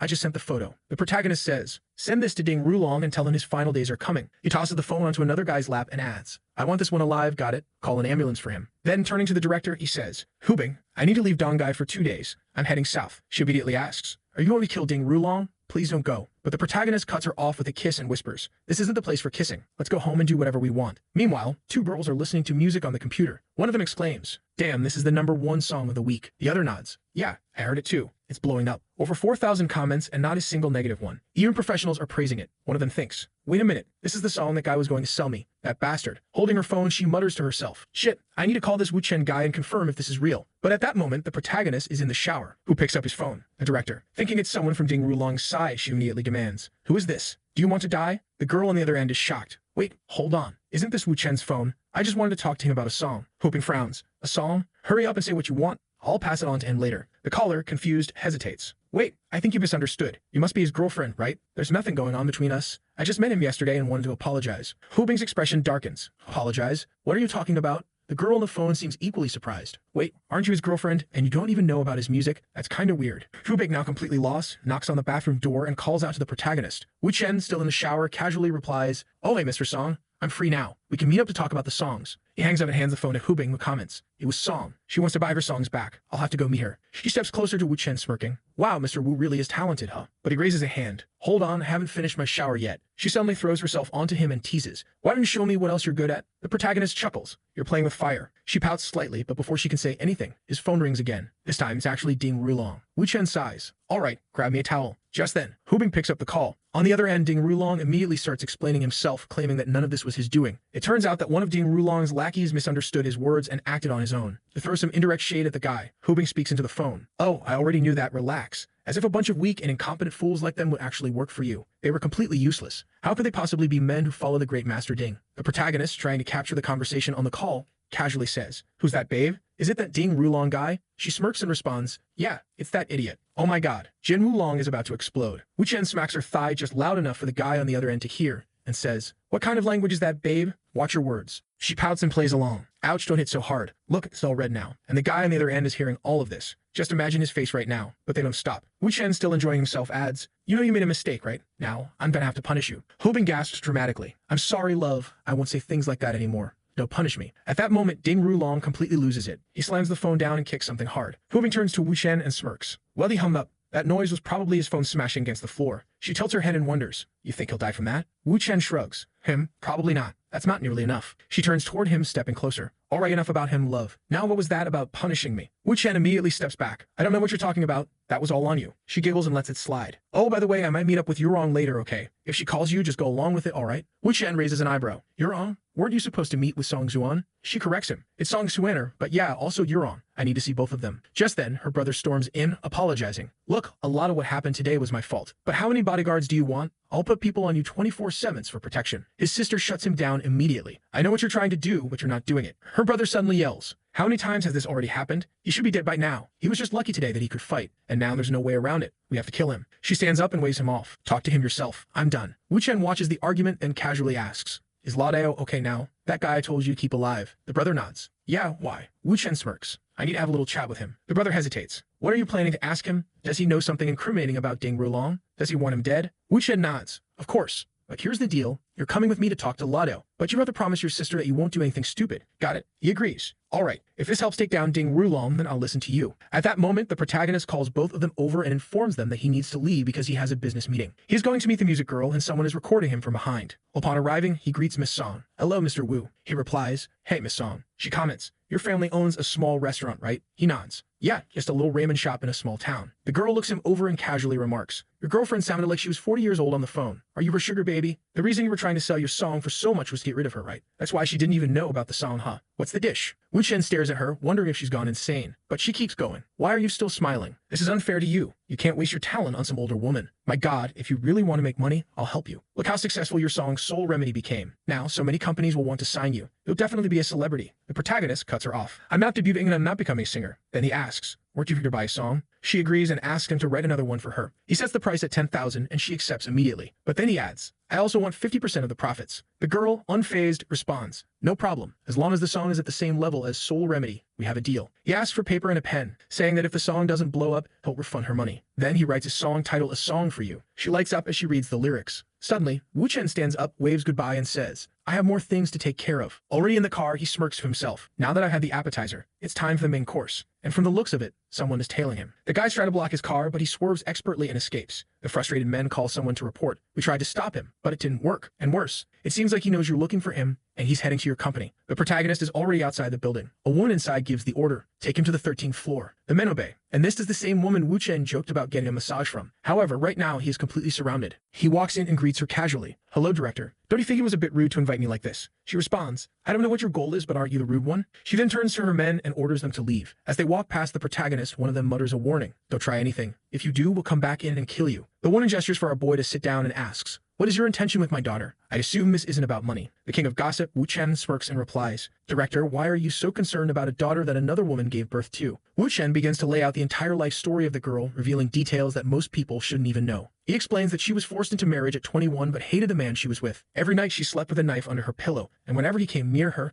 she would immediately pull it out to kill him. In the mornings, she would come up with excuses, saying she didn't want to get pregnant because she would get fat and ugly. Since she wasn't that beautiful to begin with, she told him that if she ended up covered in pregnancy marks, she would look terrible. The man accepted her excuses, and over time, she convinced him to let another woman carry the child instead of her. What he never imagined was that after the child was born, she would deny everything she had promised. Not only that, but it seemed like she completely ruined his family, stole his company, and took everything for herself. Wu Chen exposed all of this, but she seemed completely unbothered. She simply replied, You know that Dong Chenggang is dead, so if you got something else to say, just say it. But let me warn you, even though I didn't give birth to her, she has my blood. Wu Chen paused for a moment confused. How does that work? If you didn't give birth to her, she doesn't have your blood. But whatever. The protagonist continues, Stop assuming I want something with your daughter. You should have realized by now that my focus isn't on her. I have things to discuss with you. She flips her hair back and casually comments, Oh, you ambitious young men. Mysterious, huh? So can I know what kind of thoughts you have about me? Wu Chen sighs. It's complicated. It might even seem like it's coming out of nowhere, but, Director Wu, you're always surrounded by bodyguards, so I had to use these methods just to meet you. She stands up and tilts her head. Complicated? How can a discussion between adults be complicated? Tell me, Mr. Wu, does Lu Hubing know about all these complicated thoughts you have about me? Of course she knows. She steps closer. Then why, now that we're face to face, don't you go into detail and tell me all of these thoughts? The protagonist cuts her off. I know a man named Ding Rulong who's hunting me. She crosses her arms. I know, but what's that have to do with me? I'm going to kill him. Good luck with that. I'm here to warn you. Pull all of your investments out of the ActionToon fund while you still can. She frowns. What kind of ridiculous nonsense is this? What does the Li family drama with Ding Rulong have to do with Xuanhun investments? Wu Chen leans forward slightly. The Xuanhun fund, Tong Heian's assets. Every transaction and business deal you've made in the past 5 years is about to collapse because of me. She narrows her eyes. Are you trying to start a war with me? Wu Chen shrugs. I'm trying to take down Ding Rulong, but you're too deeply involved with him. You got caught in the middle. She interrupts. I have no ties to Ding Rulong. I'm not interested in your little feud. Wu Chen chuckles. Oh, Director Wu, of course you are. He mentions a certain man, the third uncle of Ding Rulong. That guy has major investments in a certain company. When he goes down, he'll take a huge financial hit. She replies, I know the third master Ding. He's one of the most powerful men in the second generation of their family. But what does that have to do with me? Clearly, you don't even realize how deeply intertwined the Wu family is with the Jing family. When the Jing family starts crumbling, it's going to hit the Wu family. And that will bring trouble for you too. She observes the Jing family situation carefully. Do you really plan on dragging the entire family into this? She starts thinking. This man is Leah Rubing's boyfriend, but he's not actually part of the family. How could he possibly cause problems for the entire Jing family? The protagonist casually responds, I'm here because Leah Rubing is a huge fan of yours. She sees you as an inspiration. She raises an eyebrow. That's the dumbest excuse I've ever heard. But since he mentioned Leah Rubing, she decides to confirm it herself. She calls Leah Rubing. Leah Rubing answers the call, already aware that her boyfriend is with the director. Your boyfriend is here telling me he plans to go against the Ding family. Leah Rubing replies, unfazed. Yeah, I heard. But is the Li family also getting involved? He spoke directly with my father, so I don't know exactly what his plans are. You'll have to ask him yourself for the details. The woman on the other end pauses, now unsettled. He ignored Leah Rubing and went straight to her father. Wasn't the Jing family working directly with the Li family? If that was the case, she needed to talk to him. She turns back to the protagonist and asks, would you like something to drink? A little wine? Or champagne? Wu Chen replies, wine is fine. She pours 2 glasses and hands him one. Drinking mode activated with Wu Chen. At that moment, the protagonist begins to explain his identity,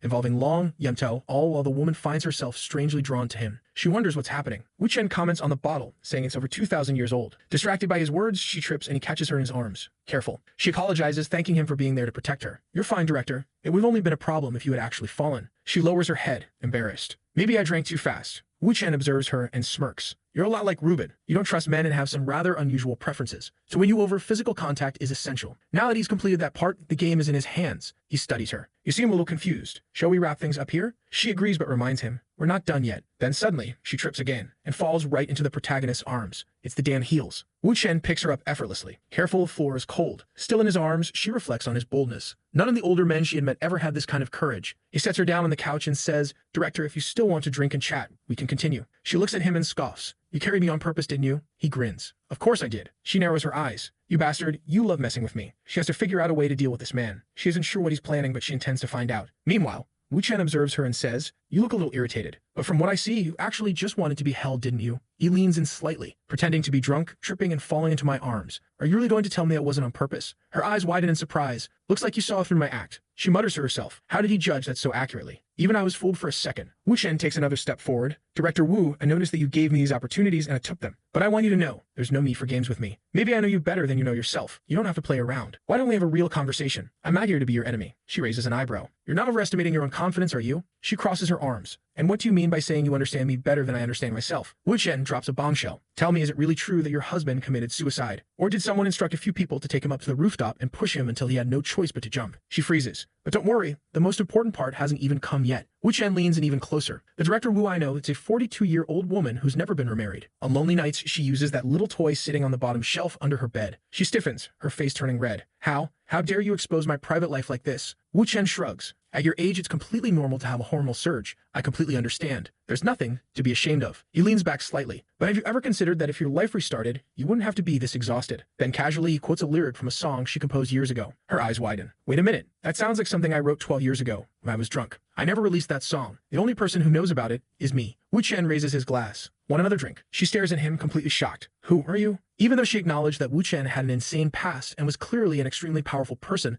there was no way he could know all of this. What kind of power is this? This level of knowledge is beyond comprehension. It's too mysterious. It was already too late. The protagonist continued, exposing even more of her past actions. He mentioned that she had stolen a clothing line from the Song family at some point. He reaffirmed that he understood her better than she understood herself, but reassured her, I'm not here to be your enemy. Now she was at a crossroads. Her logical mind had already calculated 2 possible choices. 1, eliminate him now before anyone else could find out what he knew. Or 2, develop a closer and more intimate relationship to take advantage of his abilities. However, there was a problem. Wu Chen was too mysterious. She had no idea where he came from or who he was connected to. Making him disappear wasn't an option. That only left one alternative. At the very least, he was young, not bad-looking, and had an attractive physique. She turned to him and said, since we're not going to be enemies, let's get back to the main topic. You really can't seem to stay away from the Ding family, can you? Wu Chen responded calmly. I'll explain my plans soon, and when I do, I hope you'll join me. If that happens, not only will you be safe, but your career will advance even further. She chuckled. Mr. Wu's working so hard for Miss Lai Hubing, but just now you were treating me like a princess. Aren't you afraid she'll get jealous? Wu Chen casually dropped a bomb on the table. Su Qinyin is also my woman, and Leah Rubing doesn't care. She's not a small-minded woman. The director paused, now processing something else entirely. That would explain all the recent confusion among the board of directors at Jinfu. So this is what's really happening. If that's the case, then even if I do something, I won't be seen as some homewrecker in their relationship. Leah Rubing must have already made peace with this situation. She stretched out her leg and glanced at him. I'm tired of drinking. Why don't you come over to my place for some tea? Maybe that'll refresh us. Wu Chen picked up her shoe and slid it onto her foot. If you want tea, then let's go have tea. As they stepped out, she asked, how much time do you have? Time? Plenty. He pulled her in and kissed her. Stop trying to control the situation. This is something that should be initiated and handled by a man. Her expression was impossible to ignore. The tension escalated. Then something unexpected happened. Wu Chen picked her up and placed her on the bed. As he started unbuttoning his shirt, she murmured, go easy. And after a long, intense night, everything finally settled down. The next morning, he arrived home, and waiting for him was the very girl he had sold the songs to. Mom, where are you? You scared me. You weren't answering your phone. The mother sat up in shock, immediately turning to Wu Chen. Get out now. My daughter's back. Wu Chen darted out of sight, slipping under the bed. As the daughter looked around, she opened the bedroom door, only to find no one there. However, Wu Chen's shoes were left right by the entrance. That was proof that he was still around. Hiding beneath the bed, Wu Chen smirked. The girl misunderstood the situation, thinking she had a burglar in the house. Meanwhile, Wu Chen was just lying there smiling. Just then, her phone rang. It was Director Wu, and strangely enough, she had Wu Chen's phone. Why do you have his phone? He left it next to me. The director frowned. Yashin tried calling him this morning, but that's not what happened. Then why is he there? Did you two meet up? The girl casually answered, yeah, we're at my house. The director's voice changed. Wait, the director spent the night at your place? Did you two sleep together? The girl smiled slightly. Yes. Wu Chen only attracts women who like competing with each other. The director, stunned once again, wondered, how does this man manage to conquer a woman in just one day? And yet, the real problem was that the girl was clearly provoking her, which pissed her off even more. She turned back to the director and said, we need to talk. All right then, come meet me in Shenzhen. Wu Chen casually asked, was that a call from Lu Rubing? Yeah, she said she's on her way now, so I'm going to take a shower. Meanwhile, the mother, stepping out of her bedroom, saw her daughter heading out. You're leaving already? You just got here. The daughter replied, I'll stay. I don't want to get in the way of you and the guy inside. The mother froze. Who is he? Do I know him? Have I seen him before? Why are you so curious? Even though it was an awkward situation, the mother wanted to know who her daughter was involved with. 40 minutes later, Lu Rubing arrived. She walked up to Wu Chen. Congratulations, Mr. Wu. You keep surprising me. Wu Chen smirked. Thanks for the compliment. Jealous? She didn't answer, walking past him. Then she turned around and asked, do you really do whatever you want? Can't you go a single day without pissing me off? You have no consideration for me at all. Wu Chen stepped closer, looking her in the eye. Lu Rubing, I love you. For the first time, even he didn't know if he was joking or being serious. For a moment, he felt just as lost as the women around him. Lu Rubing, however, was completely thrown off. That bastard saying things like this right now. I can't believe he only says things like this when he wants to beat me in an argument. But I can't lose my cool. I need to stay calm. Have you ever used those words to try and convince someone else? But obviously not. She responds, half-jokingly, my love, Wu, I love you too. At that moment, the protagonist shakes his head. She freezes. And what if Su Qingyan sees you like this? She might think we're just a fake couple. And what about the woman from today? If she sees this situation, do you really think you can handle it? Wu Chen, completely unfazed, replies, I'm not worried. None of them will say anything. She sighs, still a little irritated, but lets it go. Wu Chen walks away, telling her she can now have a private conversation with Director Wu. Just then, Director Wu arrives, still in her pajamas. Since we have so much to discuss, why don't we get straight to the point? What do you mean by that? Kneel and apologize. But the new crazy girl simply lets out a soft, grabs the director by the shoulder and plants a kiss on her forehead. The director's mind goes blank. What the hell is this Sung Yang doing kissing me? Meanwhile, Song pretends not to understand the situation at all. Oh, I don't know. I don't really understand what you're saying. But in her mind, she knew exactly what she was doing. I completely understand your feelings, miss, but please just accept this little kiss and be content. She actually believed her kiss was so valuable that it was all that was needed. Then she looks at the director and says with a straight face, my apologies, are you satisfied now? The director, beyond irritated, couldn't believe the absurdity of the situation. Then Su Qingying, still in her chaotic mode, says, it's such a shame you weren't here last night. If you had been, the three of us could have. The director's thoughts derailed. What the hell is she talking about? What kind of debauchery is this? Meanwhile, Sue is licking her lips. Miss, do you feel the sincerity of my apology? Or would you like me to apologize more? The director, now completely done with this nonsense, snaps. For the love of God, have some respect. She thinks to herself, it's not even worth arguing with someone like this. So she turns and says, I have nothing more to say here. I'm leaving. Song, watching the exchange, realizes that letting things escalate into a fight would be a bad idea right now. She had been deliberately playing dumb to avoid an argument, giving a kiss instead of apologizing outright, avoiding confrontation and ensuring she wouldn't be pushed away from Wu Chen. The protagonist had masterfully played 4D chess with a 200 IQ strategy. She left fully convinced that she was in love with Wu Chen. In the car, the director called Wu Chen. He answered, are you done talking? She sighed. Wu Chen, can't you find a single normal woman? Why are they all crazy? He chuckled. What happened? She grumbled. Su Qingying was already weird, but this one, My God, she's completely out of her mind. Then she cut herself off. You know what? Forget it. I don't even want to talk about her anymore. Wu Chen thought to himself that Yu Hong must have handled the situation well, and judging by Lu Rubing's frustration, she probably didn't want to deal with her anymore, which was perfect, because Yu Hong had realized that provoking Lu Rubing would be a mistake. Since Lu Rubing was still publicly his girlfriend, he couldn't just end things with her. The best option for Ru Yang was to avoid any direct fights with Lu Rubing. Back in the conversation, Ru Yang confidently said, "You should have a little more faith in me. I can handle things too." Just then, Lu Rubing's brother called Wu Chen. His voice was urgent. One of them escaped. He was talking about La Dao. Apparently, the man had taken a phone and asked for it to be sent to the hospital. When the brother entered the hospital room, he confronted the man inside. "You're acting crazy in my territory. How do you have the guts to try something against Yu Shen? Do you have a problem with me too? Tell me the truth. This is Ding Rulong's doing, isn't it? Who else would have sent you here to Dongai? What was your mission?" But the man didn't say a word. He just got angrier. The brother lost patience and yelled, "Oh, so you're playing dumb, huh, bastard? You think I won't pull this trigger right now?" One of the men in the back hurriedly said, "Boss, calm down. Yu Shen said not to kill him. We can't do this here." The brother took a deep breath, then lit a cigarette. Whatever. Let's just smoke and chill." Moments later, someone rushed into the room panicked. "Where's the patient? Where did he go?" Everyone turned back toward the hospital bed. It was empty. They rushed to the window and saw something odd. A drain pipe. The guy had climbed out of the window and slid down. Peculiar, to say the least. Liu Rubing's brother continued his conversation with Wu Chen, explaining the entire situation in detail. Since the guy was injured, they would definitely find him soon. Wu Chen casually commented, "Damn, you said all that without even taking a breath. What are you trying to hide from me?" He knew both Lai Hute and the old man who had escaped very well. And he also knew that whenever Liu Rute tried to explain things too quickly, it meant that things had gotten out of his control. Liu Rute hurriedly apologized, saying that wasn't the case and that they would resolve it. But Wu Chen reassured him, "Relax.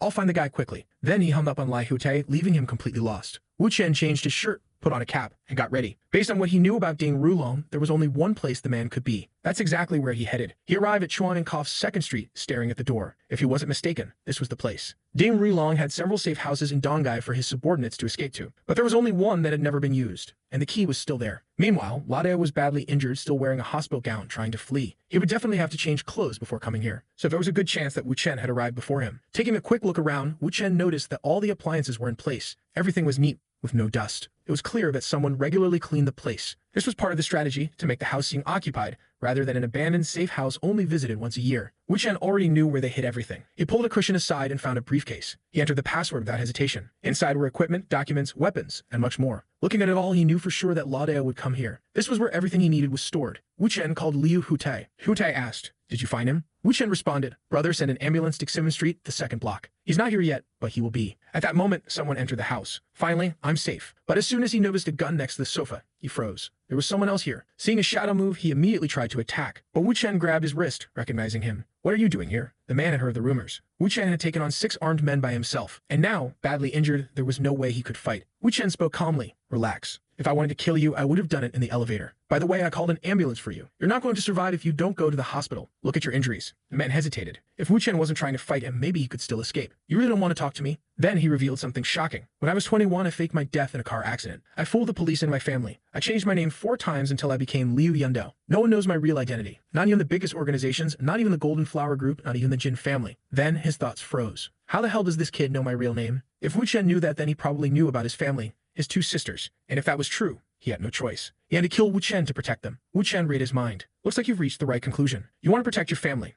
That's what every man should do. But Ladeo, I'm going to give you a chance." He tossed a gun in his direction. For a moment, Ladeo imagined grabbing the gun and killing Wu Chen right there. But Wu Chen just smiled. "Pick it up. It's loaded. Aim at me. Pull the trigger." And that's it. Ladeo's hands trembled as he slowly reached for the gun. Wu Chen smirked. "Or maybe it's not loaded. I'm just playing with you. What will you do?" Ladeo froze. This didn't make sense. Wu Chen was toying with him. Even if he grabbed the gun, there was no way he could aim and shoot before Wu Chen jumped on him and knocked him out. But then he reached for a knife hidden behind him. He pressed it against Wu Chen's back. "Do you think I can't kill you?" Wu Chen, still completely calm, replied, "I'm not betting on anything. You're just as composed as ever. And besides, everything I know about you, I haven't told anyone else." The man gritted his teeth. "Stop trying to distract me. This conversation is pointless." Wu Chen repeated, still relaxed, "I just want to talk." The man hesitated. "What do you want to talk about?" Wu Chen smirked. "I've already told you what I know about the Jin family. I won't reveal anything else. There are things you don't even need to say, like Ding Rulong's deadliest weapon. It was provided by Wan Huida from the Wang family. Ding Rulong planned to use it to kill." The man's breath hitched. Then Wu Chen continued. "And also, Ang Tan, Ding Rulong had him killed." Ladeo's entire body stiffened. Ang Tan had been a central figure in the Golden Flower Group. Most likely, he had been the heir to the entire organization. But 5 years ago, he had mysteriously died. The leader had ordered an investigation, but they had never found the killer. That was a case he had always wanted to solve. And now Wu Chen just told him exactly who was responsible. Lado narrowed his eyes. So this is Ding Rulong's advantage. These are just words. He thought about it. At first, Wu Chen had given him true information, but now was he throwing in lies to manipulate him? Was he trying to get him to betray the Jin family? His hands slowly moved away from the knife. Then he suddenly grabbed the gun and aimed it at Wu Chen. We have nothing left to talk about. Why are you still smiling? Last words? Because soon, you won't be laughing anymore. He placed a pillow in front of the gun to silence the shot. Then he pulled the trigger. Goodbye. But Wu Chen dodged in an instant. The bullet missed. Lado's hands shook. You're not afraid. Wu Chen smirked. I know you won't shoot me. The man exhales, thinking that in all of his years in the industry, he has never encountered someone like this. He says that since the protagonist is risking his life for this message, he will give him a chance and try to believe what he has to say about Wang Tan being killed by Jin Honglong. The protagonist responds that he speaks as if he is trying to deceive him. You won't regret it. Rest assured, I'll show you evidence. Come here. The man asks if there is really any evidence of this. Come, sit down. If you really want to know the truth, you'll need to tell a lie. If you can deceive this person, he will reveal the real story to you. The man looks confused, questioning what he means.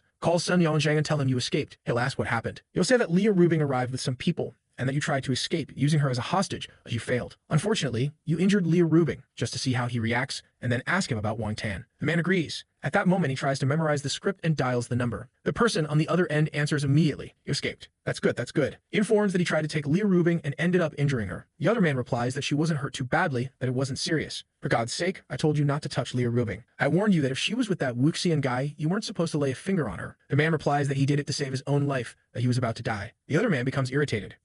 And at that moment, he gives a thumbs up. Master Zhang, can you be a little more polite? And besides, I took the money to do the job, and if your information was wrong, that's not my fault. Let me tell you, I already know all the messes within the Ding family. And I also know that you killed Ang Tan from the very beginning. I just never revealed it because of our old friendship. The man on the other end asks when he found that out. At that moment, he realizes that the protagonist wasn't lying. Wu Chen grabs the phone from the man's hand and asks about Zhuang Shan. What are you doing with Lao Dao? My friend isn't Ding Rulong supposed to be in the southern city of Guan? Did he come back to see his old man? The man on the other end of the phone starts thinking. He had indeed heard that their boss had gone south for urgent matters. Then he wonders if this guy really injured Leah Rubing. If that were true, it would be a disaster because it would destroy the alliance between the two families. They would become mortal enemies, and perhaps that's why the boss rushed south so quickly. He starts considering that when Ding Rulong returns, things will be a complete mess. The protagonist wishes him good luck. Then he tells the man in front of him that Zhuang Chan doesn't intend to tell the family about Leah Rubing's injury, as that would trigger a series of problems. This means the man standing before the protagonist is free to eliminate Zhuang Chan. He reflects that if even Ang Tan, a trusted ally, was killed, then he, a mere outsider, could easily be the next target if he doesn't act. Fine, I'll kill Zhuang Chan for you, he tells the protagonist. However, as he stands up, he suddenly hears a loud noise outside and wonders if Shen is trying to pull something against him. Just then, the protagonist's ally opens the door and says,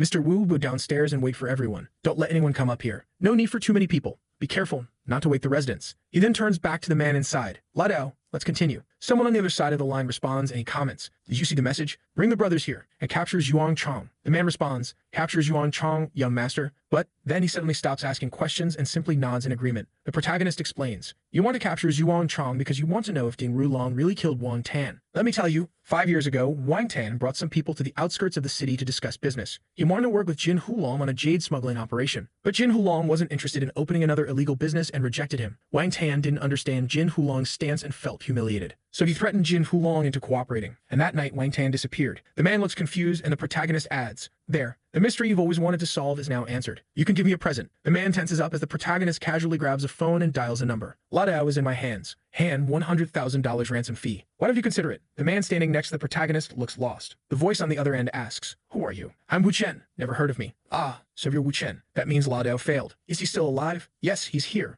Right in front of me, the protagonist replies, $100 million? That's too much. You think I'm just going to give you all that? The protagonist responds, He came all the way here, tried to kill me, and got captured. All I'm asking for is money. I believe I'm being quite reasonable. The man remains silent for a moment before saying, That guy's commission was 30 million, plus another 20 million at the end, totaling 50 million. That's all I can offer. Take the old man to the outskirts of the city and we'll make the exchange. The protagonist responds, Wow, you really are a boss. Your attitude is different from the others. Can you handle Albito's affairs? And don't you want to know who killed Wang Tan? He calls a member of Wang Tan's family and says, I'm lost here. The translator didn't explain anything to us. The man shows interest and the protagonist details the whole story. They argue the protagonist makes a threat and the man gets angry. In the end, the protagonist reveals his plan. I don't want money. I want you to let Lao Dao work for me in the city. That way I'll take care of all the problems with Ding Rulong using this man. And from what I can tell, you want him dead too. The man agrees. If everything you've said is true, I accept. He hands the phone to another man who answers, addressing him as General. You heard everything. I did. How did you fail? The 6 of us couldn't defeat him. What? Is Shen threatening you? The protagonist decides to be honest. I just want to change my life. I'm tired of all this. After hanging up, the protagonist congratulates the man. Congratulations, you're free. The man responds, Mr. Wu, capture Jin Xuan and bring him to Dongai in secret. He's important to me. Looking at his watch, the protagonist comments, I think the ambulance that came to pick you up is arriving. The man gets into the ambulance while the protagonist tells him that they'll talk again once he has recovered. For now, he needs to go home and rest.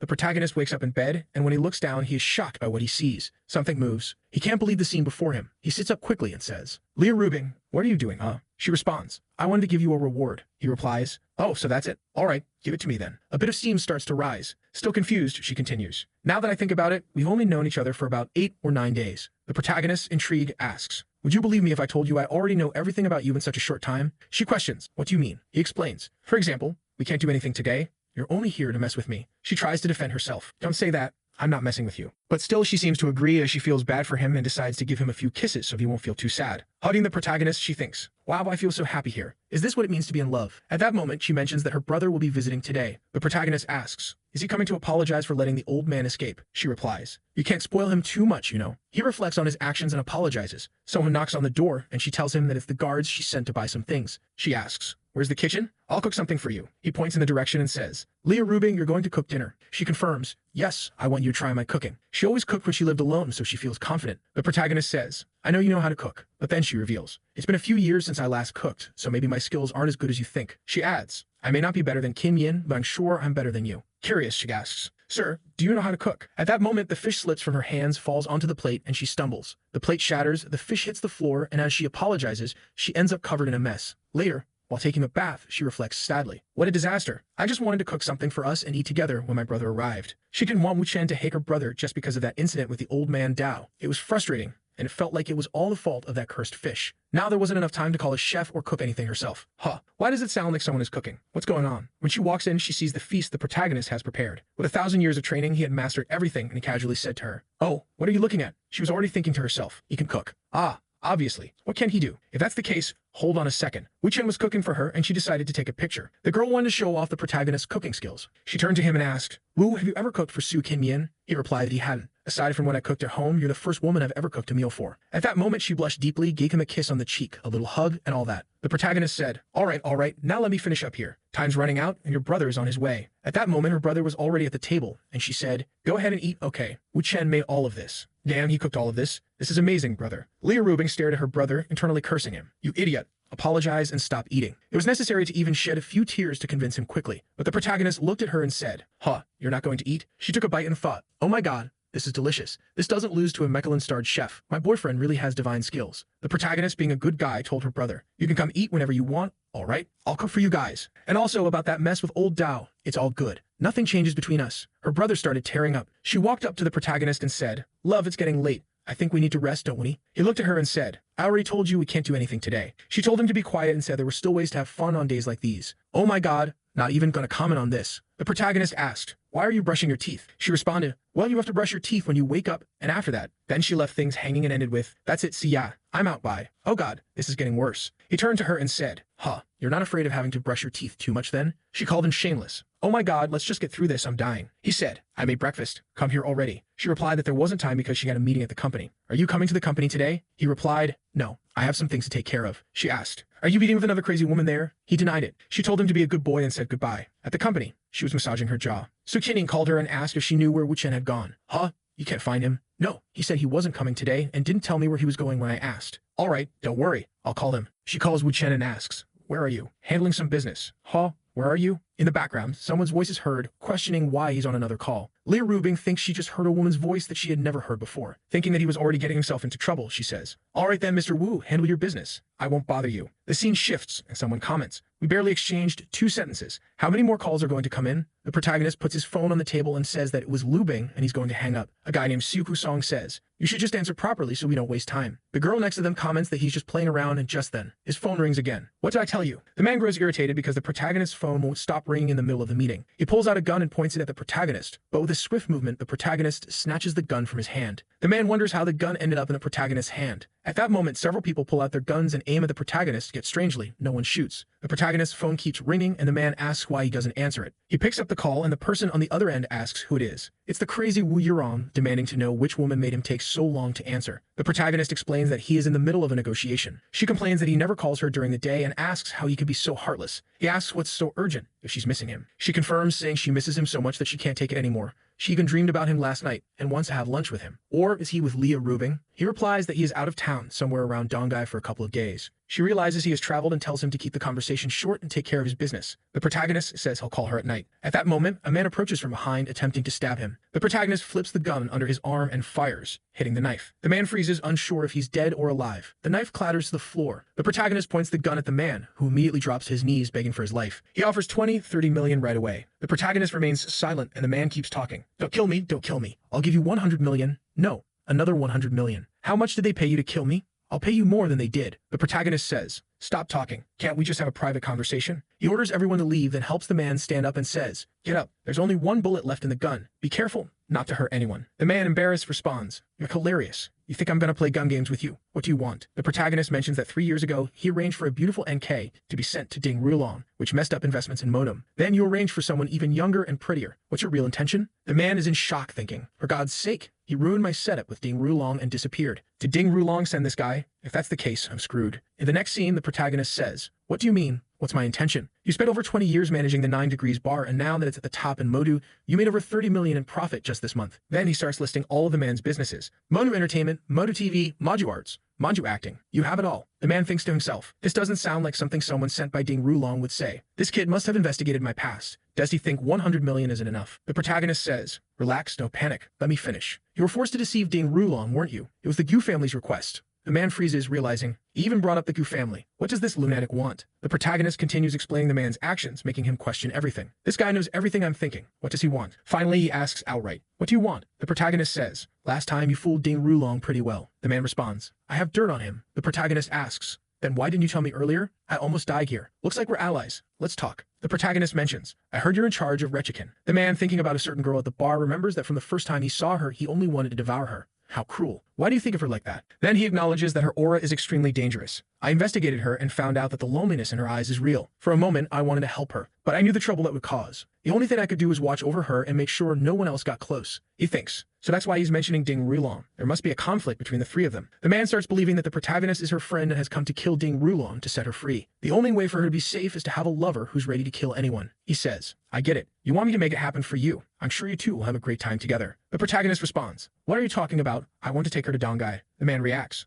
Monu isn't enough for you. You even want to decide where I take her? The protagonist says, no, I'm going to meet Shikin. I'm her daughter's tutor. All I want is for you not to tell Ding Rulong about this. I came here to warn you. The man questions, tutor? What do you mean? A home tutor? Didn't you say you were taking her to Dongai? When are you planning to do that? He thinks to himself, Dongai is Lai Hute's territory and part of the Li family's domain. Could Lai Hute be interested in taking Hishi Sing there? He was confused. Someone else was also confused, but they weren't there, which was a good thing. So, what should I call you, my friend? Wu Chen. All right, Mr. Wu Chen, let me make a call. Okay, go ahead. The man answers the call. Hey, Brother Mao, what's going on? Your guys called me saying there's a professional assassin there. I'm already on my way. Brother, relax. Let me just ask you one thing. Do you know Wu Chen from Dongai? Wu Chen? Why are you asking about him? Because he's sitting in my office right now. Oh, him. Are you sure? A man named Gu Hubo, a friend of Lai Hute, was part of the conversation. This friend of Lai Hute, who was also the brother of the protagonist's girl, was also a friend of the protagonist. The man on the call commented, who is this Wu Chen? You've mentioned him to me before. Hold on, let me confirm something real quick. Stay there. I'm coming over. The protagonist asked, Gu Hubai is coming. Looks like it. Do you know Brother Gu? He started thinking, if you know him, why are you using me? The protagonist replied, I don't know him, but I've heard of him. Just like he doesn't know me, but he knows about me. But for now, let's keep talking about Yishi King. At that moment, the man started explaining Yishi King's entire story to the protagonist. Meanwhile, in Modu, the protagonist received a call from Lai Hutai asking, hey, brother, a friend of mine called saying you're in Modu. Are you really there? Yeah, brother, that guy, Brother Gu, he's literally like a real brother to me. If he didn't mess up too much, can you not kill him? The protagonist replied, I think you're misunderstanding. I'm just here to talk business with him. Lai Hutai explained that Gu had called him, mentioning threats and guns. The protagonist insisted, I already told you, it's a misunderstanding. Besides, he just got here. Talk to you later. The man arrived and asked, are you Wu Chen from Dongai? The protagonist handed him the phone. He answered, speaking to Lai Hute. Brother Gu, he's my brother-in-law, okay? Please be respectful to him. The man grew irritated. And what if I don't want to be respectful? His brother, sensing the tension, pleaded. Don't provoke him too much, just talk it out, please. Thinking to himself, Lai Hude sounded shaken. Why is he so afraid of this brother-in-law? And Wu Chen, who is this guy? Lai Hude gave one last warning. Brother, don't go against him. I'm warning you, if you mess up, don't come crying to me later. The man, still confused, asked, what's going on? Did he threaten you or something? He explained that Wu Chen had single-handedly resolved all the Wei family's affairs and had informed them about all the issues happening. You don't get it. He fixed everything. The man asked, where did this guy even come from? What's his background? The problem is, no one knows where this lunatic came from. And on top of that, he even has a deal with my father, so I have no choice but to listen to him. The man, already sweating, said, all right, fine. He approached the protagonist and said, hey, Mr. Wu, I've been hearing your name for a while now. Tai mentions you all the time. Why didn't you say you were coming to Modu?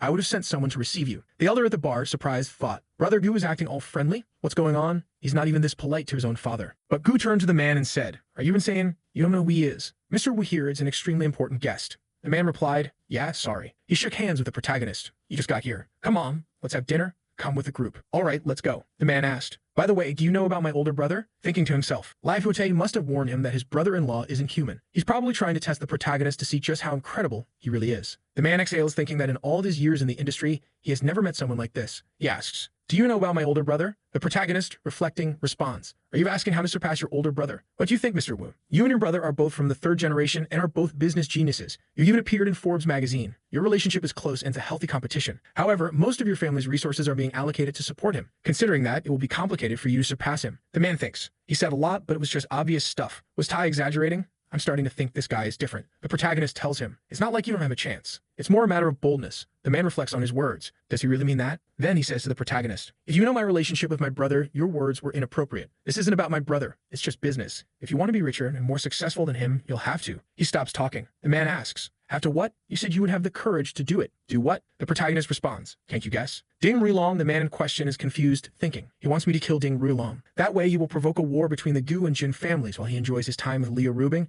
and the Gu family keeps feasting. When he got here, he clearly said he wanted to do business and make money. Does he really expect me to kill Ding Rulong? Wait, let me ask. He says, what does Mr. Wu mean by doing business? I've been competing with him for years and I'm at a disadvantage. The protagonist replies, I know about your competition with Ding Rulong, but your method won't work against him. That's why I'm asking for your boldness. The deal I'm offering, if you have the guts to take it, I guarantee this war will end and you'll leave your brother in the dust. The man thinks this is exaggerated, but since Tai even guaranteed it, he decides to bet on this man. All right then, I'll do business with you. The man says, okay, hold on. Let me make a call. Someone answers, oh, naughty boy, why are you calling me? Do you miss me? He responds, come to Modu. The woman says, now, you're just going to say a few words and leave me like this? He says, yes, but for now, just come. She replies, all right, I'm coming then. And she blows a kiss into the phone. The man thinks, wait, that wasn't Tay's sister's voice, was it? Hold on, isn't he Leah Rubing's boyfriend, and yet he's surrounded by women? No, forget it. These worldly matters don't matter. This man will help me surpass my brother. All right, let's go. Miss Hu arrives, and the man is already with her. Wait a second. He called and it was Miss Hu on the phone, but I heard her calling him naughty boy and even blowing a kiss. Did I hear wrong? The man shakes his head, lost in thought. She walks in, throws herself at the protagonist, and once again calls him naughty boy. Why don't you just wrap up this negotiation already? I can't hold myself back anymore. Then she sees Gu and says, oh, long time no see, boss Gu. Yeah, long time no see, Miss Hu. Gu, looking at the two of them, thinks, she's a goddess.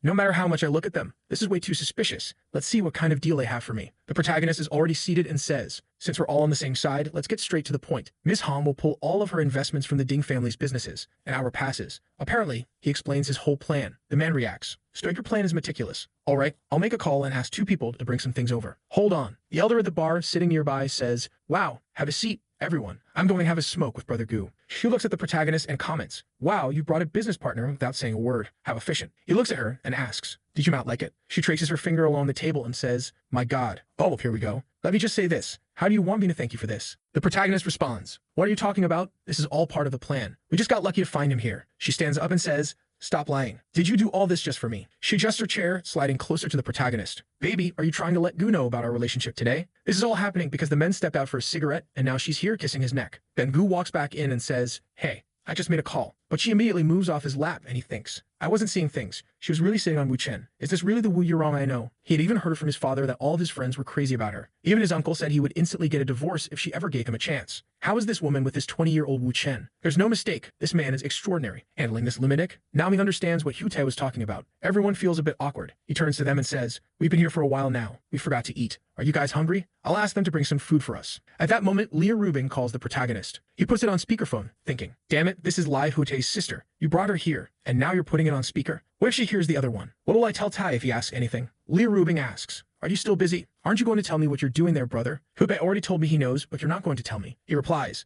I'm busy here. We'll talk later. She says, busy at this hour? You're with a woman, aren't you? The lunatic leans in and asks, is that Miss Liu, love? The man thinks, dear God, what is this crazy woman doing? Declaring war on the main girlfriend. Leah Rubing says, wait, Wu Yuron is there with you? What is she doing in Modu? He replies, I needed her here for some business. Do you want to talk to her? It's already thinking about activating Zen mode to avoid getting involved in this mess. This is too chaotic. Better not get in the middle of it. Leah Rubing thinks. He said it's business. Serious business. Well, looks like I'll have to forgive him. Fine, finish your business. I'll be waiting for you. The protagonist hangs up and says, all right, brother Gu, order the food. I'm starving. He replies, got it. The man leaves, thinking, my God, Leah Rubing tolerated that. Her man has another woman and she can't control him either. He's managing Leah Rubing and Wu Yuron at the same time. No, this guy is incredible. He admits defeat and decides to walk away. Time passes and he returns, saying, here's all the information we gathered on Ding Rulong after years of competition. Every company, every stock, all the transfers and more. The protagonist comments that they'll all gradually sell off shares of Ding Rulong's companies and use some agents to buy certain businesses while devaluing others. After using proxies to hold some shares, they'll consolidate everything under a select group of people and take control of the companies. He thinks with his own background, Lady Wu's connections, and the information provided by Mr. Wu, everything will go smoothly. There's no way this can fail. But he also reflects that the most important part now is deciding how they will divide up the Jing family's companies once they take them. The protagonist, already knowing the future, the past, and the present, says, now that we decided, we just need to discuss the division of company shares. The man says, I knew it. This is what I think, Mr. Wu. First, we need to save around 5% for profits and to help some people who don't want a slice of this pie. But Miss Wu and you should keep 60%. The woman thinks, damn, I thought he was only going to give me around 40%. Never expected this. The protagonist notes that if they keep 60% of the 5%,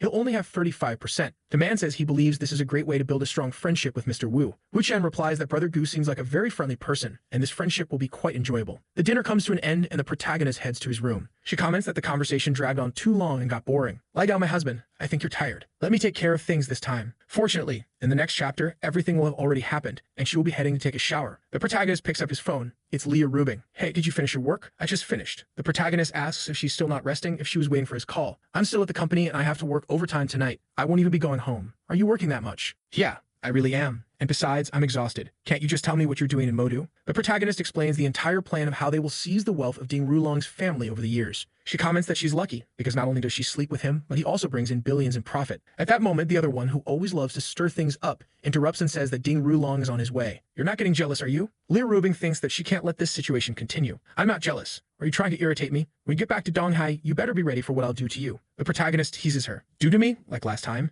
Now that you said that, I'm looking forward to it. The girl behind him is intrigued by his reaction. She boldly comments that she always says things like that and then calls him shameless. She informs him that Ding Rulong called her and said he's coming to Donghai to apologize in person. The protagonist asks if he gave a specific time. No. All right, I'll be back in Donghai in about 2 days. Then fine, rest up. I need to get back to work. The girl asks the protagonist what he'll do now that Ding Rulong is heading to Donghai. Something very interesting. She questions what Leah Rubing said she'll do to him. That's also interesting. Oh my God, what the hell are you two doing, you luminics? She says that she also wants to know about this interesting business while pretending to faint dramatically. The next morning, the protagonist wakes up to find a message from her saying that she will be returning to Donghai and that you should take care of her properly. He thinks that this is perfect since it aligns with his need to meet He King. Damn, look at this troublemaker. At a residential park, as he steps out of the car, he sees a girl and immediately knows that she is the daughter he's supposed to tutor. He King. Who are you? How do you know me? Apparently, she ran away and her mother is looking for her. She begs the protagonist to stay quiet and hide her. Her mother arrives, asking if he has seen a girl about this height, her 14-year-old daughter who just ran off. The protagonist plays it cool, looking off to the side. The girl notices his movement and yanks the other one with her. You little troublemaker, playing hide and seek. She thanks the protagonist. Relax, it's nothing. But are you two arguing over those drawings? Yes. And who is this guy?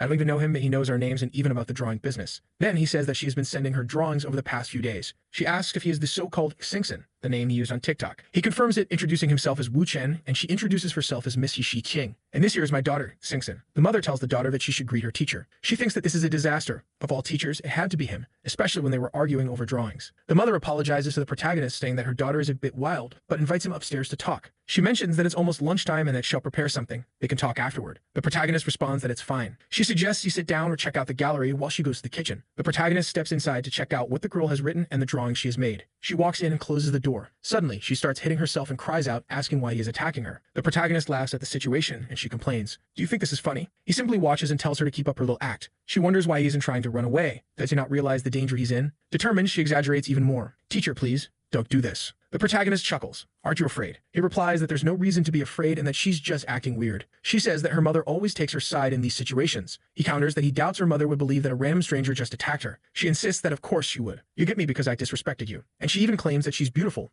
All the boys in class are in love with her. She believes he is just like any other man. Besides, when it comes to situations like this, mothers always side with their daughters, so you have no chance. Just leave and give up on being a tutor. I'll let you escape. The protagonist states that he will not leave. Wu Chen never bows to threats. She responds that if that's the case, he should just wait. She calls for her mother, who arrives and asks what's wrong. She gives a little smirk, but the protagonist holds up his phone, showing that he recorded everything. The girl realizes that the recording is still running, meaning that he's capturing a compromising situation. Her mother asks what she wants. She responds that she just wanted to know if her mother could make some ribs for lunch. Her mother asks if that's all. She confirms that they are very hungry. Her mother leaves, saying she'll cook, but that her daughter must listen to the teacher. She sighs, looks at the protagonist, and says that he's disgusting for recording his students. He responds that she's even more disgusting for threatening teachers with false accusations. She asks how he knew to prepare himself. He says that he's always ready to deal with popular girls that all the boys adore. She gets embarrassed, realizing that she had said exactly that to him earlier. She warns him that he shouldn't try to cause trouble in the future, or her mother will hear everything on the recording and realize how mean he really is. She imagines how severe the punishment could be. Now thinking about the damn demonic teacher, she knows she has to do something to erase the recording. Since he still has it, she won't be able to rebel against him. So she pretends to be friendly. Okay, teacher. I won't do that anymore. The plan to set him up, her stomach wasn't feeling great. She asked if she could go to the bathroom. Her mother said yes. She was calling some guy named Shan Shan, claiming that someone was bullying her. The man on the other end asked who was bullying Sin Sin. Who could this guy be? She started thinking that this man could handle the protagonist and that he'd probably summon at least 100 guys to take him down. She imagined the protagonist being beaten up, apologizing, and promising never to be her teacher again. He would call a bunch of teenagers to jump the protagonist, which would turn into a huge mess. She wasn't even sure if he could defend himself. So she left the bathroom, excited to see how long that relaxed smile of his would last. At that moment, her mother entered the bathroom, already angry, saying, "Congratulations, Sin Shin. I thought you were going to listen to your teacher. Why are you running away and hiding in the bathroom? Your old tricks won't work this time." She tried to play it off, saying she had just gone to the bathroom. Her mother wasn't having it. "I don't want to hear it. You're staying here and learning how to draw before you go eat." So she walked up to the protagonist and said, "Fine, whatever, teacher, let's start." The protagonist taught everyone in a relaxed manner, explaining how each stroke should be drawn in a particular way. She, however, just observed, making occasional comments. He decided to pretend to be a good student for now, knowing that once the others arrived, the situation might escalate. The setup unfolds. Half an hour later, the girl announced that dinner was ready, and everyone went to eat. At that moment, she turned to her mother and said that she wanted the teacher to take her outside to learn how to draw real-life objects. Her mother tried to intervene, calling for the teacher, who agreed. Her daughter, clearly thrilled, had a plan in mind to lead the protagonist into a confrontation. Once outside, the girl told the teacher that she was Sin Sin and that they would continue drawing the court. Over there, a group was already waiting, and one of them commented that maybe she wasn't really here for a drawing lesson. The guys thought that they had finally caught the guy they had been waiting for. The girl distanced herself from the protagonist and greeted her friends. She approached one of them and asked why he had called so many people. It wasn't necessary. The man shouted at the protagonist, demanding to know how he dared to do something like that to Sister Sin Sin. He seemed outraged. The protagonist noticed that these guys were older than him. The others mocked that the boy looked so scared that he couldn't even move. The man turned to the group and asked what they were waiting for. He incited them to attack right away. One of the guys looked at the girl and asked what she wanted to do, promising that her brother would take care of everything. She remained silent, not answering. A guy in the back suddenly recognized Wu Chen and became alarmed, realizing that they were about to attack none other than Mr. Wu. He knew his boss needed to be informed immediately. The girl playing dumb was called out by the man, who criticized her for being too kind. Good people always get bullied. Then he turned to the protagonist and demanded that he kneel and apologize. The protagonist stared at him and asked if his family knew how amazing he was in the streets. The man was surprised, realizing that at least Wu Chen knew who he was. But even so, he still dared to act that way. The protagonist cut off the conversation and stated that the man was just pretending to care about a little girl when he was really just looking for a fight. The men were all there, and that guy thought he could handle everything. He was good at pretending, but the protagonist knew he needed to end this quickly. At that moment, old man Mao, who was in charge of the club, called him. He wondered why Mao was calling at that exact moment. "Wait a minute, my dad's on the phone. This is bad. He's the son of the man the protagonist had threatened at the club." The man turned to the protagonist and said that he had one more minute to apologize. "Just pick up the phone and say, 'What's up, Dad? Kid, you've been causing me trouble every single day, and I swear I'm gonna break your legs.' What did you do?" "What are you talking about, Dad?" "What do you mean?" "I'm asking if you did something to Mr. Wu." "Who's that?" "You gathered a bunch of guys at the park to beat up someone you don't even know, and you're asking me why I'm mad. Did I really raise an idiot like you? You bastard, answer me. Did you do something?" "No, not yet." "Phew. Good. Listen up. Don't do anything. Don't you know Uncle Gu treats him almost like a father? Do you think you're better than him? Is Mr. Wu there with you?" "Yeah, he's here, Dad." "Give him the phone." He handed the phone to the protagonist. "My dad wants to talk to you." His friends were watching confused. "What's going on? Why did he just hand the phone over to that teacher?" The protagonist picked up the call. "Hey, big boss." The father, shocked, explained. "Mr. Wu, this is just a misunderstanding in the family. They can recognize you. Please don't take it the wrong way. They just failed to realize who you were. I apologize on their behalf. It's all good." "Ah, Mr. Wu, thank you so much for your kindness. When this idiot gets back, I'll make sure to discipline him. You don't need to worry." The protagonist handed the phone back to the son. "All right, all good. You still want to fight or what?" what? The boy hesitated. No need to fight anymore. I admit I was wrong. I had no idea our dads were friends. It was all a misunderstanding. The guys around were all whispering, wondering what the hell had just happened. The girl who had set it all up was now watching in disbelief. The boy who had gathered the group ordered everyone to shut up and apologize to Uncle Wu. The others were still confused. Then he punched one of them and yelled, "Are you blind? Don't you see what's happening here?" Everyone immediately started apologizing. "Mr. Wu, please forgive us." The protagonist replied, "Your friends were acting like gangsters, but whatever. Just leave." The man stood up and said, "Now that Uncle Wu has forgiven us, let's all go. I'm out too." The girl realized her plan had completely failed. She tried to slip away, but the protagonist grabbed her hood. "Where do you think you're going?" She awkwardly laughed and said, "I think there was a misunderstanding, but I promise I'll listen to everything you say from now on." The protagonist simply nodded. She then grinned and said, "You're way better than my brother. I'll follow you instead." The invitation. At that moment, the protagonist received a message inviting him for a drink at the Golden Regal City. He told the girl, "I'll teach you how to draw tomorrow. For now, go home." She happily left, just thanking him. It was the bar owner and Brother Gu who had called him. He greeted both of them, asking how they were doing. The bar owner pulled his son aside. In an impulsive act, the son slapped his own father. "I was just trying to explain what happened." His father continued hitting him, saying,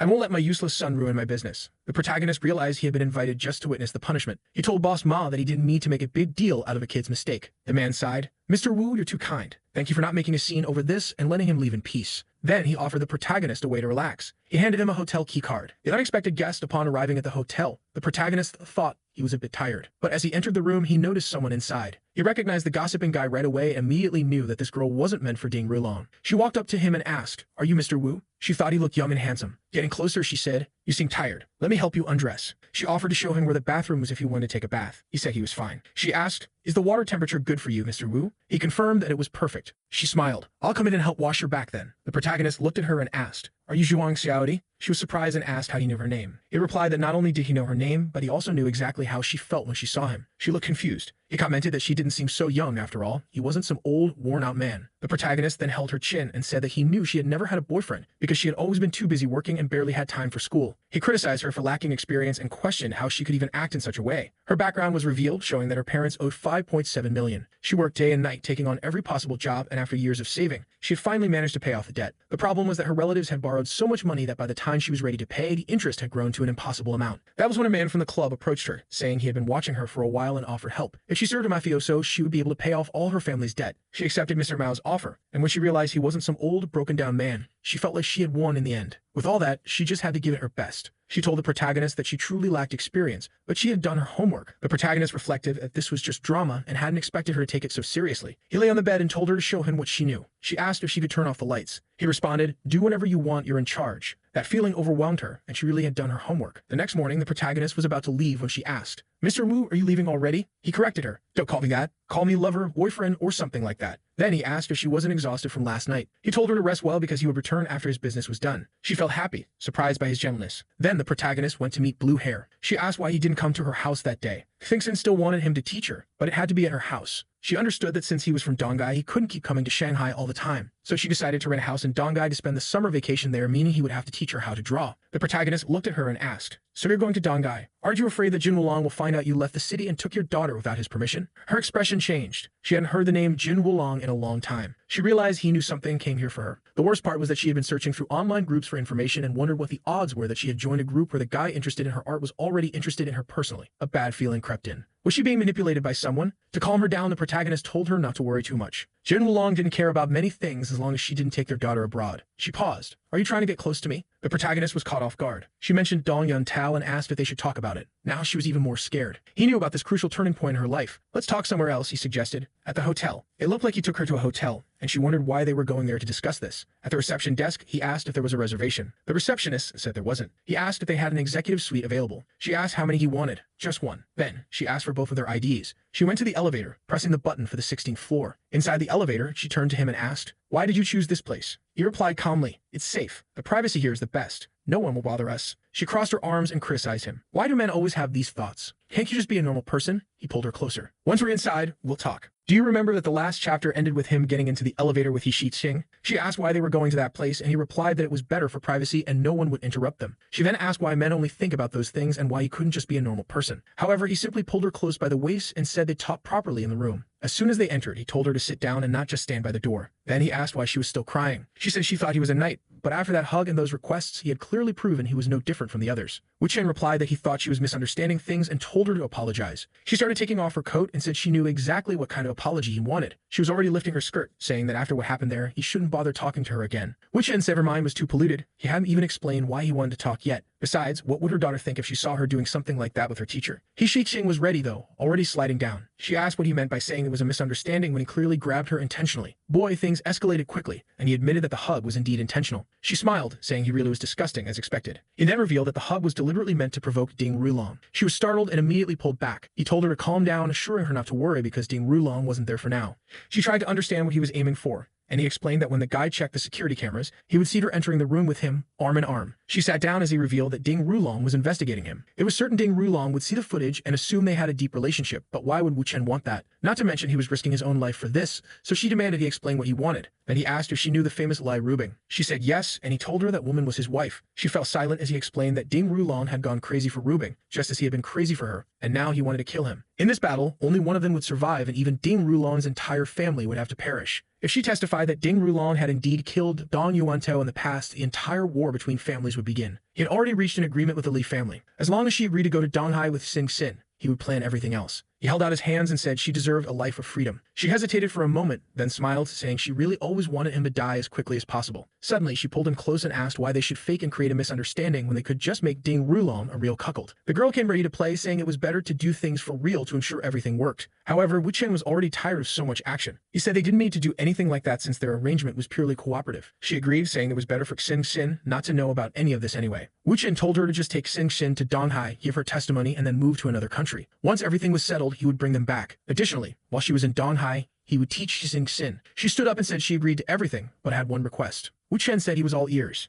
And there she went, ready for round 2, saying she really wanted to make that bastard Rulong a cuckold. He was startled and told her to take it easy. It was better not to get too involved like that since they needed to cooperate long-term, and it would complicate things. However, it cut to him putting his clothes back on. It seems he couldn't avoid it. He was defeated. She was there putting on lipstick, saying that the more she looked at him, the more handsome he became. Do you remember that outside the house she was pouring her heart out to him, saying they should pack their bags because tomorrow they'd head to Donghai? The scene then shifts to someone placing a document. It's Chief Mao, who mentioned he heard that Wu Chen was returning to Donghai and hoped he would accept this act of goodwill. Wu Chen reads it and realizes that the man is offering to transfer 45% of the company's shares to him for just 1 yuan, essentially gifting him 200 million. The man explains he's happy that Wu Chen didn't take his son's actions to heart and truly wants to be a good friend. Wu Chen responds that they were already friends, but the issue is that Ding Rulong would be investigating him, and holding those shares might complicate things. Mao says that's fine, but suggests transferring the shares to someone else in Wu Chen's name. Wu Chen says that since Mao insists so much, it would be rude to refuse, and he'll send someone to collect them. The woman from last night starts questioning why this is being given to her. Her family has massive debts, but receiving so much money like this makes her certain something's off. Mao tells Zhuang to stop overthinking and just sign the papers because with Wu Chen around, there's no problem. She's still hesitant, trying to understand, but he reassures her again that the contract is legitimate. To be fair, simply saying there's no issue isn't the most convincing argument if there truly were any problems. However, Chief Mao is pleased. With this, he can finally be one of the people supporting Mr. Wu Chen. Zhuang then turns to Wu Chen and says she'll do her best in the future and work hard. She tells him to do some shopping, adding she'll call him later. Quite a twist. Not long after, a car pulls up and someone asks Wu Chen to get in. Inside, Wu Chen asks why this elder has come to the magical city. The man responds that they don't need to talk much and simply asks what Wu Chen plans to do now that Rulong is heading to Donghai. Wu Chen asks what the man expects him to do, to which the elder replies that no matter what, Ding Rulong cannot die in Donghai. Wu Chen says that if Rulong gets too close, he won't walk away unscathed, but he'll try not to kill him in Donghai. The man thanks him, saying that as long as Rulong doesn't die there and everything works out, it's fine. With that, Wu Chen bids farewell, saying they'll see each other next time. The next scene shows Wu Chen walking as usual, accompanied by someone. He gets a call from Lai Rubing, who asks what he's doing and if he's finished his work. Apparently, he lets go of Zhuang's arm and tells Lai Rubing he'll return with 3 people. She asks who, and he says she'll find out when they meet. She asks if they're women, but he simply says goodbye. She starts shouting at the phone, demanding to know if he's really bringing 3 women back. How could he spend 3 days in the city and return with 3 women? He laughs, saying her reaction was unexpected, but she tells him to stop being so indecent because having so many women around will start affecting her reputation. Wu Chen, being the player he is, assures her not to worry and promises to do whatever she wants once he's back tomorrow. Then, lowering his voice, he tells her that since he said tomorrow, he means it. When the curious Zhuang asks if it was his wife calling, Wu Chen says no, it was his girlfriend. She mentions the person sounded upset, and he assures her there's no reason to worry. She wouldn't do anything to her while he's around. Later, Rubing, arms crossed, asks for introductions. Wu Chen introduces Rubing as his girlfriend, then introduces Zhuang and Xiaoji, who seems very shy. He also introduces He Shixing and her daughter,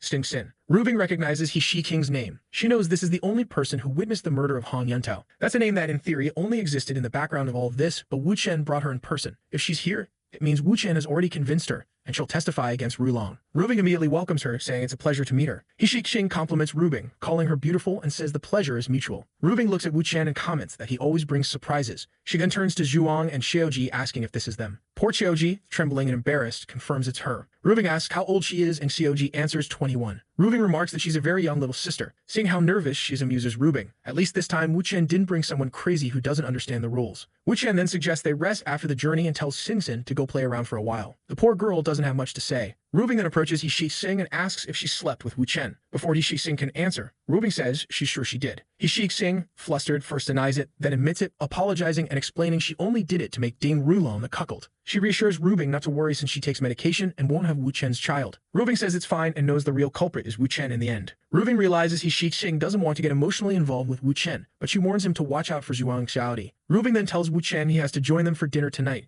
and he says he'll do whatever she wants. Meanwhile, Zhuang is still unsure what she's doing in this place. Dinner time arrives and everyone heads out. People greet Wu Chen by bowing to him. He says he likes this kind of reception and she thinks she's not in the mood to argue with him today, so she'll just ignore his remarks. They walk into the room and come across two of Wu Chen's friends who pretend not to know who he is. Then another one arrives, calling him a naughty boy and asking if he missed her. The scene is chaotic with so many women that the animation struggles to show everyone's reactions. Zhuang thinks this woman is bold, acting so openly in front of his girlfriend. Rubing steps forward and asks if he missed her too. The woman laughs and Rubing tells Wu Chen to turn his face. She wipes lipstick off his mouth while Zhuang wonders how terrifying this Miss Wu is. Zhuang is already realizing how hard it will be to adapt to this level of competition. While one of the women is confused about Rubing being Wu Chen's girlfriend, another woman walks over and gives him a kiss. Meanwhile, the youngest girl is trembling nervously until Wu Chen leans close and asks why she's just standing there scared. She insists she's fine. Su Qingying, watching the audacity of the other women, decides she won't just keep pretending anymore. She calls Wu Chen husband and asks why he hasn't come home in so many days. She says she's learned many new dishes and wants him to try them all. The women are all shocked, wondering why Su Qingying has decided to confront everyone so directly. The most humble one, Zhuang, is questioning whether she even qualifies to be part of this competition. Wu Chen sits down, tells him to order and asks Qingying how things are going at the company. Once again, she calls him husband and says everything is going well. She just wishes she had more time to spend with him. Yuron, the woman with short hair, comments she didn't know about this relationship with Qingying. Rubing interjects, saying she decided to gather everyone to sort everything out at once and avoid future problems. However, she's upset because Qingying seems too infatuated with Wu Chen. Rubing had been thinking of using Qingying to deal with Yuron. Wu Chen questions whether all this effort is just for everyone to admit that Rubing is the first and top girlfriend. She calls him ridiculous. Su Qingying says she didn't expect this from the legendary businesswoman of Donghai.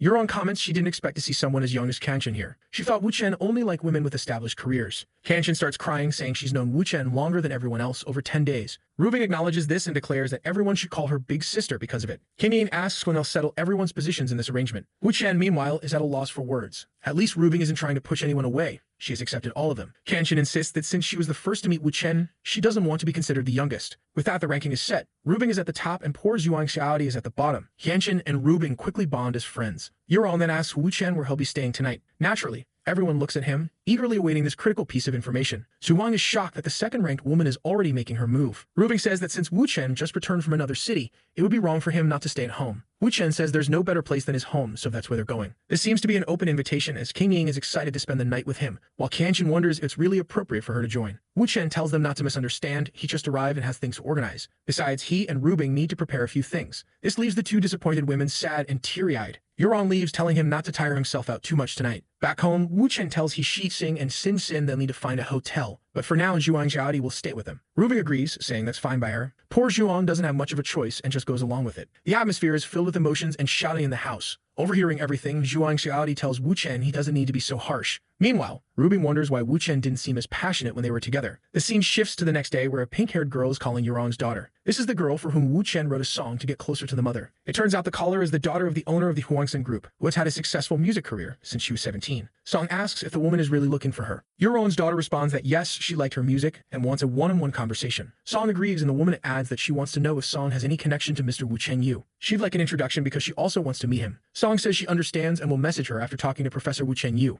As she heads out the door, she tells her mother she's stepping out for a bit. The mother wants to ask some questions, but the daughter just replies that she doesn't have time right now. Yuron decides she'll tag along to see what's so important. The next day, Wu Chen meets Yuron, who pretends not to know him. The daughter mentions that Wu Chen also graduated this year. The two introduce themselves and exchange names. She asks how old Wu Chen is, and he replies that he's only 22, still very young. She questions if he comes from a big family, and he says no, he's from a village. Yuron tries to ask more, but the daughter interjects objects, saying she's prying too much into his life. Song hands over a paper, saying it's the contract for the 2 songs he wrote. Yurong could look over it, but she excuses herself to the bathroom. Once alone, Yurong asks if she should call him husband or Mr. Wu. Wu Chen, unfazed, says it doesn't matter. She stands up, complaining that he spent the night with Wu Bing, but is cold toward her today. Wu Chen tells her to sit down before someone sees the scene she's making. The mother remarks about the daughter taking so long in the bathroom, only for her to appear suddenly, asking what's going on. Yurong gets up, saying she'll explain, but the daughter storms off, crying, saying she doesn't want to hear anything. It seems the poor girl had feelings for Wu Chen. Wu Chen puts his hand on his face, thinking he'll need to reset the relationship between the mother and daughter. He tells them they'll talk again tomorrow and leaves.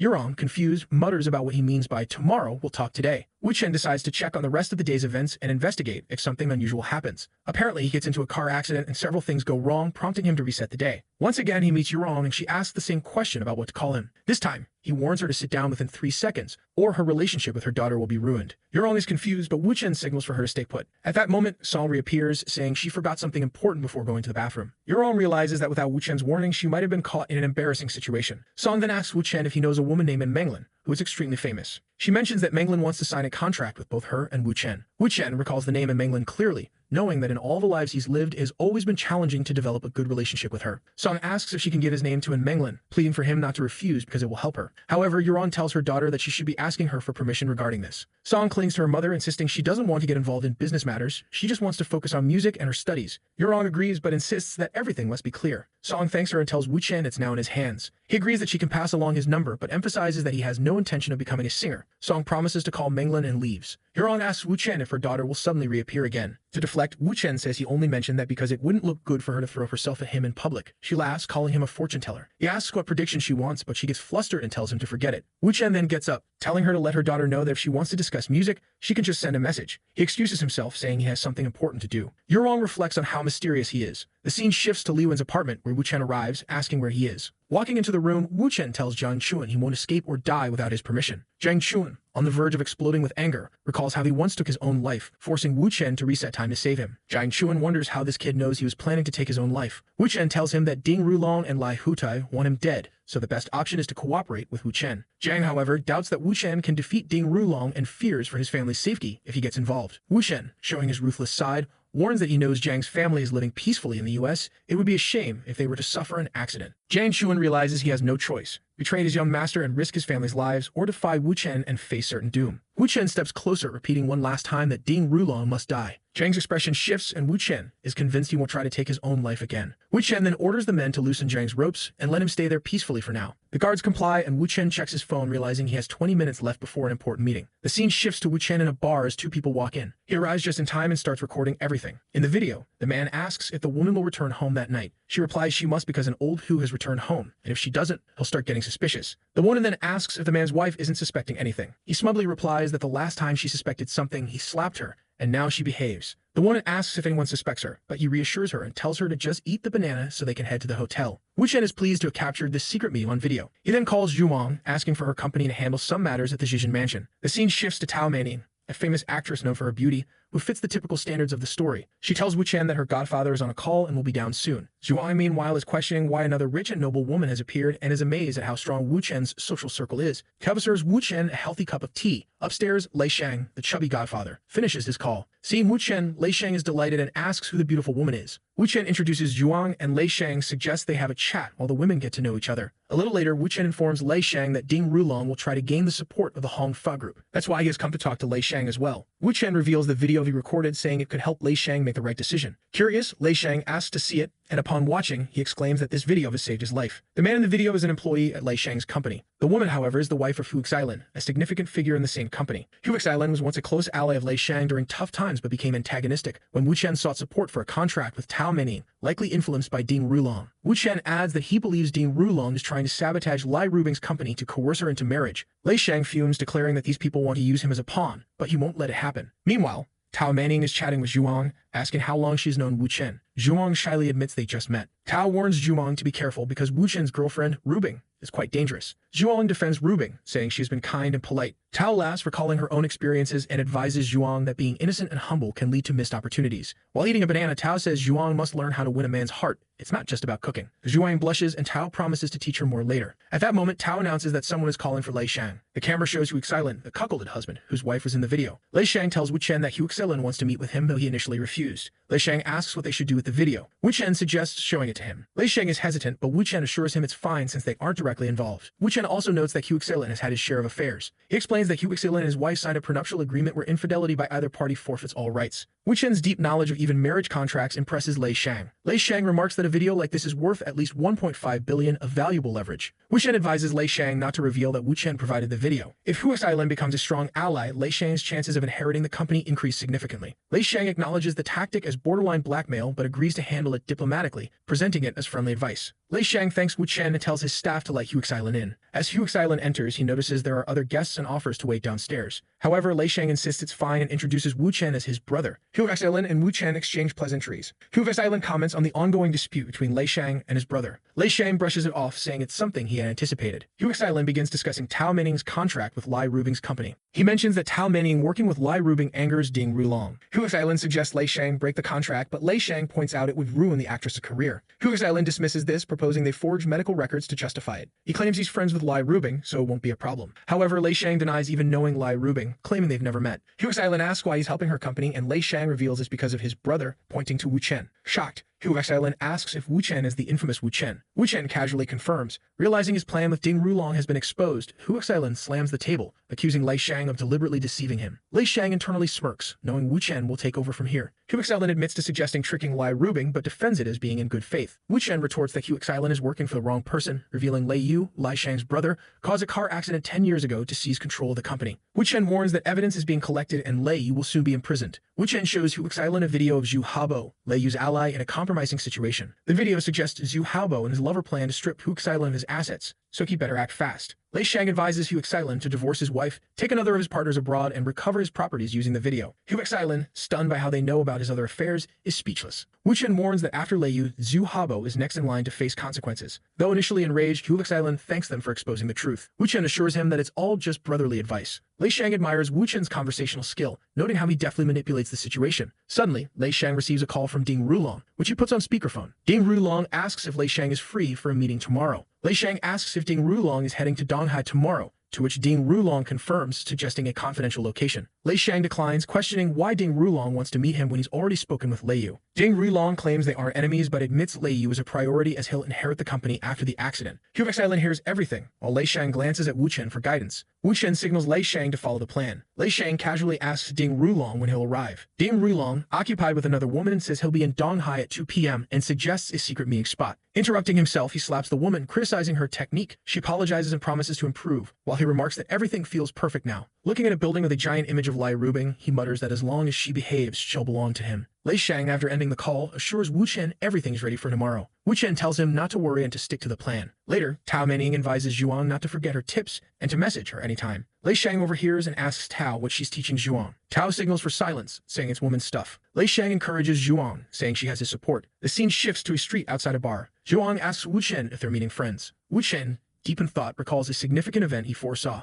Suddenly, a purple-haired girl cries for help as a man smashes a car with a bat, demanding the occupants step out. Wu Chen observes calmly, noting their arrogance and thinking it's time they pay for their actions. The car's driver hesitates until threatened with being dragged out. The couple exits, and the bat-wielding thug declares it's time for payback. The first blow lands, and chaos erupts as people scream for help. Wu Chen steps in, asking what's going on. The girl pleads for help, saying the man being beaten is her boyfriend. The gangsters warn Wu Chen to stay out of their business. Wu Chen calmly responds that he doesn't like being yelled at. At that moment, a bleach-haired man rushes at him, swinging a punch, claiming Wu Chen is looking for a beating. But with a millennium of training, Wu Chen sidesteps effortlessly and lands a solid kick to the man's face. The rest of the gang freezes, visibly shocked. Their leader commands everyone to surround Wu Chen before they all end up beaten. A fight breaks out, with the girl attempting to slip away amidst the chaos. Seconds later, Wu Chen stands victorious, unbothered. The couple stares in stunned silence as Wu Chen casually pulls his hands from his pockets. The gang leader with the white streak in his hair wonders where such a skilled fighter appeared from. Wu Chen introduces himself as Wu Chen and asks if the man knows him. In an instant, the leader falls to his knees, apologizing, admitting he's heard the name but didn't recognize him. Wu Chen dismisses it, saying it's fine, but warns them to stop acting like mafia thugs. The gang leader thanks him and assures him there will be no further trouble. Wu Chen then turns to the couple, asking how they are. The man thanks him profusely, saying he has no idea what would have happened to him and Kiki without Wu Chen's intervention. Wu Chen, recognizing him, asks if he's called his second uncle yet. The man is startled, wondering how Wu Chen knows him. Wu Chen explains that he recognized the customized GTR and the love story with Gu Kiki, making him well known among Shanghai's youth. The man laughs but quickly grows serious as more people couple arrive in a suspicious-looking car. Zhuang had called someone to report what happened, and now additional gang members were coming after Wu Chen. She reads their license plate, noting their intentions seem sinister. Suddenly, the men point a gun at Wu Chen. Unfazed, Wu Chen disarms the first one with a swift kick. The gang panics, and one of them orders the others to lower their weapons, realizing the situation is out of their control. Wu Chen approaches the trembling leader, explaining that the couple they targeted are descendants of influential families. He warns that initiating the fight will inevitably make them the culprits, and not even Hong Tai will protect them. The leader stammers for help but receives a slap instead. Wu Chen ensures the couple witnesses him disciplining the gang leader, mitigating their desire for revenge. The leader admits his wrongdoing and begs for forgiveness. Wu Chen steps back, leaving the situation as Tang Xinbao arrives and asks why Wu Chen hit the man. Wu Chen explains it's better this way, as the gang leader controls this area and will think twice before causing more trouble. Tang Xinbao offers to take the man to the hospital, but he refuses, claiming he's strong enough to endure. A black car pulls up and Lai Huitai emerges, checking if Wu Chen is okay. After explaining everything, the gang leader is subjected to another round of punishment, hobbling away with battered legs. Tang Xinbao assures Wu Chen he holds no grudges and requests they stop hitting the man. Meanwhile, Hong Tai berates the gang leader, who is relieved to escape with his life. Another car arrives, this time bringing Rubing, exuding her usual boldness. Ignoring her brother, she strides up, pulls out a gun, and presses it against the gang leader's forehead, demanding to know how he dared point a gun at her man. Even Wu Chen is taken aback by her intensity. Tang Xinbao cautions her, saying things are escalating too far. Hu Dai pleads with her not to shoot, but she fires, grazing the side of the man's head. Rubing asks her brother why he's protecting someone who nearly killed Wu Chen. Her brother tries to explain the misunderstanding, but Rubing drops the gun and kisses Wu Chen passionately. Wu Chen, surprised, asks if she really rushed over to save him. Rubing admits she lost her mind when she heard someone aim a gun at him. He laughs, and she confesses her fear of never having a child with him. Wu Chen remarks that it's just like her to think that way. Rubing then instructs her brother to take Tang Xinbao to the hospital and look after Zhuang,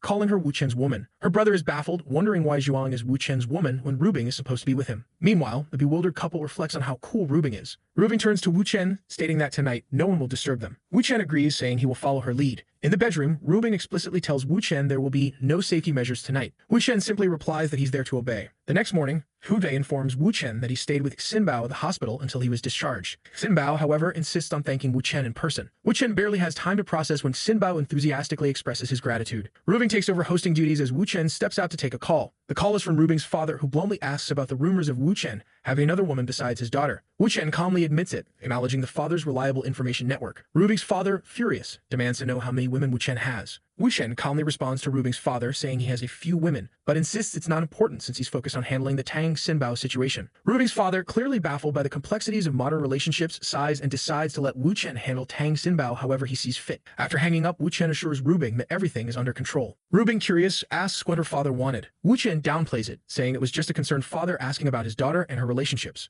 Understanding the situation, Rubing smirks, realizing Wu Chen managed to navigate the conversation smoothly. Wu Chen assures her he'll do everything for her. The scene transitions to Zhuang, dressed as a maid, bringing a plate of neatly cut fruit to serve to the group. Wu Chen grabs her arm and asks what she's doing. Zhuang shyly explains she just wants to be useful to him. Wu Chen questions if being useful means serving food and water, to which she responds that she could cook for him as well. A bit awkwardly, Wu Chen tells her there's no need for that. Rubing, watching the scene, is visibly surprised. Zhuang insists she doesn't mind and actually feels good helping out. Rubing agrees there's no problem with it and suggests they both cook together. Wu Chen chuckles at the idea of Rubing cooking, and Zhuang tries to stop her from helping this time. Rubing decides to let it slide but promises to prepare something extraordinary next time. Just then, Tang Xinbao approaches Wu Chen. He bows and earnestly asks Wu Chen to teach him martial arts, admitting he used to think it was all fake. After witnessing Wu Chen's fight, he's convinced it's real and wants to become strong too. Before Wu Chen can respond, Xinbao excitedly declares he's willing to pay any price and endure any training. Wu Chen agrees but reminds him that he just got out of the hospital and needs to rest first. Once he's fully recovered, they'll talk about training. The scene shifts to the airport, where Ding Rulong arrives, immediately calling Rubing. When she answers, he invites her to dinner,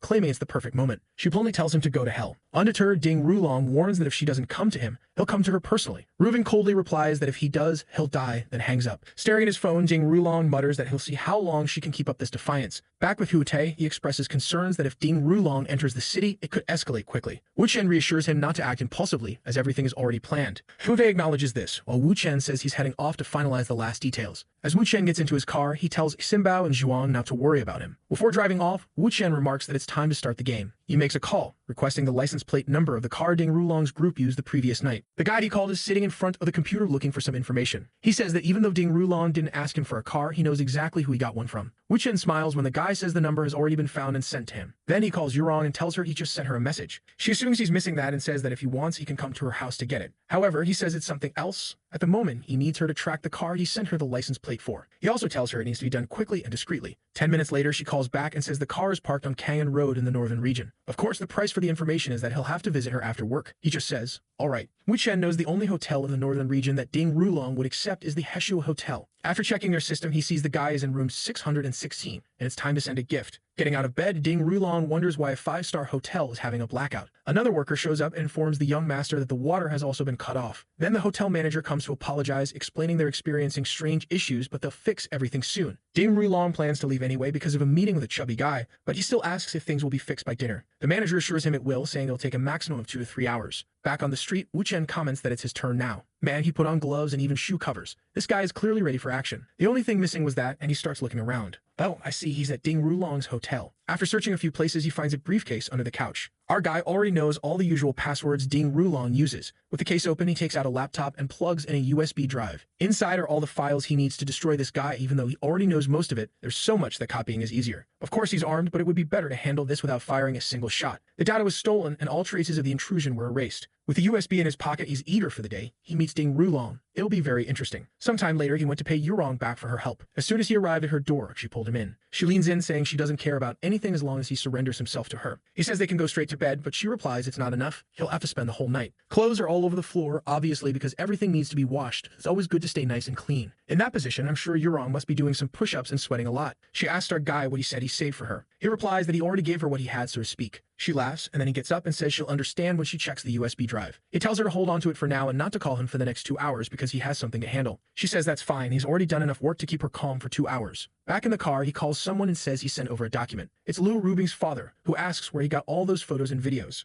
Our boy reveals that he stole it from Ding Rulong's laptop. The father is shocked and assumes Wu Chen must have killed the guy to get the files so easily. But our boy explains that the guy is still alive and well, so there's no need to worry. Now all the preparations were complete. They just needed to make sure Hude didn't find out that Ding Rulong was there. The father thanks him and Wu Chen smiles, saying everything is going according to plan. Meanwhile, in another location, some guys greet our boy and invite him in. It's a surveillance room with several cameras installed at Lei Sheng's house. At this moment, Ding Rulong is asking Lei Sheng why he's choosing to live in hiding in Dongai. The chubby guy responds that Ding must already know about his family problems. There were things beyond his control. Ding Rulong asks if he's really so afraid that their father chose the elder brother. He insists Lei Sheng should understand that such decisions depend on one's power. But the chubby guy says people need to recognize their own capabilities. All the family's power was already in his brother's hands, so he gave up. However, Ding Rulong says that if he had truly accepted his fate, he wouldn't have requested this meeting. Listening to the conversation, Wu Chen is pleased that things are going exactly as he wanted. He then sends the butler to serve some snacks and tea to the two of them. At that moment, a woman enters, saying the tea he requested has arrived. Apparently, this was the signal for Lei Sheng to realize Wu Chen was there. The chubby guy then says that regarding the issue of Tao Menning supporting Liu Rubing's company, he won't be able to terminate the contract. Ding Rulong asks how much the contract is worth and what Lei Sheng wants to make it happen. Lei Sheng explains that his relationship with Mr. Lai, Liu Rubing's father, is as important as his relationship with Ding Rulong. Because of that, he doesn't want to face retaliation from their family. Ding Rulong demands that he speak more clearly, and the chubby guy says that, unfortunately, he can't go against Liu Rubing, her 2 brothers, and the entire Liu family. At that, Ding Rulong asks if Lei Sheng would agree if he made Lei Yu, the elder brother, end up in prison or die in an accident. If the brother completely disappeared, Lei Sheng would undoubtedly become the new heir of the Liu family. Lei Sheng immediately asks if he's serious about this. Ding Rulong reassures him, saying that while they aren't that close, he guarantees things will change. Lei Sheng asks if he's really saying that in exchange for terminating Tao Menning's contract, he'll kill his elder brother. Ding Rulong confidently states that he guarantees it. While Lei Sheng may not know this, he's someone who can make anyone in this city disappear. Wu Chen smiles, saying this is exactly what he needed Ding Rulong to say. Lei Sheng smiles and remarks that he's heard Mr. Jing is a man of his word, so they should enjoy more tea. The more they talk, the more Lei Sheng is enjoying getting to know him. Ding Rulong asks if the decision is made, and the chubby guy says that for today, the contract won't be terminated. The man gets angry, but Lei Sheng quickly explains that the contract needs to be ended gradually. They would wait for a conference in 2 days, then file a lawsuit against Rubing. In 2 months at most, the contract would be nullified. The accusation Tao Menning planned to make was that Rubing's products were of poor quality and caused her to develop acne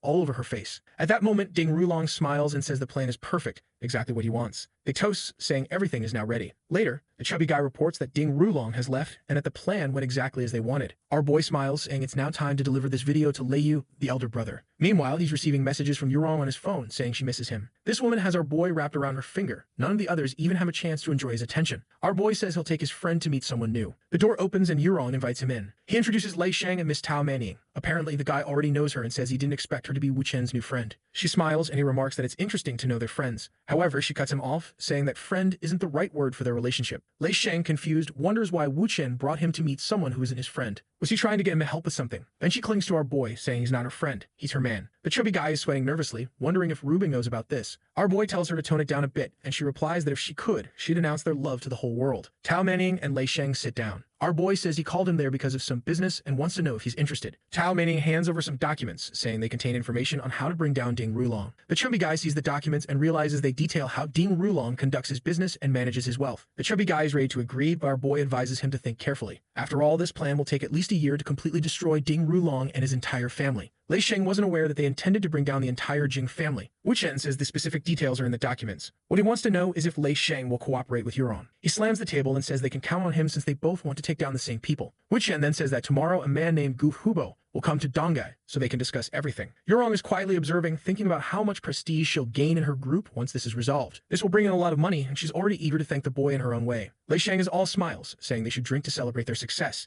but then he receives a call from Hu Tai, saying something urgent has happened, and he needs to come over. He immediately stands up and tells the group they can go ahead and celebrate as something's come up. They thank him and say to reach out if he needs help with anything. Shortly after, Hu Tai grabs him by the arm, saying his third uncle is coming to the city tomorrow to handle the Xinbao situation. Xinbao, of course, is the kid Wu Chen saved on the street with his girlfriend. Wu Chen, however, comments that the Xinbao issue is already resolved, meaning the uncle is coming to the city to protect Ding Rulong. Hu Tai asks if this means he won't be able to kill that bastard. Wu Chen says yes, the uncle was sent specifically to prevent him from doing anything. Frustrated, Hu Tai asks what they can do to vent their anger. Even if they can't kill the guy, they need to do something. Wu Chen says he has a plan, though it's not guaranteed. Hu Tai agrees, saying he'll do whatever it takes. Wu Chen then whispers the plan into his ear, and Hu Tai lights up, saying it's brilliant. Just then, Wu Chen gets a call from Xinbao, who says his second uncle is also coming to Dongai and wants to meet him. He turns to Hu Tai, saying tomorrow is going to be a lively day. The scene shifts to the next day. Someone greets Uncle Tang, saying it's a pleasure to meet him. The man dressed like a monk is the second-ranking member of the Tang family. Standing before him is Xinbao. Jingbin says that if it weren't for the person next to him, he would have been in big trouble. Of course, it's Wu Chen standing there, who modestly says it was nothing. But the man throws 50 million on the table,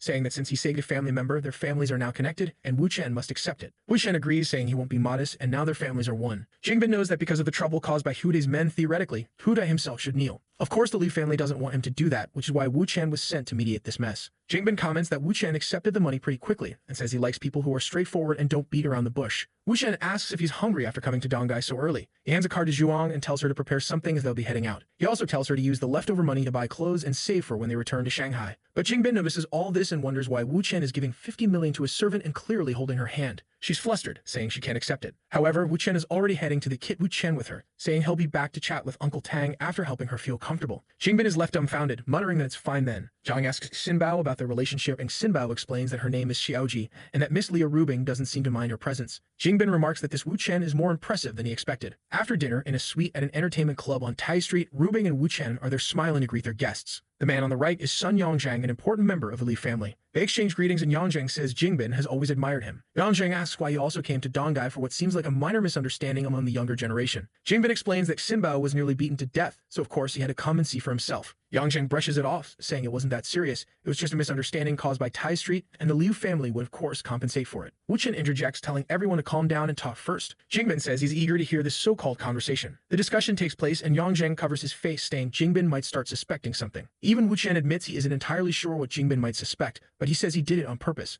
Yongzhang suggests they fake an argument, but Wu Chen says it's unnecessary. Jingbin isn't that important. However, Yongzhang mentions that Ding Rulong is about to arrive, and he doesn't want it to become known that the Jing and Liu families are at odds. Wu Chen says they'll bring the Tang family on board and get them to cooperate with the Liu family against the Jing family. Yongzhang counters, saying those families don't trust each other, making cooperation impossible without trust. Wu Chen smirks, saying what's impossible today will become possible. Yongzhang asks what he plans to do. Wu Chen replies that he doesn't need to know everything, just be present and listen to the conversation. He tells them to head back, and Yongzhang and Wu Chen return to the room. Jingbin notices Wu Chen smiling too much and guesses something good must have happened. At that moment, Rubing runs over to Wu Chen, asking what they were talking about. Wu Chen pulls her close and tells her to guess. Meanwhile, Jingbin is watching closely. He knows very well that Liu Rubing is the woman Ding Rulong is interested in. The poor fool has been rejected for a long time, while she acts like a lovesick teenager around Wu Chen. Suddenly, our boy makes a little hand gesture, calling out Mr. Gu's name, who looks a bit confused but quickly responds. Jingbin keeps observing, noting that Wu Chen seems to have connections with most of the families. Walking down the hallway, Gu Rubo tells Wu Chen that if he ever needs help, he just has to ask. They're brothers, after all. Wu Chen replies that Gu has already helped plenty, which confuses him. He explains that Gu's attitude as a brother is all the help he needed. This makes it clear to Gu that everyone in that room supports Wu Chen. Hu Tai then shows up, announcing that Ding Rulong has arrived. Wu Chen gets excited, saying it's time for everyone to follow the rest of the plan. Downstairs at the hotel, a man stops Ding Rulong, asking him to wait a moment. He explains the rules, ensuring everyone is disarmed. Once that's done, the man says they can enter. Rulong looks back and orders the 6 men with him to stay outside. All hyped up, he opens the door, calling out for Leah Rubing, but immediately notices something strange. No one in the room seems to care about him except for Yangjang, who stands up enthusiastically. He greets Jingbin, who says it must be fate that they met there. Yangjang introduces Ding Rulong to Guru Ibo. They exchange pleasantries, while Leah Rubing, sitting nearby, is busy fawning over Wu Chen, asking where he got his watch. He says he doesn't know and adds that what he really wants is a new jacket since this one doesn't match his outfit. She suggests they go shopping after dinner to get him whatever he wants. He says that depends on how he feels. Ding Rulong is left wondering who this strange guy is. He reaches out to Rubing, saying it's been a long time since they last saw each other, but she completely ignores him, continuing to play with Wu Chen's hand. Rulong stands there awkwardly, feeling like a fool. Wu Chen asks why he came to Dongai if he seems so uncomfortable there. The elders immediately realize Wu Chen has started throwing shade. Wu Chen questions whether Rulong isn't satisfied after seeing the love he and Rubing share. Rubing tells Wu Chen to start ignoring that weirdo, just like she does. Rulong tries to ask her not to be so harsh, but Yangjing slams the table, telling them not to take it too far. Rubing says that if they're unhappy with her and Wu Chen's presence, they'll leave. Angrier than ever, Yangjing asks if they're trying to make him lose his temper completely. Hude steps in, asking everyone to calm down, reminding them they have guests. But Rubing warns that if they don't want Wu Chen there, then the two of them will leave, so they better stop glaring at him like that. Yangjing demands respect, saying he's an elder of the family. This sparks an argument between the two. Meanwhile, Jingbin wonders what kind of spell Wu Chen has cast to make Rubing so infatuated. Rulong tells Yangjing they shouldn't break the family's unity over an outsider and advises everyone to calm down. Meanwhile, Rubing and Wu Chen are quietly giggling about Rulong, making playful comments. Guru Rubo whispers to Huotei about how composed Wu Chen seems. Huotei replies that despite his youth, Wu Chen has a lot of skills. At this moment, Jingbin finally realizes what's happening. Everyone in the room is playing a role to make Ding Rulong look like a fool. Even the man who stopped him earlier was just there to humiliate him further. Wu Chen crosses his arms and suggests they discuss matters concerning Huotei. Yangjing asks Jingbin if he's in a hurry and plans to return to Shanghai today. Jingbin says no, but starts wondering why everyone seems so interested in talking to him. Is he part of this script too? Ding Rulong then asks what's going on with Huotei, already imagining that solving his issue might earn him Rubing's favor. He places a hand on Jingbin's shoulder, ready to discuss a good solution. But Wu Chen slams the table, saying that's enough. He stands up, stating that since no one wants to hear what he has to say, he's leaving to rest for a while. Rubing asks if he's tired and offers to help him. Ding Rulong likes this. He assumes Wu Chen is acting emotionally. Yangjing yells again, telling Rubing to stay, saying it would disgrace the family to leave while they have guests. She tells Wu Chen to go home and rest, promising to handle the matter with Huotei herself. She strokes his head, saying she understands. Outside, Wu Chen spots a man named Jiang Hongwang. He's one of Ding Rulong's most trusted men and undoubtedly the next target. At that moment, Hongwang receives a text from someone asking if he's enjoying the view of the lake in Shanghai and calling him brave for stealing people's money. Startled, Hongwang pockets his phone, wondering if he's been discovered and threatened. He excuses himself to his friends, saying he needs to use the bathroom. Once alone, he texts back asking who the person is. The reply says there's a card on the sink and instructs him to go to room 1029. Angrily, he storms to the room. Apparently, he was paid 6 million to do some jobs for Ding Rulong, and if this leaks, his life is over. He has no choice. Shortly after, he arrives at the designated room. Looking around the room, Hongwang wonders where this person could be, as it seems they haven't arrived yet. He tries calling the number again, but now it says the number doesn't exist. Confused, he questions why someone would threaten him and then disappear without demanding money. Back in the hall, his colleagues ask why he took so long, and he brushes it off, saying his stomach is acting up. Time passes, and everyone gathers for dinner. Kude complains that he lost 9 million playing mahjong with Ding Rulong. Meanwhile, Wu Chen sends another message to Hongwang, again instructing him to go to room 1029. Hongwang tells his colleagues that his stomach is acting up again and excuses himself. Wu Chen quietly observes while Ding Rulong asks why Wu Chen keeps staring at him. Wu Chen says he's curious. Does Ding Rulong actually enjoy being a cuckold? The comment shocks both Huotei and Rubing, as they didn't recall this being part of the plan. Jingbin, on the other hand, thinks to himself that the real show is finally starting. Huotei adds fuel to the fire, saying that if Rulong liked being a cuckold so much, he should have mentioned it earlier, he would have helped him out. Ding Rulong tries to ignore them, remarking that Rubing's choice of partner clearly has no sense of respect. Wu Chen counters, saying he wasn't even talking about Rubing. It's more likely a mental condition. Rubing realizes Wu Chen is referring to Heesequin. Ding Rulong silently resolves not to lose his temper even as this farmer tries to provoke him. He comments aloud that some people reveal their ugly sides when they drink, but insists they're here to listen to nonsense anyway. Wu Chen smirks and declares that since Rulong is so curious, he might as well reveal that his mistress, Liu Xiaoyu, is having an affair with his bodyguard Tang Wu. Ding Rulong dismisses the claim, calling it fake news. Wu Chen feigns disappointment, quipping that Rulong must truly enjoy being a cuckold. Rubing pinches Wu Chen's leg under the table and whispers, asking what he's doing. He reassures her, saying it's fine. Ding Rulong will be in the hospital by the end of the night. Wu Chen continues pretending to be drunk until dinner concludes, and Ding Rulong bids farewell to everyone. Later, surrounded by his bodyguards, Rulong confronts Tang Wu, asking if he slept with Xiaoyu on his birthday. Tang Wu stammers, claiming he doesn't remember because it was so long ago. Rulong instantly senses the lie and accuses Tang Wu being a good actor. He pulls out a gun and demands Tang Wu help him remember. Tang Wu drops to his knees, swearing he doesn't know where Rulong heard this, but insisting he's innocent. Rulong calls Liu Xiaoyu and orders her to recount what happened with Tang Wu on his birthday. She nervously claims they did nothing, that Tang Wu just dropped her off at her apartment and left. With the gun under Tang Wu's chin, Rulong presses harder, saying she'd better remember correctly. Tang Wu admits that she didn't let him leave and even started taking off his clothes. Xiaoyu, panicking, calls him a liar, claiming he forced her instead. She confesses she was too scared to tell Rulong, fearing he'd think she was dirty. Tang Wu clings to Rulong's leg, begging for forgiveness, but Rulong kicks him away, seething with rage. Enraged, he declares that it's incredible how both his dogs betrayed him. As Tang Wu grovels, Rulong points the gun and fires. The pistol misfires and chaos erupts as security rushes in to take him to the hospital. Outside, people see flames erupting from the top of the building. A security guard reports that the fire started in room 1029, and the only person seen entering was one of Rulong's own men. Hude orders the fire to be extinguished, while Rubing warns them to be careful with the reporters swarming the area. Meanwhile,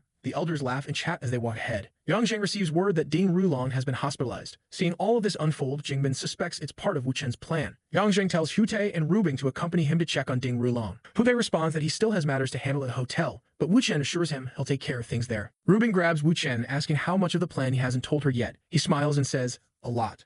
Hubei asks about the next step, and Wu Chen instructs him to send one team to the hospital where Ding Rulong is and another to clean up the scene. Hute agrees, and the guards begin talking about how wild the night has been. Hongguang receives another message stating that everything happened in room 1029 and wishing him good luck. Realizing he's likely the only one who entered the room, he panics. Even though he didn't do anything, he knows he'll be blamed. With no other option, Hongguang decides to disappear and hide for a while. He tells his friends his stomach is acting up again and quickly leaves. They note how strange he's been acting all night. As Hongguang rushes out of the hotel, someone throws a bag over his head. Hute informs Wu Chen that the tasks have been completed. Wu Chen then says it's time for the two of them to pay Ding Rulong a visit. At the hospital, the elders are advising Ding Rulong to be careful with his hand and marveling that it's a miracle he survived. Rulong agrees, calling it a blessing from Buddha that the damage wasn't worse. Suddenly, Hute bursts in, armed, demanding to know where that bastard is. He spots Rulong and accuses him of trying to set fire to his hotel. Yangjing steps in, urging Hute to calm down and asking what this business about the fire is. Hute shows a video of Rulong's henchman entering the room twice where the incident happened. With a gun to his face, Rulong trembles as he tries to explain that the man has disappeared and someone must be trying to frame him. Hute scoffs, saying it's ridiculous to think he'll prove his innocence with just the disappearance of the culprit. Rulong insists he's as eager to find out the truth as anyone else and asks a woman nearby to check Hongguang's transactions and recent calls. A short while later, she announces that they found suspicious messages linked to Hongguang's visit to the room. Hute acknowledges that this proves someone was giving Hongguang instructions and it wasn't him, he was playing cards with everyone else. He orders her to trace the number that sent the messages to Hongguang. The woman hesitates, clearly reluctant to answer. Growing impatient, Hute demands she speak, and she finally reveals that the messages came from Jiang Xuan's phone. For those who don't remember, Jiang Xuan is the man Wu Chen detained a while ago who's now living alone in a remote house. Hute points the gun at Rulong again, declaring that it all makes sense now since Jiang Xuan works for him. Rulong tries to explain that Jiang Xuan disappeared a long time ago, further proving there's someone orchestrating all of this. But Hute silences him with a pistol whip, grabbing him by the collar and asking why he shouldn't pull the trigger right now. Yangjing plays peacemaker, pulling Hute away and escorting him out of the room. Outside, they meet Jingbin and comment that he must have found today's events quite amusing. For now, they decide it's best to find a place to rest before explaining everything. The next day, the scene shifts to Tang Xinbao, his girlfriend, and the group gathered in a room. Wu Chen is strategizing like he's playing 4D chess. He notes that Jiang Xuan and Hongguang's disappearances seem like part of Ding Rulong's plan. If they believe Rulong is innocent, they'll be falling for his tricks. Yangjing mentions they need to discuss business, but Wu Chen insists they first resolve the matter involving Tang Xinbao. Since the incident concerns Xinbao, they suggest letting him decide what compensation he wants. Jingbin, reluctant to oppose Wu Chen given his influence over the Liu family, agrees to the proposal. Wu Chen pulls a USB drive from his pocket, saying that in addition to whatever Xinbao wants, he'll provide a major benefit to the family. The drive contains information that would greatly aid the Tang family. Wu Chen explains that the Liu and Tang families fought a war 20 years ago. Both sides paid a heavy price, but the Liu family ultimately emerged victorious. Jingbin asks Wu Chen to elaborate on what he's offering. Wu Chen says that when Jingbin reviews the information, he'll likely want to strike back at the Liu family. When that time comes, the Liu family will support him. Jingbin finds this odd. Wu Chen is proposing that he initiate a war with the Liu family over Xinbao's incident. As far as he knows, the Liu family is working to bring down Ding Rulong's family. So why would they get involved here? Moreover, Yangjing, supposedly a more important figure, hasn't said a word about this. Jingbin asks Wu Chen how he can guarantee Liu family support for the Tang family. Wu Chen casually pulls out his phone and makes a call, requesting confirmation from Liu Rubing's father. On the other end, Rubing's father replies that they've already agreed. Wu Chen represents the Liu family and has their full backing. Hearing this, Jingbin no longer doubts the offer. If the head of the Liu family and Yangjing both agree, there's nothing more to question. For Jingbin, this proves that the proposed war isn't just Wu Chen's idea, but a decision everyone supports. Rubing's father, meanwhile, reflects that Wu Chen didn't even greet him this time. Still, the chance to destroy two families disrupting his business is too big to pass up. With the USB in hand, Jingbin smiles, saying he never doubted Wu Chen, but needed extra reassurance. He shakes Wu Chen's hand, saying he's lucky to have someone like him around. Wu Chen asks if the deal is sealed and Jingbin confirms, saying he'll return to Shanghai to share the information with the family elder. Wu Chen then asks about the Xinbao matter. Jingbin dismisses it, calling it a childish accident and nothing to worry about. Wu Chen insists that they can't let the incident with Tang Xinbao slide. If word spreads that the Tang family didn't demand accountability, it would hurt their reputation. This in turn could weaken the cooperation between the Tang and Liu families. Jingbin sighs and agrees, telling Wu Chen to handle it as he sees fit. He trusts him completely. As Jingbin boards his plane, he tells Xinbao and Kiki to follow Wu Chen's advice and trust his guidance. Xinbao, excited, reassures him, saying Wu Chen is practically his mentor already. Sometime later, Wu Chen informs Fu Tai that everything is now resolved with the Tang family. Fu Tai celebrates, commenting on how Ding Rulong has fooled Dongai, but he's curious about the exploding pistol. Wu Chen, keeping his secret, says it's too complicated to explain. Suddenly, Wu Chen receives a call from Menglin. For those who don't remember, she's the singer referred to him by another acquaintance during a music lesson. Menglin asks if he's interested in pursuing a music career. Wu Chen immediately declines, but she suggests meeting up to discuss something else. With a hint of mischief, he agrees, saying a meeting would be great. At the same time, Hu Dai mentions that they need to celebrate his sister's birthday soon. Meanwhile, Menglin muses that dealing with Wu Chen won't be easy. At a celebration for Rubing's brand success, Wu Chen and Hu Dai clap along with the crowd. Yuron's daughter excuses herself to take a call, explaining to her mother that it's about her music career. In a different setting, someone comments that music is an abstract art form that expresses the emotions of its creators, making it incredibly complex. Song remarks how impressive Wu Chen seems, and another woman nearby responds that he's a genius. The artist, working on a massive painting inspired by their conversation, spends nearly an hour crafting it. Menglin reflects on her conversation about Wu Chen's potential music career, mentioning his immediate refusal. Song speculates that Wu Chen's family background in running a noodle shop doesn't seem to be the reason behind his reluctance. Menglin insists that his musical talent shouldn't be wasted and wonders what other secrets he might have. Song claims to know one but urges Menglin not to tell anyone. Apparently, Wu Chen was under the influence of an older woman who was strict about what he could do. Menglin questions the certainty of this claim. Song admits she never met the woman but had spoken to her on the phone, where she seemed cold and authoritative. Menglin remains skeptical,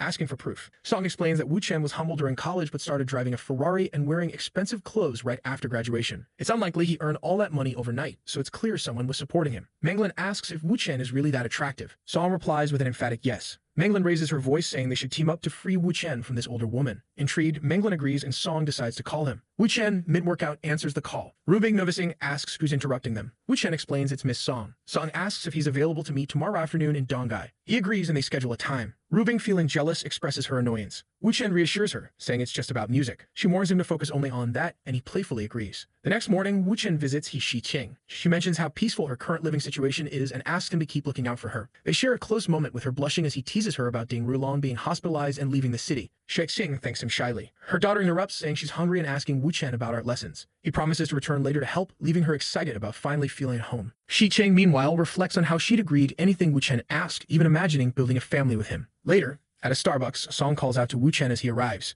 Menglin greets him enthusiastically, eager to discuss his music. She suggests he consider releasing an album, but he firmly declines. They chat for half an hour, during which Menglin grows increasingly impressed with Wu Chen's deep musical knowledge. When she proposes he become a singer, he refuses again, stating he has no interest. She presses on, asking if his reluctance is due to his girlfriend being jealous. Wu Chen instantly realizes Song must have said something. He clarifies that no one is stopping him. It's simply not something he wants to do. Menglin proposes at least having dinner together, asking him to bring this girlfriend. Wu Chen agrees and they plan to meet that evening. Later, as Wu Chen and Rubing arrive at the venue, they're greeted by a crowd waiting to welcome them. Rubing, surprised, asks what this whole ceremony is about. Wu Chen explains that Song believes he's being financially supported by a wealthy woman. Rubing, dressed elegantly, smirks and says if that's the case, she'd love to see what tricks these women will try. Wu Chen enters the room, apologizing for keeping them waiting. Song looks startled and immediately asks about the woman next to him. Wu Chen introduces her as his girlfriend, Miss Liu Rubing. He introduces Song to Rubing, and Song is shocked to see someone much younger than she had expected. Menglin notices the name and asks if she's from the Liu family. Rubing confirms and says she's exactly the person Menglin is thinking of. She talks to Song and mentions that they've spoken on the phone before, leaving Song visibly embarrassed.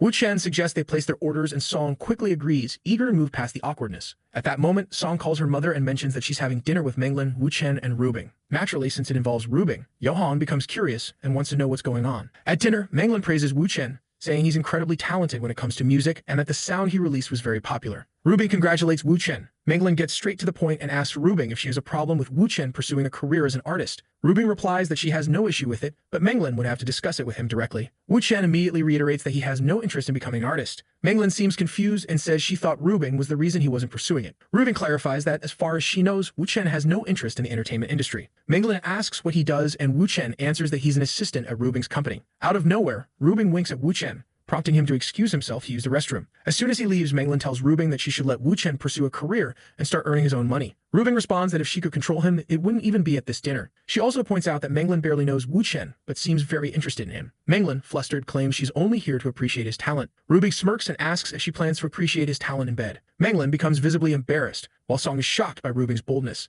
Manglin questions why Rubing would ask such a rude question. Rubing retorts, asking why Manglin brought so many bodyguards to intimidate them. Song apologizes, admitting it was her idea to bring all the security. Rubing stands up and tells Song to stay quiet because the adults are talking. She turns back to Manglin and demands to know why she's so interested in Wu Chen. Manglin insists it has nothing to do with a romantic relationship. She only wants to sign him for a music career. The two exchange heated words, with tensions rising like they're about to have a Saiyan-level showdown. After much back and forth, Rubing says she doesn't believe Manglin isn't interested in Wu Chen and proposes a bet. Manglin asks what the bet is, and Rubing wagers that within a month Manglin will be interested in Wu Chen. It seems the world of bets has turned upside down. As Wu Chen returns from the restroom, Yonghong appears. She wants to know why her daughter, Rubing, and Manglin are having dinner with Wu Chen. Wu Chen explains that Song thought he was being supported by an older woman. Yonghong assumes the woman must be her. He dismisses the idea, clarifying that it's Rubing. Yonghong moves closer, jokingly saying that this time his target must be Manglin. Wu Chen tells her to stop with the nonsense, as she just met Manglin. Yonghong abruptly changes her tone, teasing that she's only jealous, and they can settle it later. A while later, Wu Chen returns to the table and senses the tense atmosphere, asking what's going on. Song, embarrassed, tries to explain but ends up rambling incoherently.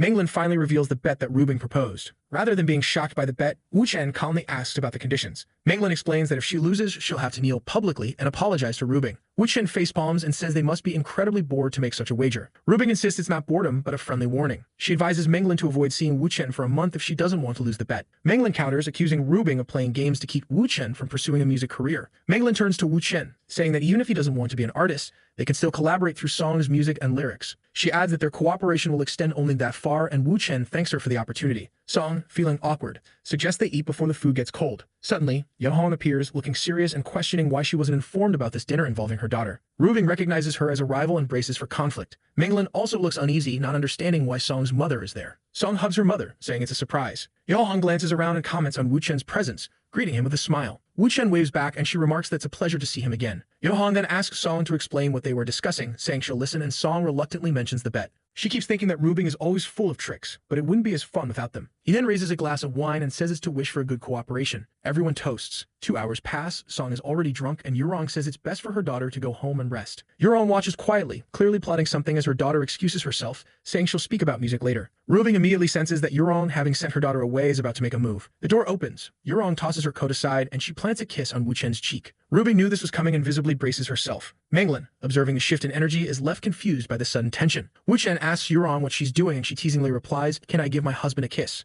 Rubing, annoyed, dismisses the gesture, stating it's fine now that Song has left. Manglin notices the familiarity between Yurong and Rubing, realizing they've likely schemed together. When Rubing calls Manglin back to attention, she apologizes for being distracted. Rubing warns her once again about the dangers of Wu Chen, further unsettling Manglin. Manglin, now slightly paranoid, resolves to sign the contract quickly and keep her distance. Yurong, pleased with her maneuvering, smiles inwardly, knowing her actions will cause Rubing to lose the bet. The next morning, Manglin wakes up in her room. She opens the curtains, thinking it's a good day to immerse herself in melodies and create new songs. However, as she sits at her desk, she finds herself unable to write. The events of the previous night linger in her mind, distracting her. Determined, she decides to finalize the contract with Wu Chen to put everything behind her. But a small voice in her head warns her to be cautious, as he seems dangerous. Manglin hesitates, considering abandoning the collaboration altogether. Then she shakes off her doubts, telling herself she has a clear conscience and nothing to fear. All she wants is a professional musical partnership, nothing more. Meanwhile, Rubing tells Wu Chen she's going shopping with Kim Ying. He encourages her to have fun, mentioning he has plans today. Rubing immediately guesses it involves Manglin. When Wu Chen confirms, she remarks on Manglin's bravery after what Yurong pulled. Wu Chen shows her a missed call from Manglin, and Rubing teases him, saying he seems to enjoy the attention. He denies it, explaining that all he's doing is gathering information. Later at a cafe, Manglin greets Wu Chen and quickly dives into the business discussion. She outlines the operational risks and signs the contract. Wu Chen suggests they get to know each other better,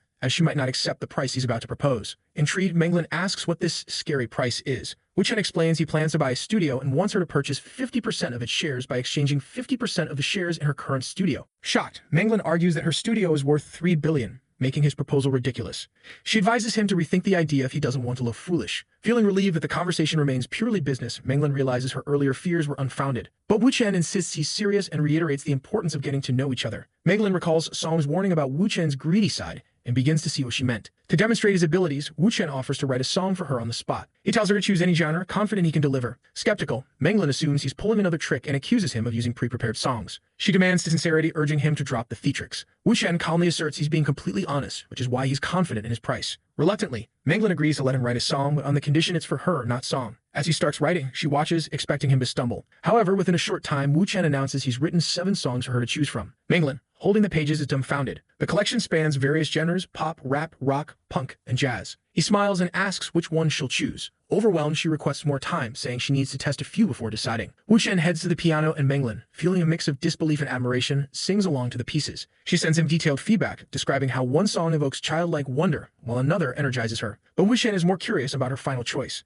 Manglin decides to keep all 7 songs and plans to release an album titled Final Chapter. She leans forward, apologizing for doubting his abilities. Wu Chen asks her to stand up, assuring her there's no need to apologize. They toast to the success of the album. As they drink, the conversation shifts to music, instruments, and careers in the industry. Amidst it all, Manglin cautiously asks about his relationship with Miss Rubing. Wu Chen says their relationship is complicated. Manglin responds that it's fine and that's not what she wants to discuss. He asks what it is, and she says she'd like more of his time to practice the songs. It might take part of the night, considering there are 7 songs to go through. He agrees and she sits down at the piano. As she starts playing, she makes a mistake, and he comes over to correct her. While he's standing beside her, she imagines herself calling his name and giving him a kiss on the cheek. She feels like they're already in bed, but it turns out it was just her imagination. She apologizes for kissing him on the cheek, saying she drank too much. As she questions why she acted without thinking, he sits at the piano and starts playing again, saying he'll show her how it's done. She relaxes on the sofa, listening to the music. A while later, she falls asleep and he carries her to the bedroom. The next morning, she wakes up realizing she must have drunk too much to end up there. Suddenly, she wonders where her clothes are and who took them off. She remembers Wu Chen carrying her to the bedroom but has no memory of anything else. Now confused, she questions what really happened. Manglin appears and says breakfast is ready. Immediately, Manglin wonders if something happened last night. Feeling awkward, she wants to ask Wu Chen about it. At that moment, someone knocks on the door. She gets up to answer, but Wu Chen, suspecting it might be room service, tells her not to open it. He guesses it's a paparazzo and warns her to stay quiet. The door opens and a man takes a picture. Wu Chen snaps a photo of him in return. Manglin quickly shuts the door, panicking that she made a mistake. Now she's flustered, worried about being seen in the room with Wu Chen. She fears that if Rubing finds out, things will get complicated. Wu Chen tells her to relax and have her coffee while he takes care of it. He makes a call instructing someone to find the man who took the photo at the Jinghai Hotel and ensure the images are deleted. He reassures Manglin, saying the man won't leave Dongai. Grateful, she joins him for breakfast. An hour later, Hude calls to report that they've found the man, but there's a problem. Hutag is stepping on the man, says the photo has already been sent. It turns out the man works for Wave Studio, and Hude asks what they should do next. Hearing the studio's name, Manglin panics, realizing they must have followed her to Dongai. Wu Chen knows the studio's owner, Peng Wei, who is known as the top paparazzo in China. After rising in the industry, Peng Wei partnered with foreign entities and now leads one of the most influential entertainment groups, Wave Studio, rivaling Hejiang Group. Wu Chen understands that this group will likely use the photo to create a scandal. Unfortunately for Peng Wei, he doesn't realize who he's dealing with. Peng Wei receives a call, asking who's on the line. Wu Chen tells him he's just seen the photo and questions why Peng Wei is asking. He orders Peng Wei to delete the image, warning that bad things will happen otherwise. Peng Wei laughs off the threat, assuming Manglin is trying to handle the situation herself. Wu Chen calmly repeats that he doesn't want the photo going public. Peng Wei, oblivious to who Wu Chen is, dismisses him rudely. Wu Chen introduces himself and advises Peng Wei to do some research before getting into trouble. Peng Wei responds that he's never heard of Wu Chen and doesn't care. Manglin knows that threatening a paparazzo is taboo in the entertainment industry,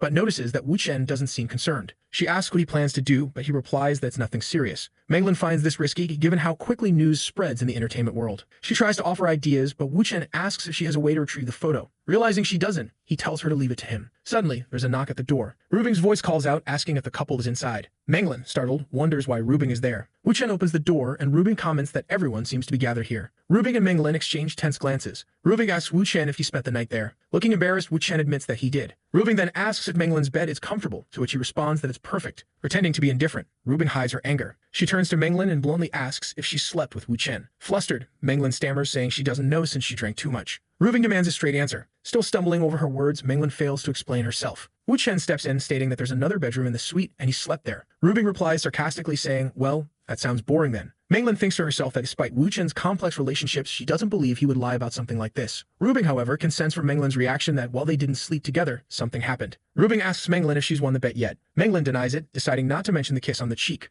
which she considers insignificant. Rubing smirks, knowing her goal was to undermine Manglin's confidence in this argument. If Manglin were ever to become involved in Wu Chen's tangled relationships, she'd inevitably be beneath Rubing in the hierarchy. Feeling victorious, Rubing declares that the bet stands. Manglin then mentions something important has happened. She explains the paparazzi situation and the potential scandal involving her and Wu Chen. Rubing asks what Wu Chen plans to do. He calmly replies that he's already handling it. Satisfied, Rubing changes her expression and says she won't intervene if he has it under control. Manglin finds this strange, since if the news leaks to the media, Rubing's reputation would also take a hit. Wu Chen remarks that Peng Wei just made an interesting post that's gaining a lot of traction. It's a teaser about a Manglin scandal that will be revealed on August 2nd, giving them a week to prepare. Wu Chen confidently says that Peng Wei will likely contact them before posting anything. In the meantime, they should focus on recording her album. Manglan agrees, suggesting they use Song's house since it has the best equipment. Rubin gives Wu Chen a quick kiss, wishes him good luck, and says she's heading out to meet Qin Yang. Peng Wei, meanwhile, makes a call to someone in Donghai seeking advice. The person warns him not to mess with Wu Chen. Peng Wei hesitates, feeling uneasy since he knows the most dangerous person in the region is Hu Tai. He lights a cigarette and decides to investigate Wu Chen further. Upon learning that Wu Chen is Hu Tai's sister's boyfriend,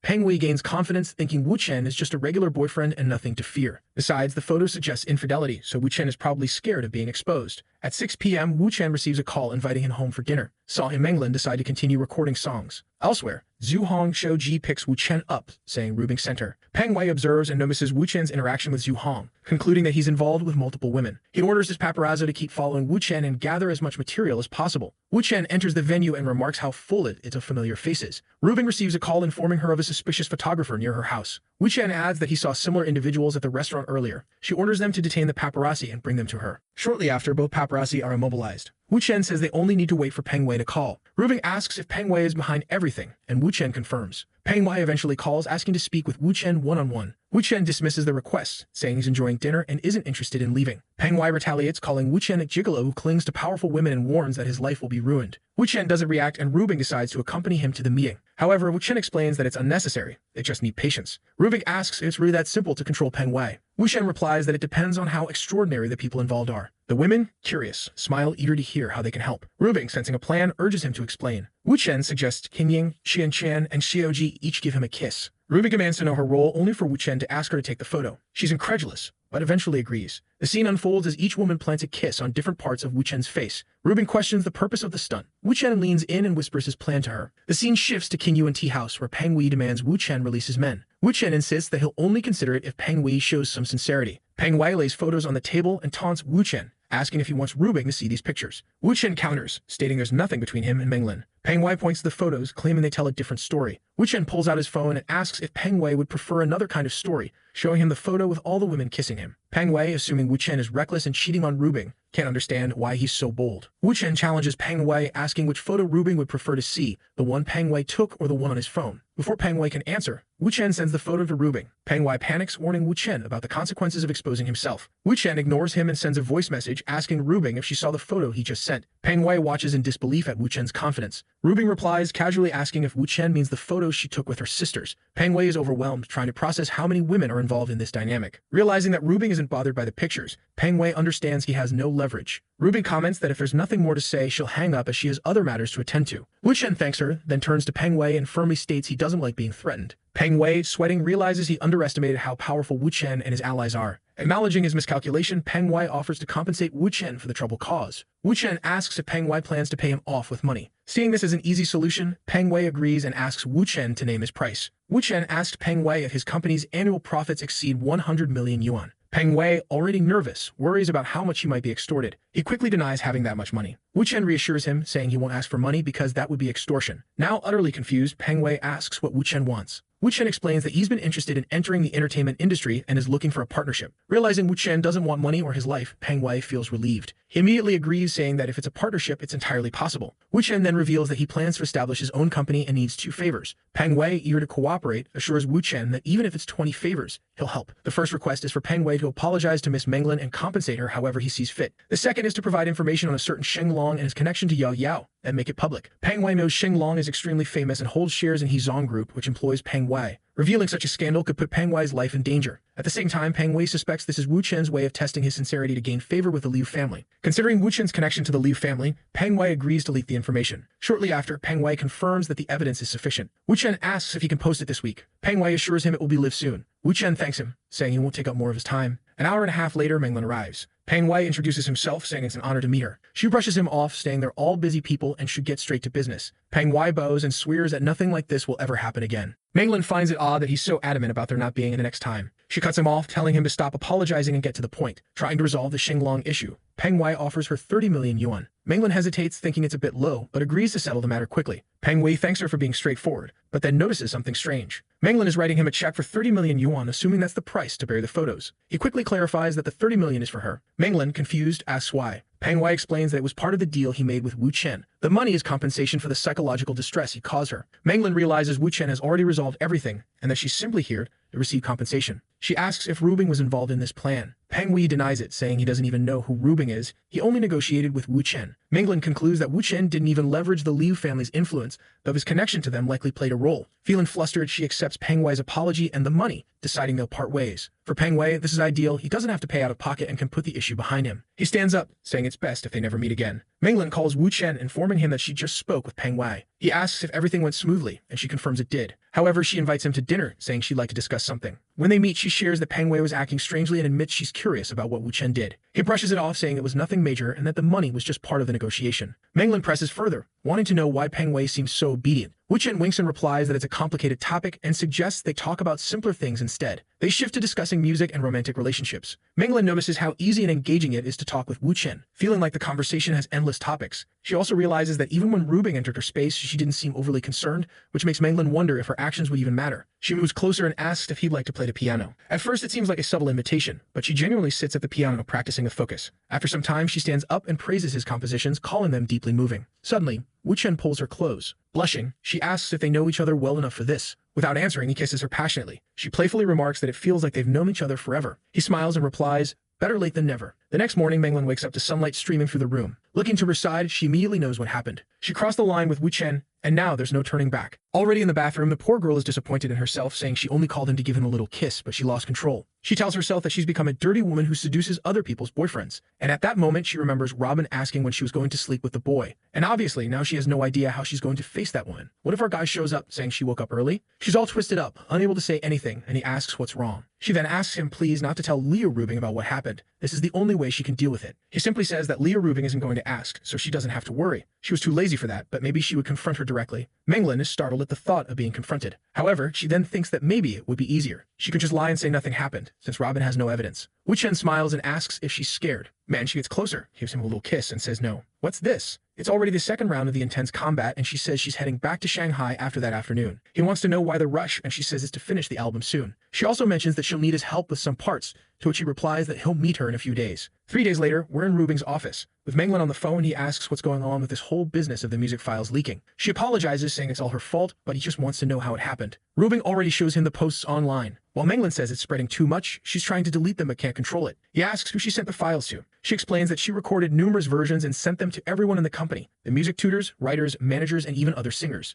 Now I get it. The music leaked. I thought it was something Wu Chen had written that got out. He says it seems like it was an internal issue in her company, so there's no need to panic because he'll be in Shanghai soon. Rubing asks why he seems so excited. He replies that he needed a reason to go to Shanghai, and it appeared right in front of him. Rubing questions if he's thinking about pursuing Manglin, but he denies it, saying he's not the type of person who only thinks about chasing women. Immediately, she asks if he's planning to pair Manglin's family with Ruilong's too. Considering so many dangerous plans, he needed to take better care of himself. Wu Chen asks if she's jealous, to which she says yes, she's very jealous indeed. He tells her that since she bet with Manglin, she now has to be willing to lose too. Rubing says that doesn't matter and wants to know how he's going to make up for her jealousy. He gives her a classic kiss, and she points out that they're still in the office. From the mood shift, you already know what happened, right? Lots of documents were signed. By midday, he's already in Shanghai, sending a message to that Peng Wei, asking him to investigate some people. Gaia Bao asks our guy to visit him once everything is resolved, to which he agrees. In another part of the city, in some buildings, people wonder why there's so much fuss just to receive this Wu Chen guy. Another man in a suit says not to worry too much and just follow the boss's rules. Manglin is all smiles, saying he finally arrived. The guys behind her are laughing, saying they thought he'd be an experienced man, not so young. However, she turns and orders them to go greet him right away.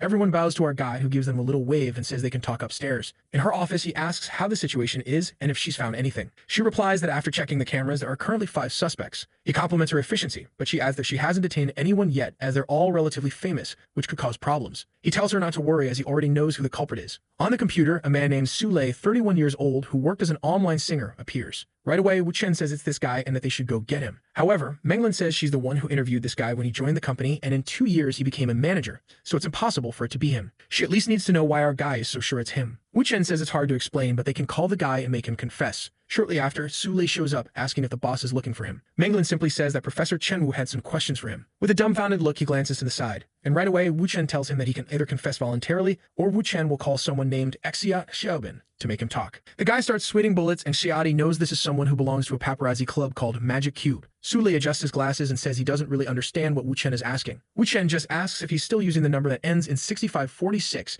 and if the money was transferred to his stepmother's account. account. Sule knows everything Wu Chen said is correct, but they aren't conclusive pieces of evidence, so he doesn't need to admit to anything. He tells Wu Chen that his suspicions are personal, and that he'll need clearer evidence. Wu Chen turns to Manglan and says that if she doesn't trust him, there's no reason for him to be there. But Wu Chen then asks Sule if he really thinks he'll leave this place unscathed. Still, Sule turns to Manglan again and says they can call the police if they have a problem. Besides, they can't restrict his right to leave. Manglan asks him one more time if he did it, and suddenly, he yells that he didn't. Wu Chen tells him to stop yelling and to come to his office so he can check his computer. Now Sule is pleased, thinking the guy is an idiot because he already deleted all the files. In Sule's office, he crosses his arms confidently, saying Wu Chen can look at whatever he wants. As soon as Wu Chen starts checking, he praises Sule for successfully deleting everything. But Sule says to stop making things up because there's no evidence left. At this point, Manglan asks Wu Chen what they're going to do. Our guy starts working his magic with his 1,000 years of hacking skills, telling her not to worry. 20 minutes pass and she asks what he's typing. The man says he wrote his own program to recover the files, truly a programmer. As soon as the program runs, he looks at Sule and asks why they don't take a look at this email. At that moment, Sule collapses to the floor, begging for forgiveness and claiming it wasn't intentional. Manglan, now furious and radiant, calls the guards. Sule is then escorted out. She tells Wu Chen that now they know who leaked the audio files, but how are they going to deal with everything already on the internet? He explains that the only way to handle it is to take advantage of the current buzz around the songs and release the album quickly. She agrees that it makes sense, but also wants to know how he figured out who the culprit was. He simply says he asked Peng Wei to investigate since he got a contact at another paparazzi agency. Then he reveals that he'll also be recording track today, leaving her a bit confused. The cheeky guy says it's a song to troll the entire music industry. She's unsure how this will help with the leaked music problem. Obviously, the next day, Zhuang Xiaodi is already talking about how her song is going viral with over 40,000 views. Manglan comments that it's sparking a lot of controversy and everyone wants to roast the guy. From the comments, it's clear he slammed all the artists, calling them a bunch of untalented fools. Manglan is a bit puzzled because the song is very popular but simultaneously damages his reputation. At this moment, the music producer Yu Xiao walks in, asking if it's true that her entire album was made by Wu Chen. She confirms it and asks why he's asking. The producer smiles and says that's perfect, calling Wu Chen a genius. Manglan asks him to explain further. The producer explains that now that her song is going viral online, with everyone wanting to criticize Wu Chen as soon as she releases her songs with him as the director, everyone will want to check them out. She realizes that what Wu Chen did was use the criticism as a trap to pique people's interest in her upcoming release. Now her album would launch with the popularity of the leaked music, coupled with Wu Chen's newfound fame, making the chances of success very high. She's already thinking about how she can thank him for all the help he's been giving her. The producer continues discussing their success, and Wu Chen simply says it's the best he can do for now. Manglan starts to say something, but he turns around and says he has some things to take care of and will message her later. An hour later, he's at the Florist restaurant. He tells Xiaodi that here's the script for a movie, and she should hand it to Mao Rusong when he arrives. Upon seeing the USB drive, she realizes this is critical company material and suggests he handle it personally. But he insists that she's the one who has to deal with it since he's appointing her as president of Shanghai Entertainment Company. This guy is starting to remind me of that billionaire kid, putting all the coins to work. She's left speechless, unsure how to respond when some guys show up. Two real estate moguls from Shanghai, Kai Chenghong and Qi Jun. Kai Chenghong, the one in the floral shirt, says it's a delight to see the school beauty in person now. He jokes that he thought she would have found someone better since she rejected him. Xiaodi gets upset, but Wu Chen tells her to ignore him. Kai Chenghong then says to Kijun that she was the school beauty, and Kijun replies that her company must be quite comfortable. He looks at her and asks how long she's been with that weirdo, and if she's had enough fun with this rich boy. I thought these guys had been invited, but clearly, they just showed up unannounced, finding her since they're in her hometown. She tells them to shut up and stop talking nonsense. Then she turns to Wu Chen and asks him not to listen to those two. Kai Chenghong is thinking that since the guy hasn't done anything so far, he must be easy to handle. Wu Chen simply turns to her and tells her to throw the glass of water. She's a bit confused, but he just says not to be afraid. With that, she closes her eyes and throws it right in the idiot's face. He steps forward to slap her, saying she'll have to take a beating now, but Wu Chen gives him a quick kick to the knee, making him fall face first onto the table. Well, not just his face, it almost cracked his skull open from the looks of it, and he gets up all twisted. Kaijun asks what happened, and he says he got kicked. Right away, both of them turn back, realizing who did it. But Wu Chen claims he would never kick a colleague in front of them. Without evidence, it's nonsense. Kaijun, however, says he'll check the security cameras to settle this. Wu Chen remarks that it's a shame since he and Xiaodi were seated in an area of the hotel where the cameras don't reach. Kaijun realizes the sly guy admitted and didn't admit it at the same time. Wu Chen then tells them to hurry up because Kai Chenghong is losing consciousness. Poor Kai Chenghong was practically on his way to the afterlife. Wu Chen tells them to go to the hospital quickly, and Kai Chenghong leaves, saying you won't forget his face.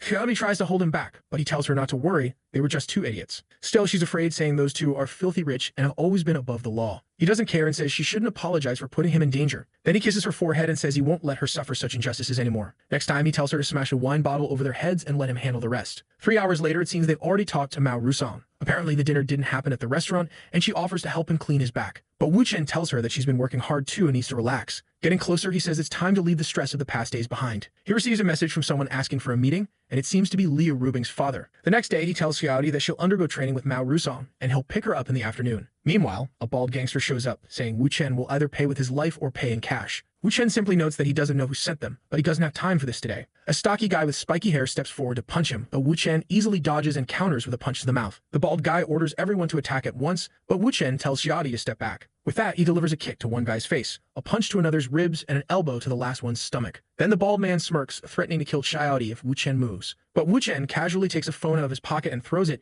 hitting the bald guy square in the forehead. Before checking if the guy went down, he turns to Xiaodi, thanking her for not getting hurt. He picks up the bald man's phone to find out who's behind the attack. He quickly discovers it was the two brothers from the restaurant. Xiaodi apologizes again, but he reassures her it's not her fault. Now he's thinking that since they're so persistent, he can't let this slide. The scene shifts to a restaurant where that monk from before meets him, saying he wanted to see Wu Chen since he's in Shanghai. Wu Chen responds that he called the monk there because he knows he's about to deal with the Liu family. However, there's a prisoner he wants to hand over first. He pulls out a USB drive and asks if the monk knows about the Xianqi real estate company. Here comes more gossip and dirty secrets. The monk says the company belongs to two brothers from the family, but it's nothing significant. Another man chimes in, saying as far as he knows, they don't even have family backing and are just pawns for a leader. Wu Chen reveals that the leader behind everything has been dead for some time and the brothers took over. On the USB drive are files detailing all their dirty deeds, enough to take over the company. An older man asks what this talk of taking over the real estate company is all about. Another asks what the brothers did to make Wu Chen so determined to destroy them. Wu Chen simply says he doesn't want to see those guys causing trouble anymore and asks if they're interested. The men, seeing a risk-free deal, agree enthusiastically. Wu Chen smiles and says they're now allies with the Gu family. The monk agrees, saying they're now billion-dollar allies. They toast to the new alliance. 3 hours after the dinner, Wu Chen is in bed, where he's never alone, saying the issue with the Qi brothers has been resolved. Just then, he gets a call from Rubing, complaining that he's causing quite a stir for someone who hasn't called her in 2 days. He asks what she's talking about, and obviously, it's about Menglin's new album. Everyone now knows he wrote all the lyrics and compositions for the songs. Rubing comments that it seems Professor Chen Wu was eager for Menglin's debut. Poor Wu Chen didn't even know the album had been released because he was busy. Rubing tells him to come to the city soon because something bigger awaits him at home. But the next day, he gets a call from Menglin, saying they have a problem. The #1 trending topic on TikTok is the relationship between Wu Chen and Menglin, and it's something everyone apparently needs to know. He responds that the only reason this post gained traction is that she's famous, and since he's part of the album, there's no need to worry. She tells him to stop joking because he knows the truth, but he asks her to stay calm because these fabricated stories will soon disappear. However, she warns him that journalists are swarming outside the company and asks if she should say something online to clarify the situation.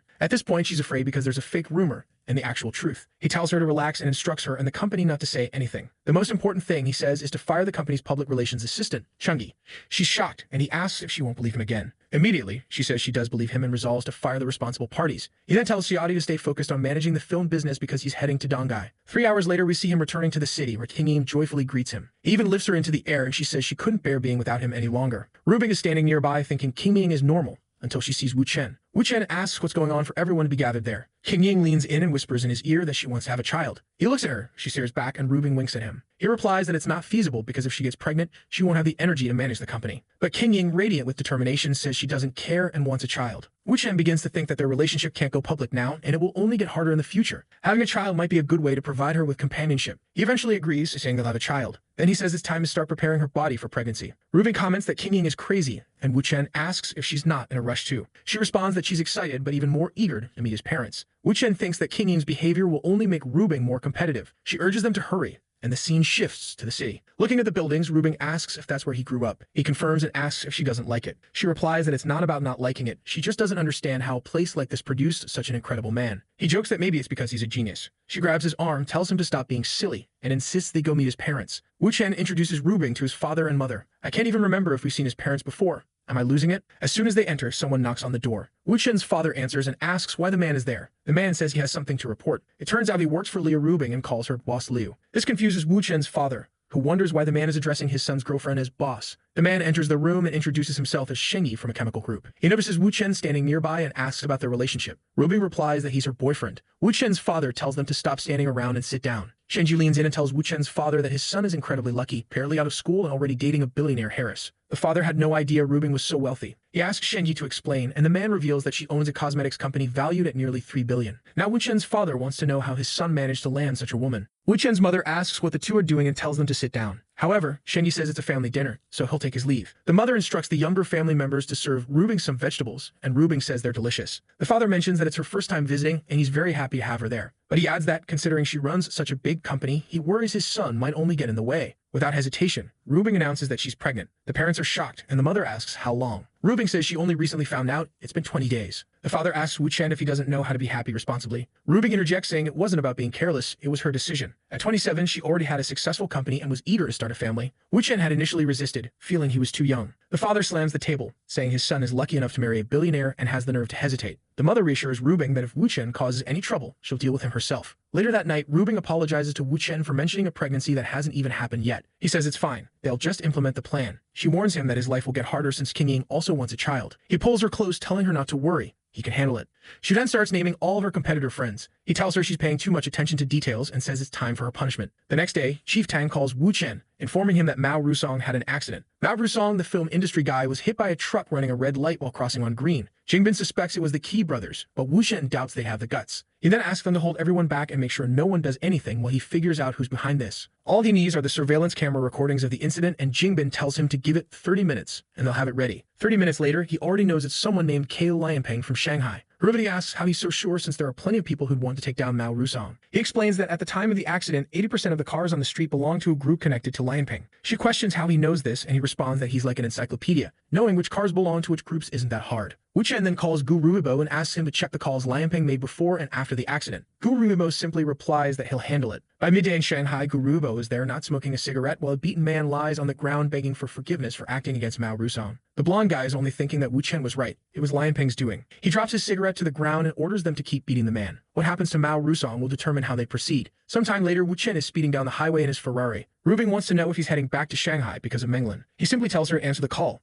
and she'll find out. Apparently, it's a call from Menglin, who quickly recognizes that it's Ru Bing. The boss asks how many shares Wu Chen requested. Menglin replies that they resolved the issues with the investigation and mentions that he asked for 50% of her music group. Ru Bing didn't expect him to be so ruthless as to demand half the company and questions if Menglin is really going to accept that. Menglin says she's not sure yet but wants to have a good conversation with him and asks when he'll return to Shanghai. Ru Bing already knows that by asking this, Menglin has likely conceded defeat. She asks if Menglin has anything else to say, and Menglin replies no, only asking for the message to be passed on to Wu Chen. Ru Bing remarks how amazing it is that he spent 2 days in Shanghai and managed to get 50% of the poor woman's company. He tells her to leave that matter for now because he's heading to meet King Ying. Ru Bing notes that King Ying asked for a child yesterday and wants to know if he's really so eager to create new life. Wu Chen responds that she's imagining things because all he's going to do is deliver some documents. Clearly, she's not very pleased. 40 minutes later, he's in front of a building. He knows that when King Ying gets pregnant, even though his father isn't in the best health, he'll find out. For an elderly man not to know who the father of his grandchild is could be fatal, even causing his death. Furthermore, if rumors like this start to leak, it could devalue the company's stock. His presence there is to ensure none of this happens. He asks a woman if Mr. Su is around, but King Ying, who's nearby, stands up happily. She asked another girl to calculate some data on cosmetics companies. The girl is confused about the request but agrees. The door closes and King Ying jumps on Wu Chen, saying she's so happy he came to see her at work. It seems he must be eager to start the plan, but he asks her to calm down a bit. At that moment, the door opens. The richest man in Dongai and her father, Su Ruwen, walks in, commenting on some documents from the morning meeting. But he quickly notices his daughter acting strangely and wonders who the young man beside her is. She introduces Wu Chen to her father and vice versa. The moment Ruwen hears Wu Chen's name, he recalls it as the name of the person who took her away from the golf game once. Apparently, during a meeting with friends from the Liu family in Yurong, he'd also heard the boy's name. Yurong even mentioned that if she were 20 years younger, she'd marry him herself. Ruwen greets Wu Chen, noting that many people are talking about him, but he wants to know what's going on between him and his daughter. Wu Chen simply says he's not there for King Ying, but to deliver some documents on behalf of Ru Bing. Ruwen then asks to see the documents. King Ying fumbles around looking for them. Seeing that she can't find what was supposedly just delivered, Ruwen realizes it's a ruse. He tells his daughter to let it go and handle other matters while he has a private chat with Wu Chen. She's reluctant to let that happen, but Wu Chen calmly agrees. Once in the office, Ruwen says he knows Wu Chen didn't come just to deliver documents. Wu Chen admits that there's no hiding anything from the richest man in the city. Ruwen asks about his relationship with King Ying and why he's using the document excuse to meet her. Wu Chen explains that she's helping him keep a secret, and due to an agreement they have, she can't betray him. Now Ruwen wants to know what this secret is. Naturally, Wu Chen says he can't reveal it, but he's there to solve a problem with their group that Ru Bing asked him to handle. Ruwen chuckles, remarking how amusing it is that Ru Bing knows about a problem. Ruwen says it's funny how Ru Bing knows about a problem that even he, the owner of the company, isn't aware of. At that moment, Wu Chen mentions the name Genuine. The father says that guy is a bit messy, but highly capable people tend to be like that. He doesn't think there's anything wrong with him or that he will do anything against the group. Wu Chen says the guy hasn't done anything yet, but the problem isn't that he will cause trouble. It's that his presence itself is a problem for the group. The father asks him to explain, and our boy mentions that King Ying wants to become a director there. Ruwen asks if he's saying that Genuine will be dissatisfied when King Ying becomes president. Wu Chen warns that once she becomes president, Genuine will undoubtedly spark a power struggle. The best way to avoid this is to deal with him now. So Ruwen, King Ying's father, wants to know how Wu Chen and Ru Bing plan to resolve this. Wu Chen bluntly suggests either sending the man to prison or shooting him. Ruin is startled. He points out that sending Su Zhenyuan to prison would require leveraging old smuggling charges from years ago, and the idea of shooting the man isn't something he expected from Rubing or anyone else. Besides, if Rubing and Wu Chen are working this closely, what happens when she distances herself in the future? It's all too risky. Wu Chen insists that Su Zhenyuan is a ticking time bomb and it's better to neutralize the threat now. Ruin asks for an explanation and Wu Chen states that Ruin might see Su Zhenyuan as an unlucky man who got tangled in the underworld. But the reality is that Su Zhenyuan is an incredibly dangerous person. Wu Chen recounts that the only man King Ying ever fell for ended up in a wheelchair back in school. One of Su Zhenyuan's drivers was beaten senseless for no reason and is still hospitalized. On top of that, his last mistress demanded to be made his wife, and now she's 6 feet under. Wu Chen adds that the list of Su Zhenyuan's atrocities is long and could go on for hours. He declares that someone like this shouldn't be anywhere near Su Qingying. Ruin questions whether all of this is true, noting that Su Zhenyuan has worked for him for over a decade, and he's never heard a word of these accusations. Wu Chen calmly replies that everything is easy to verify and that Ruin doesn't need to take his word for it. Ruin concedes that if Su Zhenyuan has done such things, he can't remain near Qingying, let alone compete with her. Wu Chen provides the exact location where Su Zhenyuan's former mistress is buried. In a past life, when he became involved with Qingying, he uncovered all of this. Ruin then asks if Su Zhenyuan, beyond the power struggle, poses a financial risk to the group. Wu Chen smiles, saying that now they're finally getting to the heart of the issue. An hour later, as Wu Chen is leaving, Ruin thanks him, acknowledging that he owes him one. Wu Chen calls Rubing, and as soon as she answers, she's bombarded with gratitude. Ruin thanks her for supporting Qingying and says he can always depend on her. Wu Chen mentions the matter of the buried body, leaving Rubing unsure how to respond. Noticing her silence, he asks why she's so quiet. Rubing is confused, unsure what Wu Chen expects her to say. Meanwhile, Ruin discusses how Wu Chen provided names related to Su Zhenyuan's corruption and asked Rubing for additional details. Still unsure, Rubing awkwardly excuses herself, mentioning an upcoming meeting. As Wu Chen ends the call, he realizes that if Rubing doesn't know anything, it must have been him who discovered it all. It's becoming clear that Wu Chen's growing reputation in the city isn't solely tied to the Liu family. The scene shifts to workers digging, and suddenly they inform their boss that they found the remains of a woman. The body was inside a suitcase, confirming to Ruin that Wu Chen was telling the truth. Back with Wu Chen and his companions, Rubing warns him not to put her in situations where she doesn't know how to respond. Qingying adds that she was scared too, and Wu Chen showed up to speak with her father. Their boss jokes, asking if Wu Chen has some kind of superpower. Wu Chen keeps his thoughts to himself, knowing it's better to hide his abilities. Kanshin gently touches his face, teasing that he's always pulling stunts like this. He then jokingly asks if she's also planning to have a child, to which she, flustered, replies that she's too young for that. He taps her forehead and says in that case she's not allowed in his room tonight. The poor girl pleads for him to stop bullying her. He walks away laughing, saying there's something he needs to talk to Kanshin about. On the balcony, she asks what it is. He asks her never to tell anyone how they first met without his permission. Kanshin responds that they met at a bar and chatted, so plenty of people had already seen them together. He realizes she doesn't even remember that on that day he had predicted everything she said because he wasn't afraid to reveal his power. He gently strokes her hair and says it's fine, but just to keep it a secret. Then she gives him that sly smile and agrees on one condition. He thinks it's another request for a child, but she only asks him to take care of her in the city and help her with any problems. He strokes her hair again, saying that even if she hadn't asked, he already planned to help her. She smiles, declaring that they're now accomplices in this lie. He shrugs and says fine, but tonight she's definitely staying out of the room because the factory is opening. Annoyed, she reluctantly agrees. Our boy is already geared up, teasing Qingying about why she doesn't take it easy. She gets closer, smiling mischievously, and says she has no intention of taking it easy. She's been shirking her responsibilities lately. Then she reveals a bunny outfit and claims that since she hasn't been working, she deserves to be punished. Holding his chest, Wu Chen wonders if this girl has lost her mind. And then she starts singing a song, while in the other room, Rubing, who I thought might join, finds the sound strange. Meanwhile, Kanshin is lying down, thinking about her boy. At that same moment, Suruwin is arriving home after unearthing the body. His wife asks why he's so late, but he simply says he wants to talk to Qingying. The mother replies that Qingying is spending the night at Wu Chen's house and won't be back tonight. Immediately, he's startled and asks, whose house? The mother reassures him that it's Wu Chen's house, but she's meeting Rubing there. The father starts getting suspicious because everything seems to involve this boy. A week later, Wu Chen is strolling stylishly with Rubing by his side. One of the Liu family members greets them, saying the father asked him to wait there for them. Wu Chen calmly tells him not to worry as they're fine. The man then shows them the way and tells them to go ahead. As soon as they enter, Wu Chen suggests they head to a quieter place. That's when Yurong appears. This woman can't possibly be 41, calling out for dear Wu Chen. Rubing quickly tells her to behave since Wu Chen is her husband and there are plenty of people around. Yurong leans in and whispers that she'd never cause trouble for her man. Rubing seems ready to fight, but Yurong points out that something is off because Su Ruin, Qingying's father, wants to talk about Wu Chen. Rubing asks what Yurong said in response. Yurong shrugs, saying that's the least important thing. They need to know what Su Ruin is planning. Wu Chen whispers to Rubing, telling her to go talk to Qingying and pass along certain information. He urges her to hurry and leave, saying he understands. Yurong then admits she feels bad every time she sees how publicly intimate he and Rubing are. Wu Chen raises his glass, suggesting they find a quieter spot, and the two walk off. They come across a small cabin, and as soon as Wu Chen sits down, Yurong, the predator, pounces. Meanwhile, a minute earlier, Su Ruin was wandering around looking for Wu Chen. He approached Rubing, asking where Wu Chen was because he wanted to thank him. Rubing replied that Wu Chen was negotiating business with Yurong in that direction. She feels confident she made the right decision. Su Ruin starts walking in the direction Rubing indicated, wondering why he can't find the two of them anywhere. That's when he hears a peculiar sound.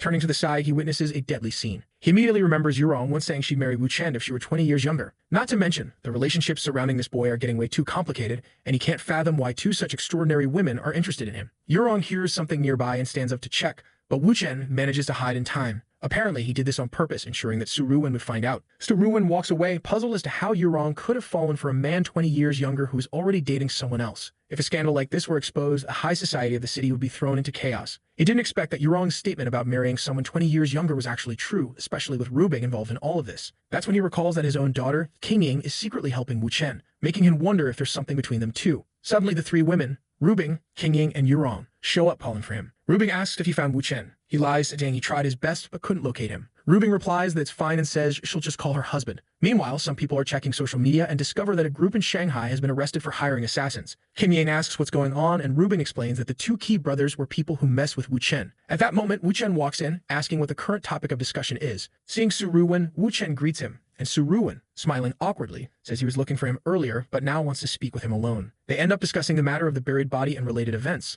A few minutes later, Wu Chen is walking with Rubing in his arms, saying that their wedding is about to begin. She asks if Su Ruwen said anything important, and he replies that for now, no, which is why she'll have to handle everything. Rubing complains, saying that after all the chaos he caused, she's left to fix the problems. He's too cruel. Wu Chen kisses her cheek, saying it has to be this way because his Rubing is incredibly smart. Later that evening, Su Ruwen approaches Rubing and asks if she's alone. She replies that she is because Wu Chen went out to handle some matters. He sits down beside her, saying he has something important to discuss. He mentions Yurong's name and asks if she's aware of her relationship with Wu Chen. Rubing responds that she used to see Yurong as an idol, but lately, she regards her as just another shameless woman. Su Ruwen is shocked. Rubing remarks that it seems he already knows about Yurong's relationship with Wu Chen. The old man is stunned, realizing she's aware of everything. She reveals that Wu Chen enjoys the thrill and, in addition to Yurong, has numerous women. However, she doesn't mind because at the end of the day, he's marrying her. Su Ruwen, baffled, asks why she prefers Wu Chen over Jin Rulong, considering their similarities in certain ways. Rubing answers that it's because Wu Chen is unique. He's the best man there is and the strongest of them all. The old man thinks she's exaggerating, saying it's not like Wu Chen is some god on earth. But Rubing tells him to look into the recent incident with the brokerage. It was all orchestrated by Wu Chen. He asks how that's related to Wu Chen, and she reveals that the whole situation happened because one of the brokerage's men offended one of Wu Chen's lovers. The old man asks if the Tang and Gu families are truly willing to work so closely with Wu Chen. Rubing confirms, adding that Wu Chen often goes to great lengths when it comes to the women around him. She also mentions that he recently made another move. On her phone, news breaks about the famous actor Sheng Long cheating on Yo Yo, causing the stocks of the Hezon company to plummet. The old man is curious about which of Wu Chen's lovers is behind this scandal. Rubing, disappointed, reveals it's the youngest one, and Menglin. She explains everything that happened with her music release and how Wu Chen handled the situation. The old man listens intently as Rubing continues to praise Wu Chen and all the chaos he's caused. Then the old man mentions that most of the company board now supports Qingying and asks if that's Wu Chen's doing too. Rubing confirms, saying even she wasn't fully aware of his involvement. Finally, Su Ruwen asks the big question. Is Qingying one of Wu Chen's lovers? Rubing responds that if he's asking, it means he already knows the answer in his heart. The poor man stays silent, overwhelmed. He asks how long this has been going on, and Rubing reveals it all started on that day at the golf course. He slams the table, realizing that on the day Wu Chen confronted his wife, Qingying took her seat on the board of directors. He's now thinking that his Jinfu group, worth tens of billions, cannot fall into the hands of this cunning Wu Chen. Rubing immediately asks if the old man is planning a blind date for Qingying to get rid of Wu Chen. She advises him not to do such a thing, warning that someone might end up dead. The father asks what she means by that. Is she implying that if he doesn't let his daughter become someone's mistress, he will die? She replies that it's not him who will die, but most likely the person she was set up to meet. The old man hits a sore spot, mentioning that Ding Rulong, who likes Rubing a lot, is still alive, so it seems he prefers Qingying. However, she says Rulong won't make it through the year because the last time he came to this city, he barely stayed a day and nearly died. That's when the old man remembers the incident everyone talked about. He thought it was all lies and exaggerations, but never imagined Wu Chen was behind it too. He then comments that Ding Rulong's death would be too risky since the power in the city would end up in various hands. The Liu family would need to think carefully before getting involved in something like this. Rubing responds that her father had already spoken with Wu Chen, and they decided to move forward. The old man realizes this means the Liu family's representative has already accepted Wu Chen. The poor man is disappointed. He wanted to teach the boy a lesson, but never imagined he was one of the city's giants. Rubing watches silently, thinking that now that her father's heart is broken, he will eventually come to terms with the situation. She then gets up, saying she has something to handle at the company, and suggests they continue the conversation another day. Rubing stays behind, reflecting that, despite everything Rubing said, he can't rely solely on her words. He decides that he will personally uncover the truth about Wu Chen. 5 minutes later, Wu Chen is lying down relaxing when he gets a call from Yurong. She tells him that Su Ruwen wants to have dinner with her, and that Rubing seems to have told him everything. Wu Chen simply tells her to be honest. She responds that this is ridiculous since her daughter is only 20 years old, and maybe she'll just tell Ruwen not to get involved in the relationship. However, Wu Chen insists that she be completely honest and says he'll arrange dinner for the three of them. She agrees and tells him to send her the details for 8 p.m. The scene then shifts to a restaurant where Ruwen is asking Yurong how long they've known each other. She replies that it's been over 30 years since they met back in school. Ruwen comments that he's getting too old and his body might give out soon. When that happens, King Ying will take over the company, and there's nothing more he can teach her in the time left. Given their long-standing friendship, he wants her to be honest about her relationship with Wu Chen and why she agreed to become his mistress. Yurong responds that it's simply because he's handsome, but the old man doesn't believe her, pointing out how she deals with the wealthiest people in the city. It makes no sense for her to be with Wu Chen just for his looks. Yurong tells him to calm down and not stress himself since everything can be discussed peacefully. He then asks if she's implying that it's best not to provoke Wu Chen. She explains that even though they've been friends for a long time, if things go south, she can't guarantee she'll stand by his side. Ruwen says Wu Chen's name out loud and states that now they can finally have an open conversation. Wu Chen appears, greeting them and remarking that they've met again. The old man glares at him, acknowledging that he's really opened his eyes to the situation. Wu Chen sits beside Yurong and jokes that Ruwen is taking things too seriously. However, since he's King Ying's father, there are things he feels he shouldn't hear. Holding his glass, Ruwen thinks to himself that he's being threatened and not taken seriously. He then pulls up his sleeve, revealing a scar, and asks Wu Chen where it came from. This is because he heard the young man is a master of information with almost mystical powers. Wu Chen glances at the scar and notes that it must have been there for a long time. In truth, Ruwen is testing Wu Chen by fabricating a story about the scar. The only people who know the real story are his wife and one other brother. Meanwhile, Yurong knows that Ruwen is testing whether he can trust Wu Chen. But Ruwen made a mistake by asking this to the biggest gossip in China. Wu Chen immediately says it was from October 8, 1990, when Ruwen was about to turn 20 and was in northern Myanmar. The old man instantly realizes that Wu Chen has accurately pinpointed the date and location. Wu Chen continues explaining that Ruwen got involved with a jade mining gang, a fight broke out, and he ended up getting stabbed and shot. Ruwen admits that Wu Chen is correct, it happened 30 years ago, but still feels fresh in his memory. He then asks what else Wu Chen knows about him. Wu Chen replies that he knows a lot, including matters involving someone named He Meijuan, and wonders if Ruwen wants him to go into details. The old man freezes. This must be a lover or something of the sort. Yurong knows that He Meijuan is the central figure of the family, which is no weaker than the Liu family. So it's a woman, huh? Yurong starts wondering if there's a relationship between the two of them. She always believed his marriage was perfect, and as a friend of 30 years, she doesn't want to hear these secrets. She then gets up, saying they can continue their conversation later and to call her if needed. Wu Chen asks the boss if he should keep going. Ruwen just signals him with his hands. Our guy then says he knows Ruwen met her 12 years ago, but they stopped talking 8 years ago. That's because after dating for 4 years, she wanted him to divorce his wife, but of course he didn't want to, so he left her. To ensure she didn't retaliate, even revealed some of her business secrets to her rivals, which kept her too busy to think about revenge. Ruwen is now confused. The Jinfu group is the most important thing to him. He'd do anything to stay at the top. The problem now is that in theory, the person in front of him shouldn't know any of this. So he orders Wu Chen to answer truthfully how he knows all of this. Wu Chen says he just investigated, but Ruwen points out the obvious. Back when it happened, Wu Chen should have still been in school. Wu Chen replies that it's irrelevant. He then tells the boss to stop seeing him as a target because he genuinely likes King Ying. He's sworn never to betray her, and while a man's word might not mean much, this is the way he's chosen to live. In this case, betray seems to mean stealing the company or abandoning her, because, as for other women, well, that ship has long sailed. King Ying obviously isn't thrilled to support this since Wu Chen is asking her to become a mistress without even getting a title. By title, it's clear he means no marriage or formal acknowledgement, just a mistress, plain and simple. Wu Chen says they can handle things traditionally, respecting Chinese customs of listening to elders and family. Ruwen realizes Wu Chen is suggesting that he, as the most experienced person in the room, should be obeyed. At this point, Ruwen understands why Ding Rulong could never beat this guy. Our man is pouring tea, and Ruwen warns him that as long as he's alive, they'll keep a close eye on him, and he better not do anything to harm King Ying. An hour later, Wu Yurong is wondering why she hasn't received any updates and starts worrying about what's happening. She's already imagining the two men locked in a duel that could end with one of them dead. While she's lost in thought, Wu Chen shows up, giving her a hug. She's relieved to see he's okay, and he assures her it's obvious he'd be fine. She hugs him back, saying he's not allowed to leave the house today. And just like that, the scene jumps to the next morning with him waking up. She's putting on lipstick and casually mentions she's withdrawn all support funds for the Ding family, though she's only managed to pull out 10 billion so far. Apparently, there's an issue involving the shares her father owns. Wu Chen says he'll need to talk to the old man and convince him to transfer his shares to her. She doubts it, pointing out that her father holds 29% of the shares, 5 times more than what she has. Wu Chen stands behind her and says he knows it'll be difficult, but they can try. Suddenly, he gets a call from Mao,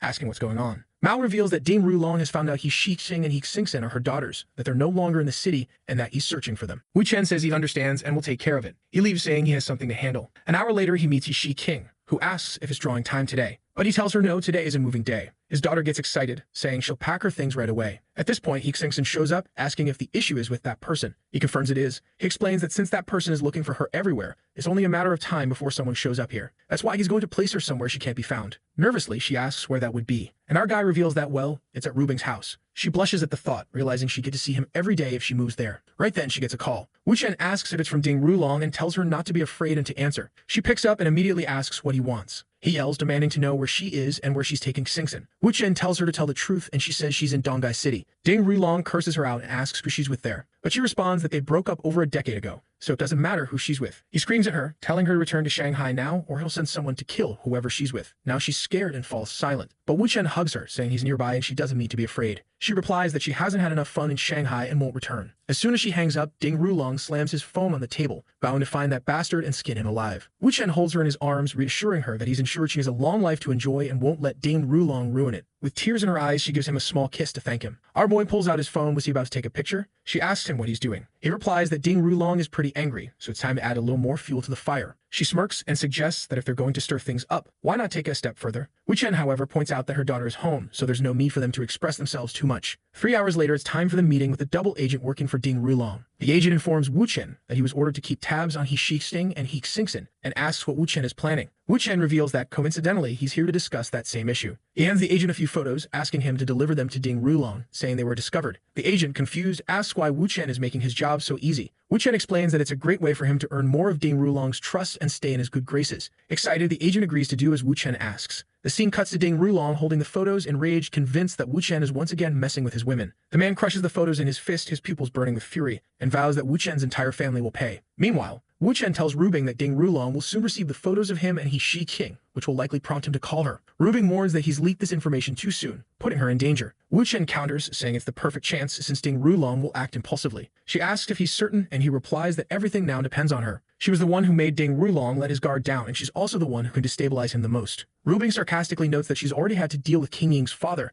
and now Wu Chen is giving her another problem. She remarks that she's basically turned into his employee. But Wu Chen, ever clever, responds that he belongs to her just as much as she belongs to him. They're a team, and this is normal. Rubing tells him to stop spouting nonsense and asks for the new plan. Wu Chen explains that the goal is to make Ding Rulong as angry as possible, pushing him to act recklessly. She guesses he's trying to lure Ding Rulong back to Dongai and reminds him that he can't kill him there. Wu Chen replies that he never said he'd be the one to kill Ding Rulong. Confused, she presses him on what he'll do if Ding Rulong comes after him instead. Wu Chen assures her that one of Ding Rulong's many enemies will surely take justice into their own hands. He specifically mentions Lei Yu, the brother of Lei Shang, whose plans Ding Rulong had tried to sabotage. At that moment, Wu Chen receives a call. It's the double agent who informs him that Ding Rulong has put a 200 million yuan bounty on Wu Chen's head, and he's agreed to it because refusing would look suspicious. The agent also mentions he's planning to flee the country to avoid getting caught up in all this. Wu Chen tells him that running away is unnecessary. If Ding Rulong wants him dead, he should go ahead and try. The agent is bewildered, and Ruby interjects, telling Wu Chen to stop talking nonsense. She explains that they'll stage an act where Wu Chen almost dies but ultimately survives. The agent, adjusting his hat, finally understands the plan and agrees.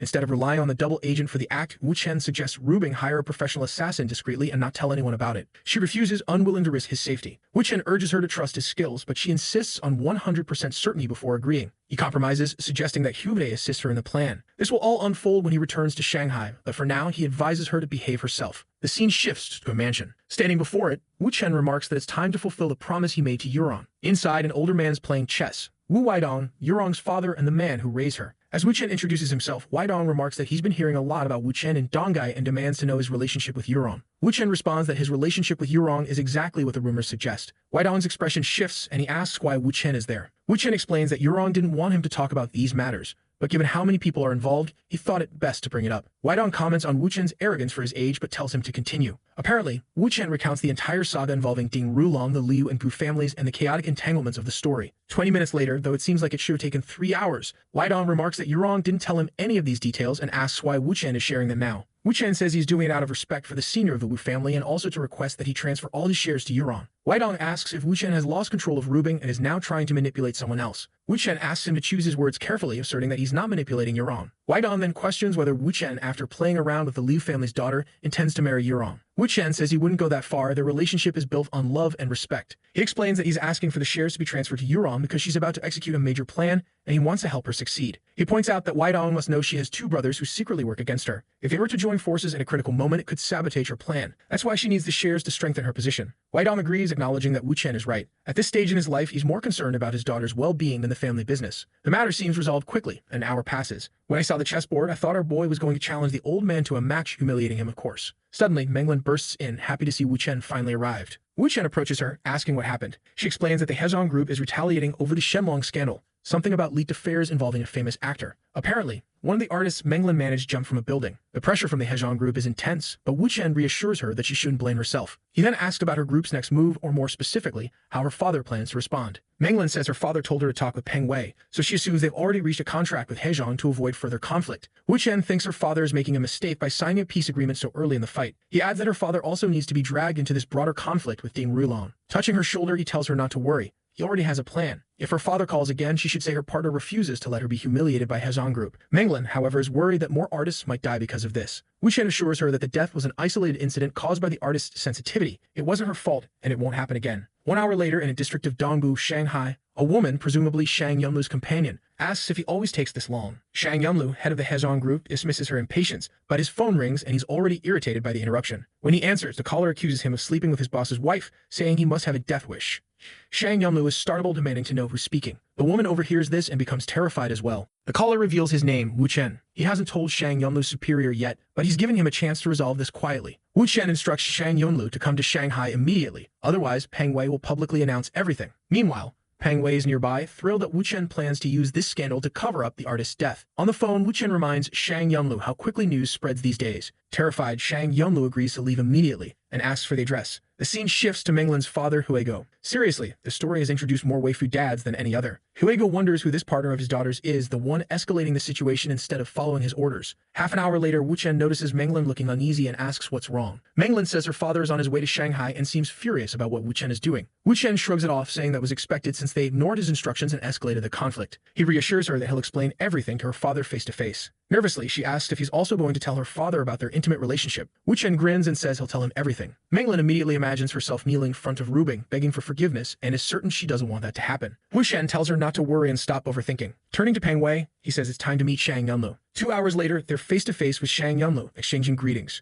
Wu Chen introduces himself and asks Shang Yunlu to sit. He immediately gets to the point, asking if Shang Yunlu knows why they're meeting. Shang Yunlu, annoyed, tells him to skip the small talk and get straight to the matter. Wu Chen begins by commenting that Shang Yunlu seems to be in love with his boss's wife, Anoi. He adds that he envies such a pure romance and asks if Shang Yunlu intends to marry her. Before Shang Yunlu can respond, Wu Chen advises him to calm down, assuring him that he wasn't summoned to Shanghai to be threatened. Instead, Wu Chen asks him to imagine what would happen if his boss were sent to prison. Shang Yunlu would likely be promoted to vice president, and the boss's wife would still be available. Shang Yunlu says he understands but insists he doesn't have any information that could incriminate his boss. He's just an ordinary employee. Wu Chen laughs, telling him he's overthinking it. He doesn't need incriminating information or for Shang Yunlu to take any risky actions. Shang Yunlu, now curious, asks what exactly Wu Chen wants. Wu Chen replies that he's after the advertising department's files, specifically those labeled SC.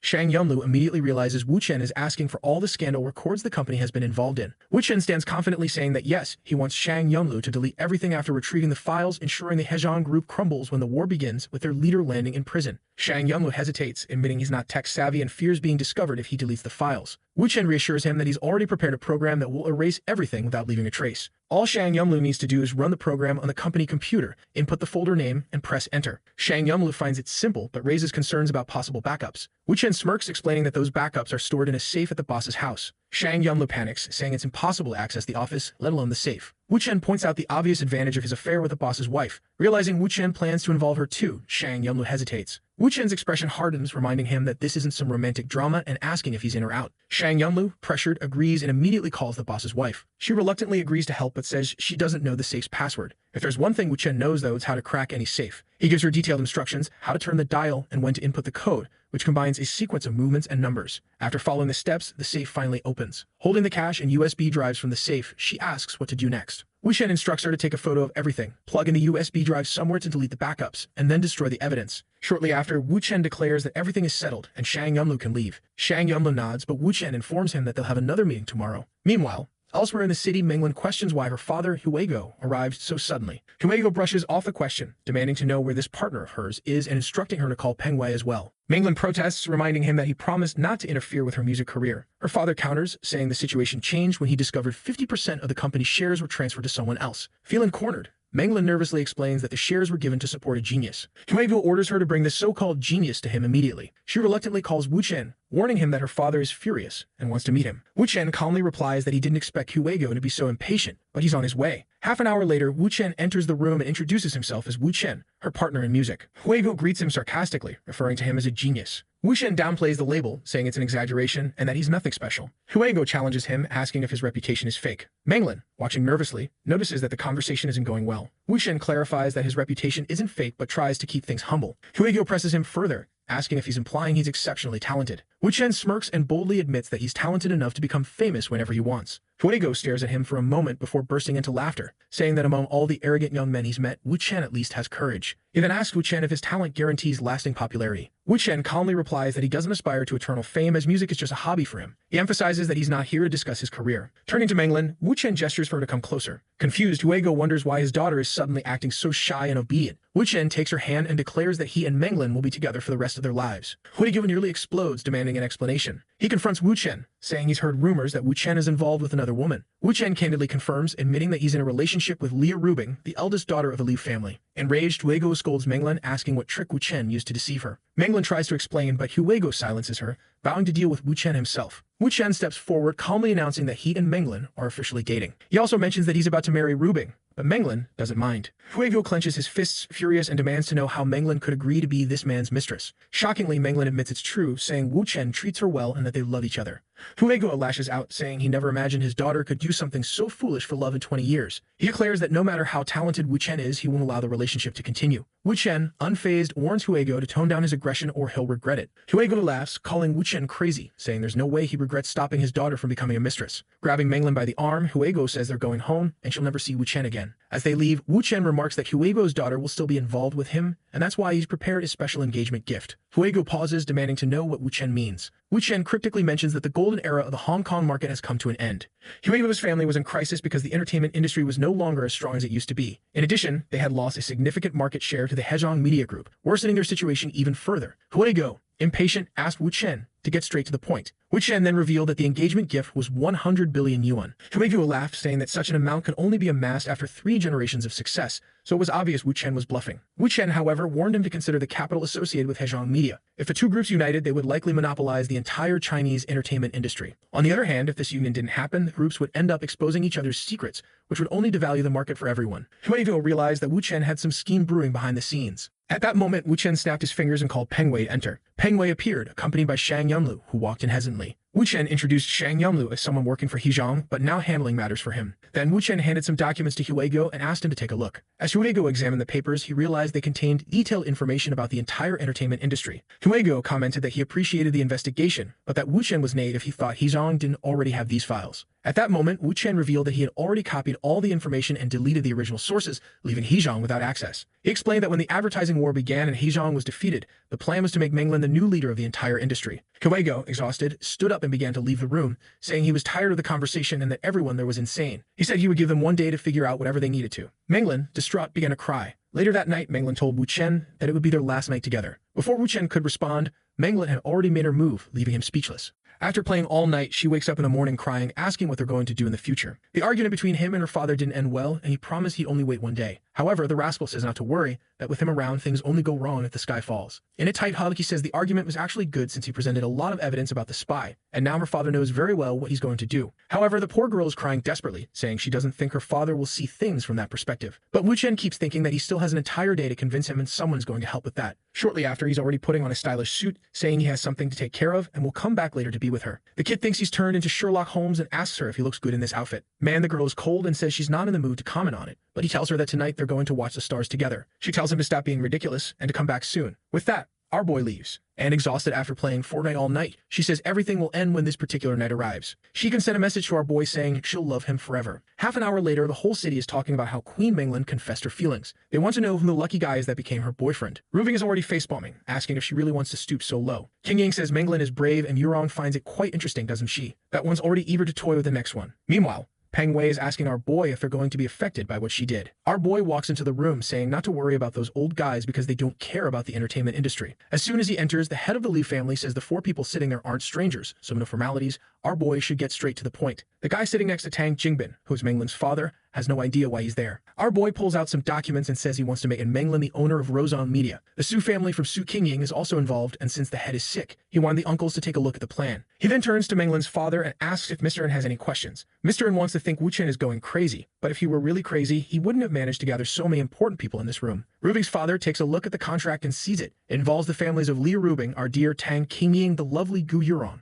and Su Qingying. Basically, the 4 families of the women. I'm starting to think this sly guy only goes after women because of their companies. He's really a capitalist. Apparently, they're all going to get involved in this whole mess, and they can't do anything to sabotage the plans. They'll keep 7% of Rozon Media's profits. Wu Chen smiles and says he believes Mr. N won't refuse such a good contract and some new friends. The guy is there staying cool under pressure. With this contract, he gets 70% of Rozon Media, not to mention connections with several new families. Tang Jingbin says Wu Chen is such an interesting young man and always shows up with excellent contracts. The only thing that makes him sad is not having met the kid earlier. One of the uncles, I believe, says that's why he was eager to attend this meeting and meet him in person. Manglin's father is just thinking about how all these bigwigs are treating Wu Chen like some kind of treasure. He thinks the boy is crazy, but maybe it's him who's getting too old, especially since, with the support of this group, no one can stop him. The problem is he doesn't know how Wu Chen got involved with these people and what kind of mysterious relationship he has with them. Our boy puts a hand on his shoulder, says he seems a bit distracted, and asks if he has anything else to say. He replies no, his doubts have been cleared. Tang Jingbin stands up, saying if that's the case, they can start drinking. One of the older men at the table toasts with Manglin's father, saying that apparently he's the new Shanghai city and welcomes him. Rubing's father says all this is just an appetizer and he's looking forward to future collaborations. 2 hours pass and Manglin's father is leaning on him, saying he takes back everything he said yesterday. Our boy says he should apologize to his daughter. She cried all night and was scared. The father says not to get any ideas, he still doesn't want her to become the boy's lover. However, at the very least, you have to ensure she'd be happy. Our boy says, aside from the fact that she absolutely will be his lover, she'll definitely be very happy. Meanwhile, Rubing is wondering what the rascal is doing since he hasn't called in so long. Man, it's not just her. All the girls are mad, saying the bastard is a playboy and doesn't care about them. Qingying is trying to calm them down, saying not to act impulsively and make a big deal out of his brief absence. But Rubing stands up, saying she's had enough and is booking a flight to Shanghai right now. The scene shifts back to Manglin, who's already emotional, asking if her father has really changed his mind. Our boy tells her not to worry. Tonight is the night for stargazing. She comes over, all happy, and gives him a little hug. But then she suddenly remembers Rubing. Our boy, the king of reading expressions, says that now that she's no longer worried about her father, she must be thinking about Rubing. Manglin is about to say something, but man, he stops her by putting a finger on her lips, telling her not to overthink it again. The day has been long, he's worked hard, and now he just wants to have a good night of sleep with some fortnight. But the next day, he wakes up under Rubing's shadow. What's this? She brought a 38, run, but unstoppable. He just gets up and says she looks adorable today. Honestly, I agree. She tells him to shut up and be quiet. She slams the counter beside him and orders Manglin to wake up. Man, the threat here is brutal, and Manglin screams. Our boy grabs Rubing's arm and asks her to put away that extremely dangerous object. Meanwhile, Manglin apologizes, saying she didn't mean to provoke her yesterday. But Rubing simply says she was very clear about the rules before. However, now that Manglin is lying there with him, she must be thinking Rubing is a fool. Poor Manglin doesn't say anything, and Rubing asks if she's really going to stay silent and not respond at all. Wu Chen once again asks her to calm down, saying it's too early to start the day like this, while Manglin wishes he'd speak less as it only seems to provoke Rubing. But man, Rubing snatches the object from his hand and takes aim again. This time though, the crazy girl throws herself in front of our boy to protect him. Our boy is surprised, while Rubing is impressed that Manglin is already risking her life for him. Rubing then says she didn't expect the girl's feelings for him to be so deep, just like hers. She tilts Manglin's chin, gives her a kiss on the forehead, and tells her to get along. The poor girl is all confused, wondering if she's supposed to kneel publicly or something. Rubing tells her to forget all that and says she's already been approved as one of the new sisters.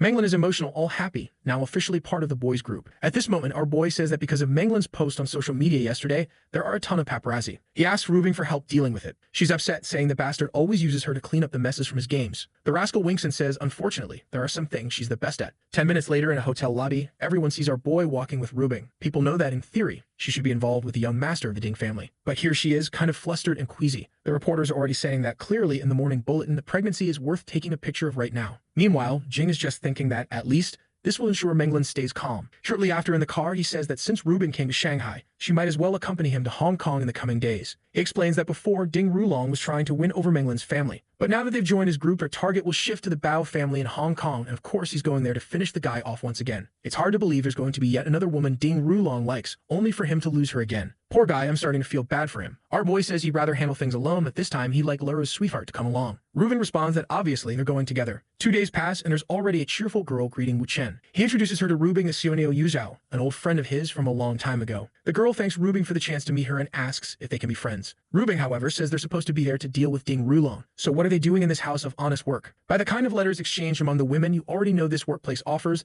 let's say, bodywork and painting services, no doubt about it. As all the girls greet our boy, Rubing is shocked and demands to know what all this means. The scene shifts to a stage and Yuzo says that the players they selected burned too much energy in bed, so today, they're going to perform poorly. My friend, they're manipulating the scoreboard, wrecking the guys, and look at them, poor things. After an intense night, they can't even play a bit of soccer. 45 minutes later, the score is still 0-0. The third descendant of the Zhao family, Bo Zhenhui, asks why the score is like this and how they're supposed to make any money. Man, it's Ding Rulong's doing, who tells him to ask the coach what's going on. The poor coach stands there, saying that this year's been tough and all of his plans are falling apart. That's when he spots Rubing, accompanied by our boy, right ahead and wonders what the hell she's doing there. Zhenhui asks if there's anyone on the field he knows, and the coach replies that it's a piece of trash who makes everything go wrong wherever he is. Zhenhui figures that must be why things feel off. He starts imagining that something's gone wrong, especially since Wu Chen brought the boss of the stronghold herself, Ms. Yu Zhao. He even stands up, saying the game's already lost. These guys won't even be able to run 10 meters on the field. Ding Rulong tries to say something, but the man just leaves, saying he has no idea what happened to the boys. But man, the guy already saved Wu Chen's name and swears this bastard must think his family is weak for coming to Hong Kong and stirring up trouble. After the game ends, in a room surrounded by the ladies, our boy thanks them for their hard work. He tells them to eat, have fun, and do whatever they want. He'll foot the bill for everything. One of the workshop girls winks and says he's welcome to come back anytime for some fun. At that moment, Yuzo glances at her phone and asks our boy if he has a moment for a private chat. He says not right now since the work isn't done,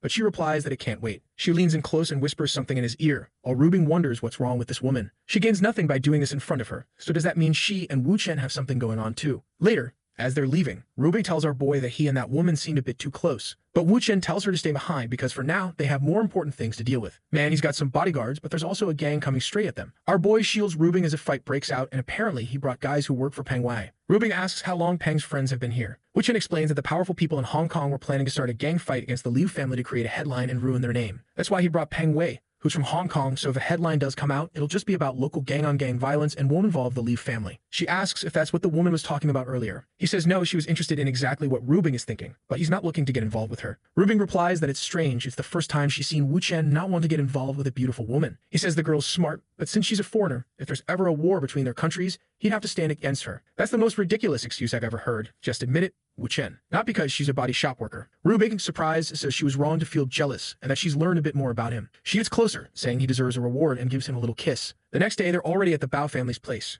At the reception, the woman asks if they have an appointment. Rubing just tells her to let them know Wu Chen is here to see him. The secretary calls the boss and says there's a young man named Wu Chen who wants a word. The boss simply tells her to send him up. Once inside the office, our boy apologizes for showing up uninvited. The boss replies that since Wu Chen won twice yesterday, this visit isn't a problem, but he wants to know the reason. Man, Ding Rulong is there. I'm seriously starting to feel bad for this guy. Wu Chen immediately says he wants to sever any relationship Shenhui has with Ding Rulong. The loser in the back mutters that Rubing's boyfriend doesn't understand basic etiquette, so he won't survive in this circle. However, Wu Chen looks at him and says survival in this world doesn't come from etiquette, but from interests. Ding Rulong is ready to punch the boy when Zhenhui interjects, saying he's listening. Our boy then states that Ding Rulong was foolish to bet on soccer, which has too many variables. That's why he prefers horse racing. Ding Rulong tries to shut him up, claiming he doesn't know anything, but Zhenhui says he's curious to hear the offer. Wu Chen explains that all Zhenhui needs to do is trust the bets he places, and the amount to wager is entirely up to him. Zhenhui laughs and asks if it's really that simple. Meanwhile, Ding Rulong scoffs, saying Wu Chen's tricks to win women over won't work in this case. Wu Chen fires back, reminding him that he's already been defeated 8 times, whether it's about women or business, so maybe it's not just luck. Zhenhui looks at him and says he'll give him a chance. They'll sign a contract, but if Wu Chen loses the bet, he'll owe 300 million. Wu Chen replies that this bet is too easy. If he loses, he'll become Zhenhui's servant, but if he wins, Zhenhui has to hit Ding Rulong every time he sees him and record it on video. Ding Rulong looks utterly defeated, but Zhenhui agrees, saying it sounds entertaining. Wu Chen calls it a great decision, while Ding Rulong thinks these guys are acting like children. 2 hours later, the situation becomes clear. Our boy is the one riding the horse. With his years of practice, he knows how to ride. Zhenhui observes and admits the kid seems to know a thing or two. As for Ding Rulong, poor guy might need a new villain. This one's taken enough of a beating. The gates open, the race starts, and our boy is in last place. Of course, Ding Rulong smirks, saying it's obvious Wu Chen knows nothing. But Rubing says the result is all that matters, so it's best not to be arrogant. Then Zhenhui smiles, noting that the boy seems to be picking up speed. The king of riding is going full throttle now. Rubing cheers, declaring that he's won. And indeed he has. He's already celebrating, telling Master Zheng he must be satisfied with the results. Before Zhenhui can respond, he slaps Ding Rulong across the face. He warns him that he better not return to Hong Kong, or he'll end up getting beaten again in the future. The poor guy leaves, admitting defeat for today, but promising he'll get revenge. Meanwhile, Zhenhui approaches Wu Chen, saying that from now on, they're brothers. Meanwhile, in his car, Ding Rulong seems to be plotting something against one of Wu Chen's lovers. Man, don't do it. He'll destroy you. 2 days later, on a yacht, Zhenhui tells Wu Chen he never expected him to be this good. He admits it's been worth working together. Our boy replies that it's all thanks to Zhenhui's sponsorship and Hong Kong's money. Together, they'll earn a lot more. Suddenly, Wu Chen receives a call from Mao Hongsom informing him that Ms. Zhuang Xiaodi is having trouble filming some scenes and needs his help. Wu Chen tells Zhenhui that, unfortunately, he has to return to his city but leaves the competitions in Zhenhui's hands. Half a day passes and we see some men approaching someone's house. When Wu Chen arrives, he seems to recognize that this man is an outsider, meaning things could get complicated. From the background, someone calls for Wu Chen to come over. Mr. Mao tells our boy that they need him. He looks back and tells Zhuang to calm down, he's here now. She rushes into his arms, crying and apologizing for causing trouble again. He reassures her that it's fine but asks what's going on. One of the henchmen asks if he really doesn't know and tells him to talk to the boss right away. But Wu Chen warns him not to interrupt while he's speaking or things will get serious. The man looks frightened and Wu Chen asks Shadi to explain. She explains that they've been filming a series called The Reincarnated One about a doe in a tyrant's house. 3 episodes in, everything was going well, but now the locals are causing trouble. Since Wu Chen's house is a luxury villa, the neighbors are complaining that it's too dirty and filled with machines and equipment. She apologizes, but he tells her that if the house is his, it's also hers and they'll handle this calmly. He turns to the men and asks if they're looking for compensation. He says to bring their boss so they can talk. An older man arrives with a contract saying the villa hosted his grandson's wedding. The furniture belongs to the English royal family, and now it all needs replacing or it'll bring bad luck. The cost is 120 million. Wu Chen knows this could be resolved quickly through other means, but they even brought an invoice. He figures that since this is Xiaodi's first project, escalating things to a legal battle wouldn't be ideal, so maybe the easier route is best. He tells the old man that the series being filmed here is making a lot of money. Instead of 120 million, he could take a share of the profits, which would amount to far more in the end. The old man considers it, sees the series' success, and agrees. However, even though his granddaughter Xiaoi signed a contract, he wants her removed from the production. The young woman sitting nearby doesn't understand why she's being excluded, and Wu Chen asks who she is. Xiaodi then explains that Xiaoi is the protagonist of the story and incredibly talented. Her acting skills are one of the reasons the show has been such a success. Additionally, one of the reasons they had to use Wu Chen's specific house is that Xiaoi can't travel far. Wu Chen starts to sense there's more to the situation but decides not to overthink it for now. He approaches the old man and says fine, the deal is done. At that moment, the old man adds there's one more detail. He also wants his grandson to be included in the series to gain some exposure and have a better future. Man, Wu Chen is savage, thinking this is a drama, not a nature documentary. However, he smiles and says sure, no problem. The old man, satisfied, waves goodbye and says that now everything's resolved, they should take a photo as a keepsake. Everyone gathers and our boy is there smiling. That same night, while working on his laptop, Wu Chen discovers these people aren't from the Wenzhou family. They're from the Liu family in the capital. Now it makes sense why they have the support of everyone in the villa. But then he notices that one of the men used to work for Ding Rulong and he wonders if that guy is involved in this once again. At that moment, there's a knock on his door and he sees it's Xiaoi. The girl shows up dressed for action, though to be fair, she might just be in costume for the series. It looks intense and she says she'd like to act alongside Xiaodi. Wu Chen laughs and asks if she's thinking about running away from this place. She explains she was adopted when she was young by the family of those men and taken in. But now that she's grown, they're trying to force her to marry that horrible chubby guy. She says she'd rather die even if it means paying back double the amount they spent on her. She then makes a request and now the drama becomes clear. You can already guess the offer.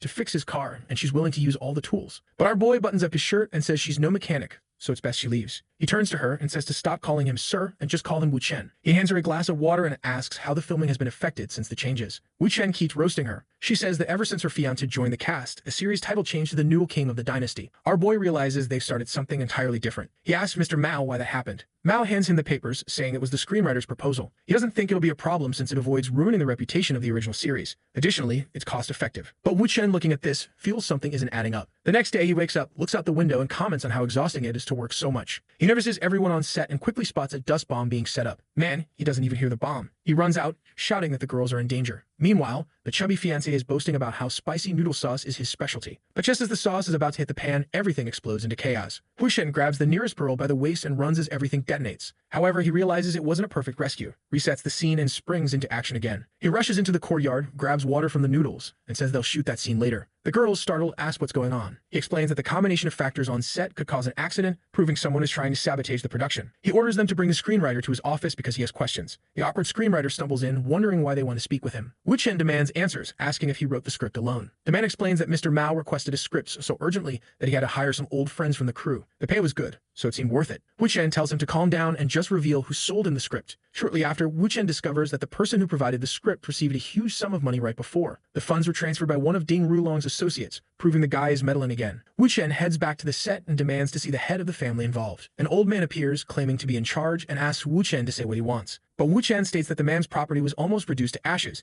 so he better call someone with real authority or things will get serious. The old man pauses and tells someone to return to the villa because there's a problem. A helicopter approaches, and if you had to bet $1 million, what kind of character do you think arrives? Of course, it's a healthy and charming woman, Kinger, the wife of the third master of the Li family. Everyone greets the third lady. She sits down and the old man explains that Wu Chen claimed there was an issue during filming and her brother nearly died. Lighting a stressed cigarette, she remarks that even after all this time, her brother can't manage simple matters. The man looks like he's about to wet himself and she orders them to bring over whoever wants to speak with her. Our boy steps up with his laptop and explains that someone is trying to create conflict between him and her family. With a stern look, she asks who he is. Man, our boy doesn't even say his name. He just says he's Rubing's boyfriend and knows she's the third lady of the Li family, meaning it would be wise to avoid any problems between their families. However, she doesn't seem too concerned and says many people like to cause problems for her family, so she doesn't bother with minor issues. Wu Chen realizes this woman has no direct conflict with Ding Rulong and doesn't want to get involved. He comments about the filming and says that since she's already here, she might as well help manage the villa. She responds that she knows he's doing this to avoid conflict between their families, but fine, she'll stay. A month passes and the Noodle King wraps up filming. Mao thanks our boy, saying everything worked out thanks to him. Wu Chen asks where the third lady is and Mao replies she's in her room celebrating alone. Wu Chen says he'll call her since they need to take a photo together for the newspaper tomorrow. However, as he walks down the hallway, he hears Xiaoyi's voice shouting for someone to stop. In front of a door, she keeps yelling. Wu Chen kicks it open and asks if the drunk fool has lost his mind. Of course, it's the Noodle King himself, who takes a flying kick to the face and is sent flying across the room.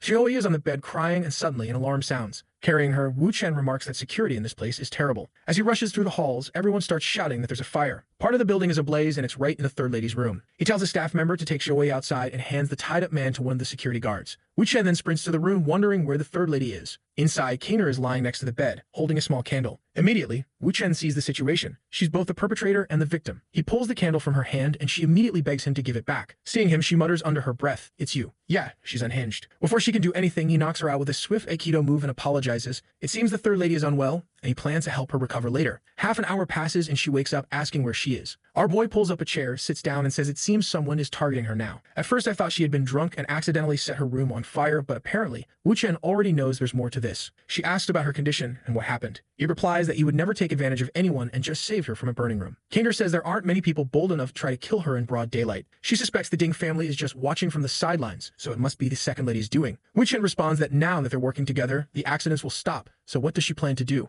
The woman, clearly done with everything, asks for another cigarette. He lights it for her and she says that since they now share the same goals, they'll have to work together. Wu Chen agrees and suggests they start causing some trouble in Green Coast City. Apparently, that's a codename for the Li family, the chubby guy and the old man's family. He shows her his phone, revealing that this family is working with Ding Rulong. When she sees the evidence, she moves closer, asking what she needs to do. She tells him to notify the Li family that they need to back out of this project. That's the only way to avoid the humiliation they're about to face. The rest, Wu Chen says he'll handle. She agrees and says she'll wait for the response. Our boy says it's a deal, but that her troublesome brother shouldn't cause any more problems with the staff. She says it's fine as long as everything is cleared up. Outside, Wu Chen calls Li Rubing's father, asking for the contact information of an old friend. Her father agrees without asking questions. Now motivated, Wu Chen mutters that if Ding Rulong wants to play games, then he'll play. Shortly after, he instructs Shigati to bring the production crew to Modu City. He also tells Xiaoyi to focus on learning etiquette and the formalities of ancient eras. If everything works out, they'll have a new film to shoot soon. She thanks him and tells him not to worry. He replies that her role is the most important. She needs to become an excellent director and producer while mastering the industry. The scene shifts to the next day in an office in Pinzhou. Wu Chen tells Secretary Zhang that the tea was sent by Li Rubing's father himself. Secretary Zhang thanks him and mentions that he and the old man are acquaintances,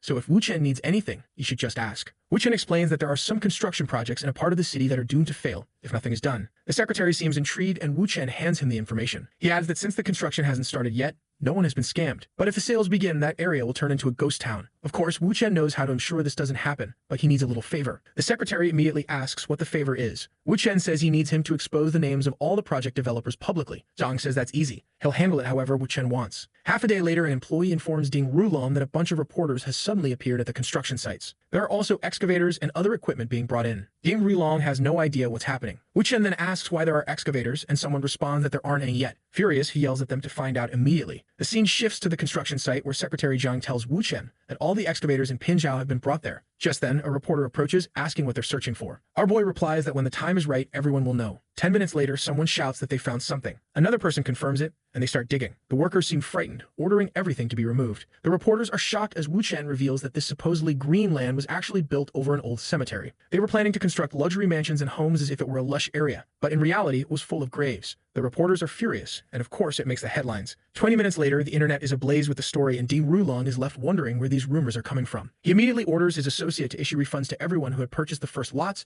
instructing them to hide the truth and claim they, too, were victims who had been deceived. Shortly after, Secretary Zhang thanks Wu Chen, saying he acted incredibly quickly. Wu Chen responds that the sooner, the better. The secretary, curious, asks how Wu Chen knew about this, considering he doesn't even live in the city. Wu Chen explains that this area was the site of a Qin dynasty war where millions died. The bodies remained, making it a famous cemetery for a long time. He learned about it during one of his many lives when he decided to study the dynasties and uncovered these details. The secretary nods, understanding the issue, and asks how they plan to rebuild and utilize the area. Wu Chen suggests demolishing the garden and building a mountain temple to purify the spirits, and using the region as a filming set. Meanwhile, two members of the Liu family thank Kinger for warning them. She responds that they're family, so they should help each other. However, the second mistress is furious with her, muttering that she'll deal with her soon enough. Kinger knows that while she solved the Liu family's problem, she's now become a target. Her relationship with Wu Chen can't end like this. Wu Chen finishes his conversation with Secretary Zhang and immediately receives a message from Kinger, saying she needs to talk and continue their work together. Our boy already senses something interesting is about to happen. He asks when, and she says in 2 days. 2 days later, Wu Chen is standing in the middle of the city, wondering what's going on. Kinger instructs him to follow someone. An elderly woman walks by, opens a taxi door, and tells him to get in. The scene shifts to a building in the area.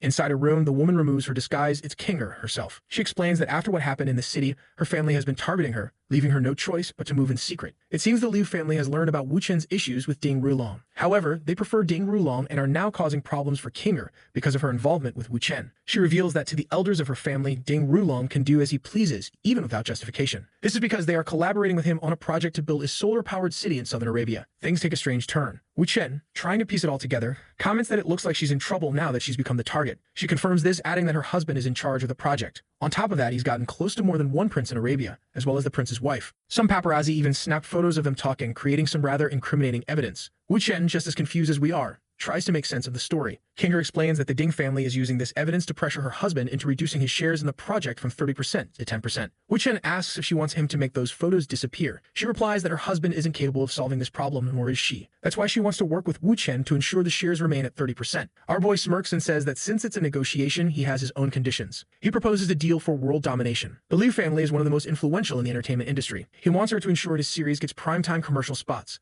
Additionally, she must promote Rubing's company and Peng Wei's business. Everyone gets some exposure. Lighting another long-term HCK cigarette, she remarks that Wu Chen has a big appetite, but for her family, this is easy. He lays out grand strategy explaining that the Ding family must be excluded from the negotiations entirely. If Ding Rulong profits from this Arabian project, he'll gain significant influence and Wu Chen can't allow that. She hesitates, saying it will be difficult to remove Ding Rulong since he's a key collaborator. Wu Chen clarifies that he never said she needed to do it. Kinger asks if he can handle it himself. Wu Chen points out that once the photos disappear, the Ding family won't have any leverage to threaten them anymore. She moves closer and says it's all settled now, and it seems like he's going to handle both tasks. An hour later, whether they played Uno or not is unclear. Our boy is on the phone with someone. At a club in Jinza City, Dong Shengang, the father of Dong Yuantao, the ex-husband of He Shi Sing, is enjoying himself. For context, this is the same guy Ding Rulong ordered to be killed so he could get the blue-haired woman with a daughter. Yeah, this plot demands notes to keep up. Nearby, Yuzhou, Wu Chen's informant from the workshop, is on the phone with him. He asks her to retrieve the project files Dong Shengang has on the Middle Eastern Solar City project. Naturally, Shengang is the guy chilling at the bar. Yuzhou, however, warns Wu Chen that if anything happens to this man,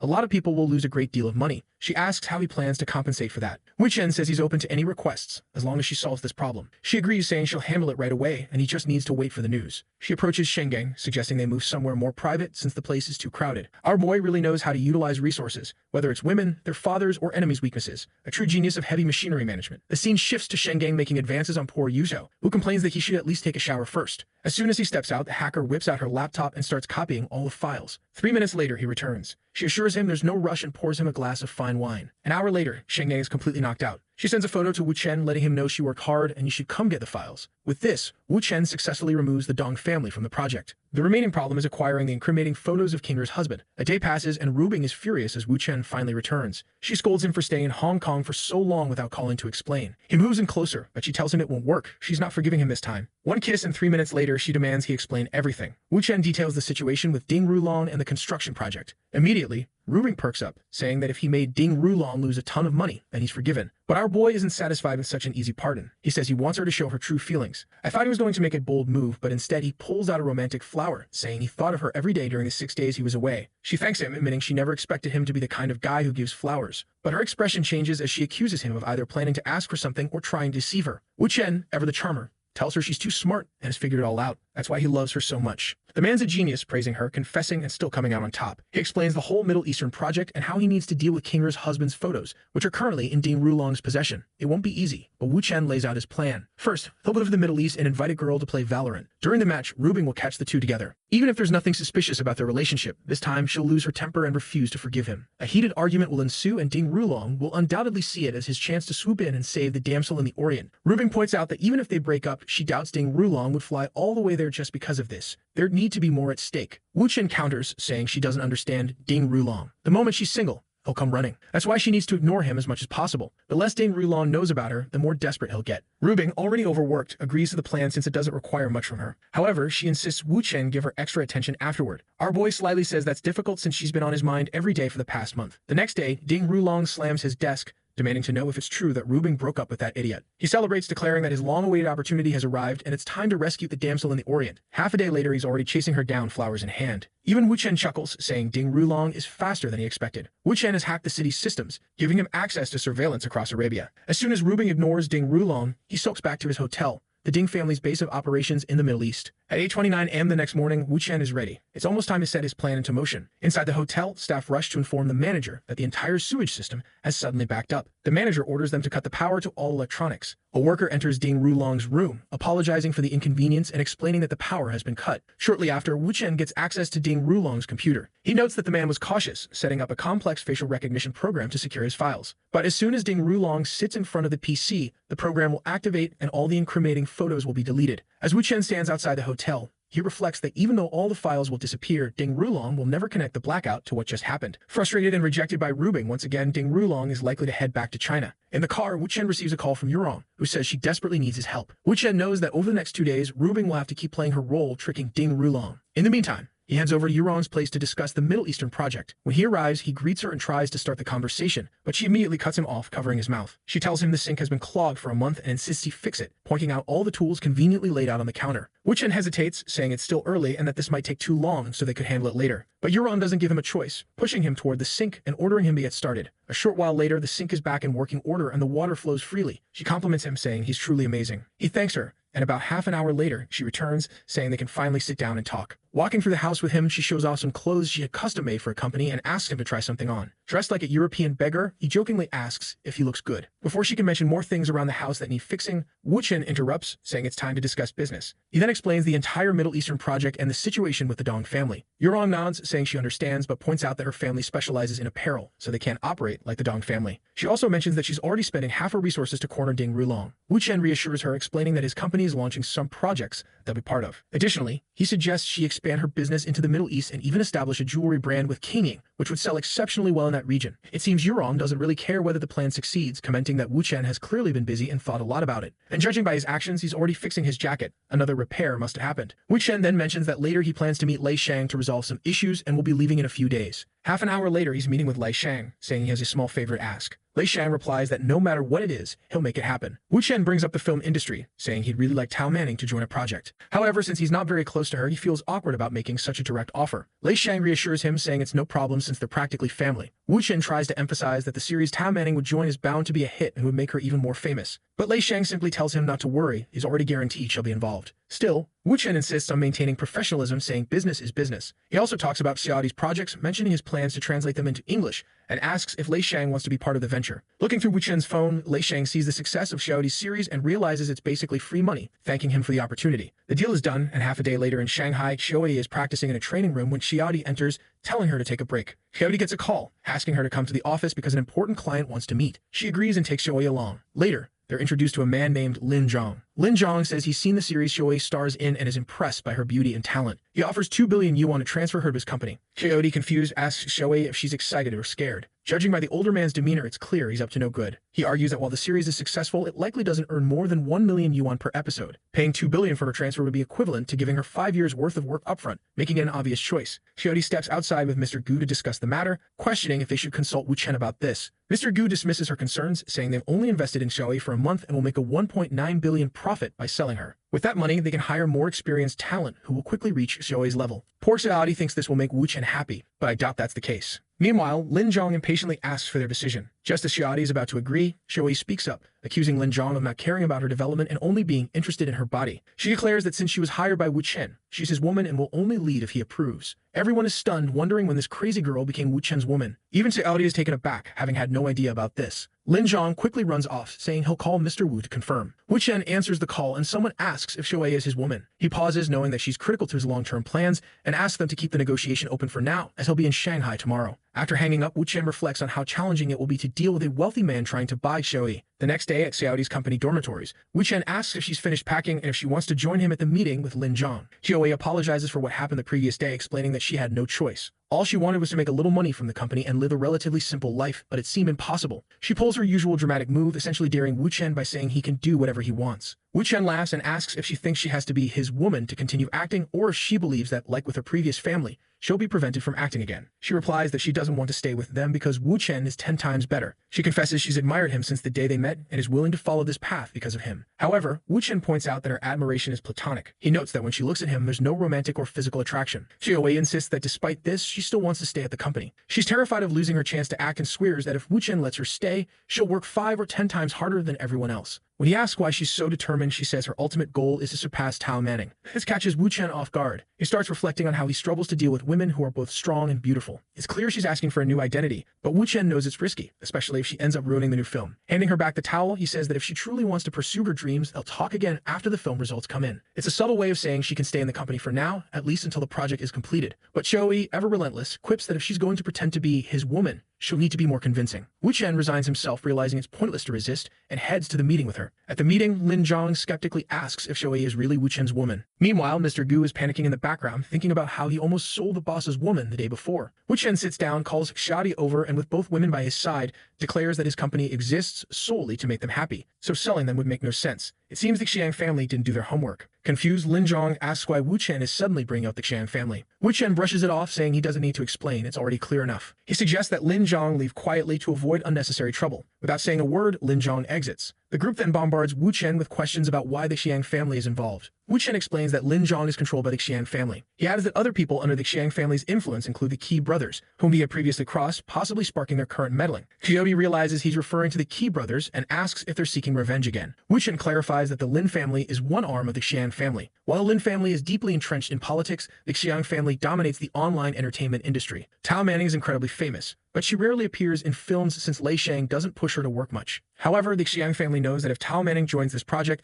things will get complicated for them. That's why they're trying to sabotage everything. Xiaobi remarks that this explains why they were willing to pay so much for Xiaoyi. Xiaoyi, still confused, mutters about how all these major families are causing trouble over something that hasn't even been released yet. With his hands behind his head, Wu Chen says they have no idea what's about to happen. The next day, rumors spread online, branding Xiaoyi and Xiaodi as the witches of the city and heavily criticizing them. An associate informs Wu Chen that it's impossible to suppress all the negative news. Xiaobi vents her frustration, calling them disgusting, while Wu Chen asks Xiaoyi if she's scared. She responds confidently that she's not. Wu Chen reassures her, saying that if that's the case, they have nothing to worry about. He reveals that he has a contact in the entertainment industry who can help. He calls Kinger, who remarks that he hasn't even fulfilled his end of their deal and is already asking for more favors. Wu Chen assures her that her part of the agreement will be completed by the end of the day. He explains that the Dong family will be removed from the project, the photos will be deleted, and they'll regain their 30% stake. Kinger replies that if all that happens, the favor he's requesting is an easy one. Wu Chen then contacts Peng Wen, asking him to help spread some information. Peng Wen, confident in his skills, promises to handle it perfectly. The next day, people online begin questioning the validity of the previous day's rumors. In a clever twist, Wu Chen's reverse marketing strategy works again, and the controversy only boosts interest in the series. Peng Wen is grinning in his office, saying everything went perfectly, and now everyone is talking about the shows. Mr. Gu shows a graph indicating that viewership numbers are skyrocketing by the hour. Wu Chen gathers Xiaoyi and Xiaodi, telling them that thanks to this, they'll achieve at least 3 billion views. But this is just the tip of the iceberg. They're only at the beginning. Xiaoyi thanks Wu Chen, promising to work even harder to ensure everything goes well. Meanwhile, Xiaodi jokes that no matter which family tries to meddle, they always manage to protect her. Wu Chen tells them to stay focused because Tao Manning will arrive in 2 days, and they'll start shooting the new films. Later in the car, Wu Chen calls Yuzhou, the owner of the tool shop, and invites her to spend a night in Shanghai. He knows Dong Chenggang, the man they tricked with the wine to steal files, has arrived in the city, and it's time to execute the final part of the plan. At the meeting with Dong Chenggang, the man asks why Wu Chen came alone and didn't bring Yuzhou. Wu Chen calmly reassures him, saying she's on her way, but advises Dong Chenggang to stop pursuing her. Dong Chenggang scoffs, demanding to know who Wu Chen thinks he is to make such demands. Wu Chen replies that he should care because Yuzhou likes him, and that he can't ignore that fact. Dong Chenggang mocks Wu Chen, calling him delusional, right when Yuzhou arrives. Surprise, Yuzhou didn't know Dong Chenggang would be there. Wu Chen stands, stating that he's not here to cause trouble. Yuzo tells him to calm down, while Wu Chen insists they both get to the point. She sits and Wu Chen explains that while Yuzo likes him, it's more of a friendly or sibling-like affection, not romantic. Yuzo admits she's in a difficult spot because both Dong Chenggang and Wu Chen have invested so much money into her, making it hard to refuse them. But Dong Chenggang reveals a message he received implying Wu Chen isn't just a businessman. He has other exotic interests, and the money he's pouring into Yuzo is part of some hidden agenda. The overweight man is furious, feeling threatened once again because of a woman. Wu Chen, unfazed, tells Dong not to be embarrassed, saying, "We're all adults here." Wu Chen shifts gears, saying that if Dong Chenggang wants to stop harassing Yuzo, he's fine with that. However, Wu Chen says there's still a more important matter to address. Dong asks what it is, and Wu Chen brings up the film his company is producing with Tao Manning. He offers Dong a chance to collaborate and make significant money. But Dong Chenggang dismisses it, saying he's not interested in these games. Wu Chen insists, saying he's only trying to be friendly. Dong Chenggang scoffs, accusing Wu Chen of trying to buy his friendship after stealing Yao Xiai. Wu Chen responds with a smirk, saying,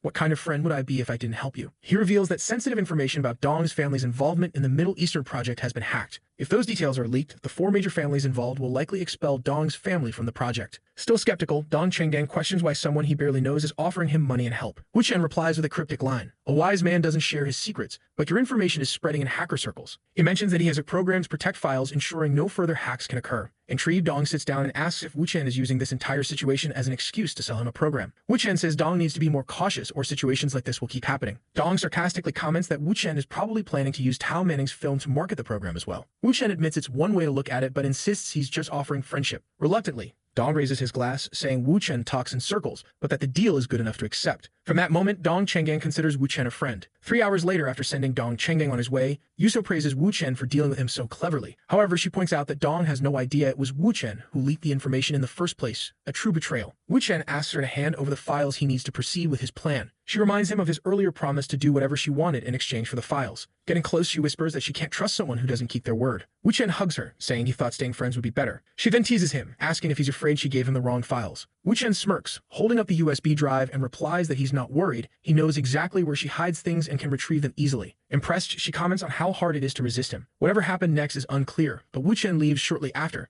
telling her to rest since the hotel room is under her name. As he exits the hotel, he receives a message from Sinbao, saying his uncle is furious. Wu Chen replies that it's fine and that he's heading over to speak with him personally. Half an hour later, Wu Chen arrives with a bag and some drinks, apologizing for not having time to prepare something better. Jubin, however, greets him in panic, asking if he's planning to start a war with the Li family. Wu Chen explains that a month ago, tensions began with the Li family, and he's been working with the third lady. The problem, he adds, is that the rivalry between the two women has grown more intense than he anticipated. He admits that the more the third lady helps him, the fiercer the conflict between the women becomes. Jimin warns Wu Chen that going against the Li family is madness, reminding him that everyone who opposed them over the last 20 years has been destroyed. Wu Chen calmly begins explaining the situation surrounding the Middle Eastern project. Wu Chen continues explaining the situation with the photos of Kinder's husband, emphasizing that the Ding Rulong family won't sit back and allow anyone to hold 30% of the shares. That's why, Wu Chen explains they need to exploit the rivalry between the two ladies and Ding Rulong's involvement. The elder agrees, saying that since the Tang family won't get directly involved, Wu Chen should feel free to ask for their help whenever needed. Wu Chen smiles and says he'll take them up on that offer, making a slightly larger request. He needs assistance from a construction company capable of building bridges, ports, and tunnels. Surprisingly, the elder agrees without hesitation, raising his glass in a toast.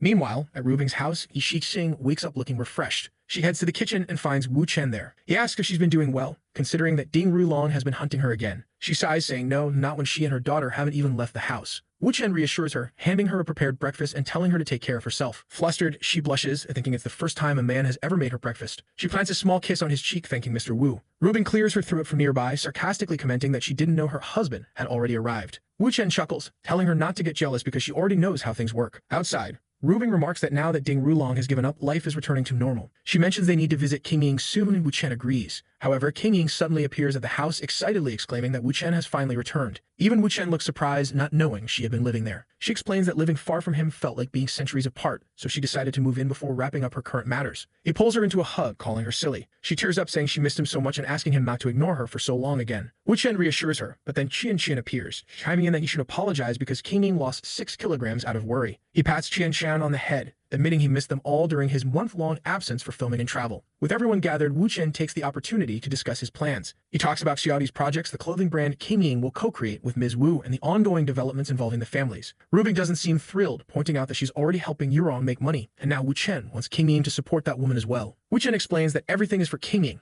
to help her break into the international market. But King Ying only cares if it means they'll see each other more often. He assures her it does, and she agrees immediately. Ru, being frustrated, tells her to stop being so gullible. At that moment, Wu Chen wraps his arms around both of them, saying he's been working tirelessly to prepare this gift for them. The highlight, he adds, is that all of this will lead to the collapse of Ding Rulong's family, something Ru Bing has always wanted. Ru Bing hesitates, torn about accepting the plan, but Qian Qian reassures her, saying that as long as they can continue living as a family, it's all fine. It's then that Ru Bing starts to realize something. This family is a bit peculiar. Wu Chen leans in and whispers, "Doesn't our family deserve a like on this video that helps Mamoru make more juicy content for his viewers? Activate the cheeky little bell." And I'm out.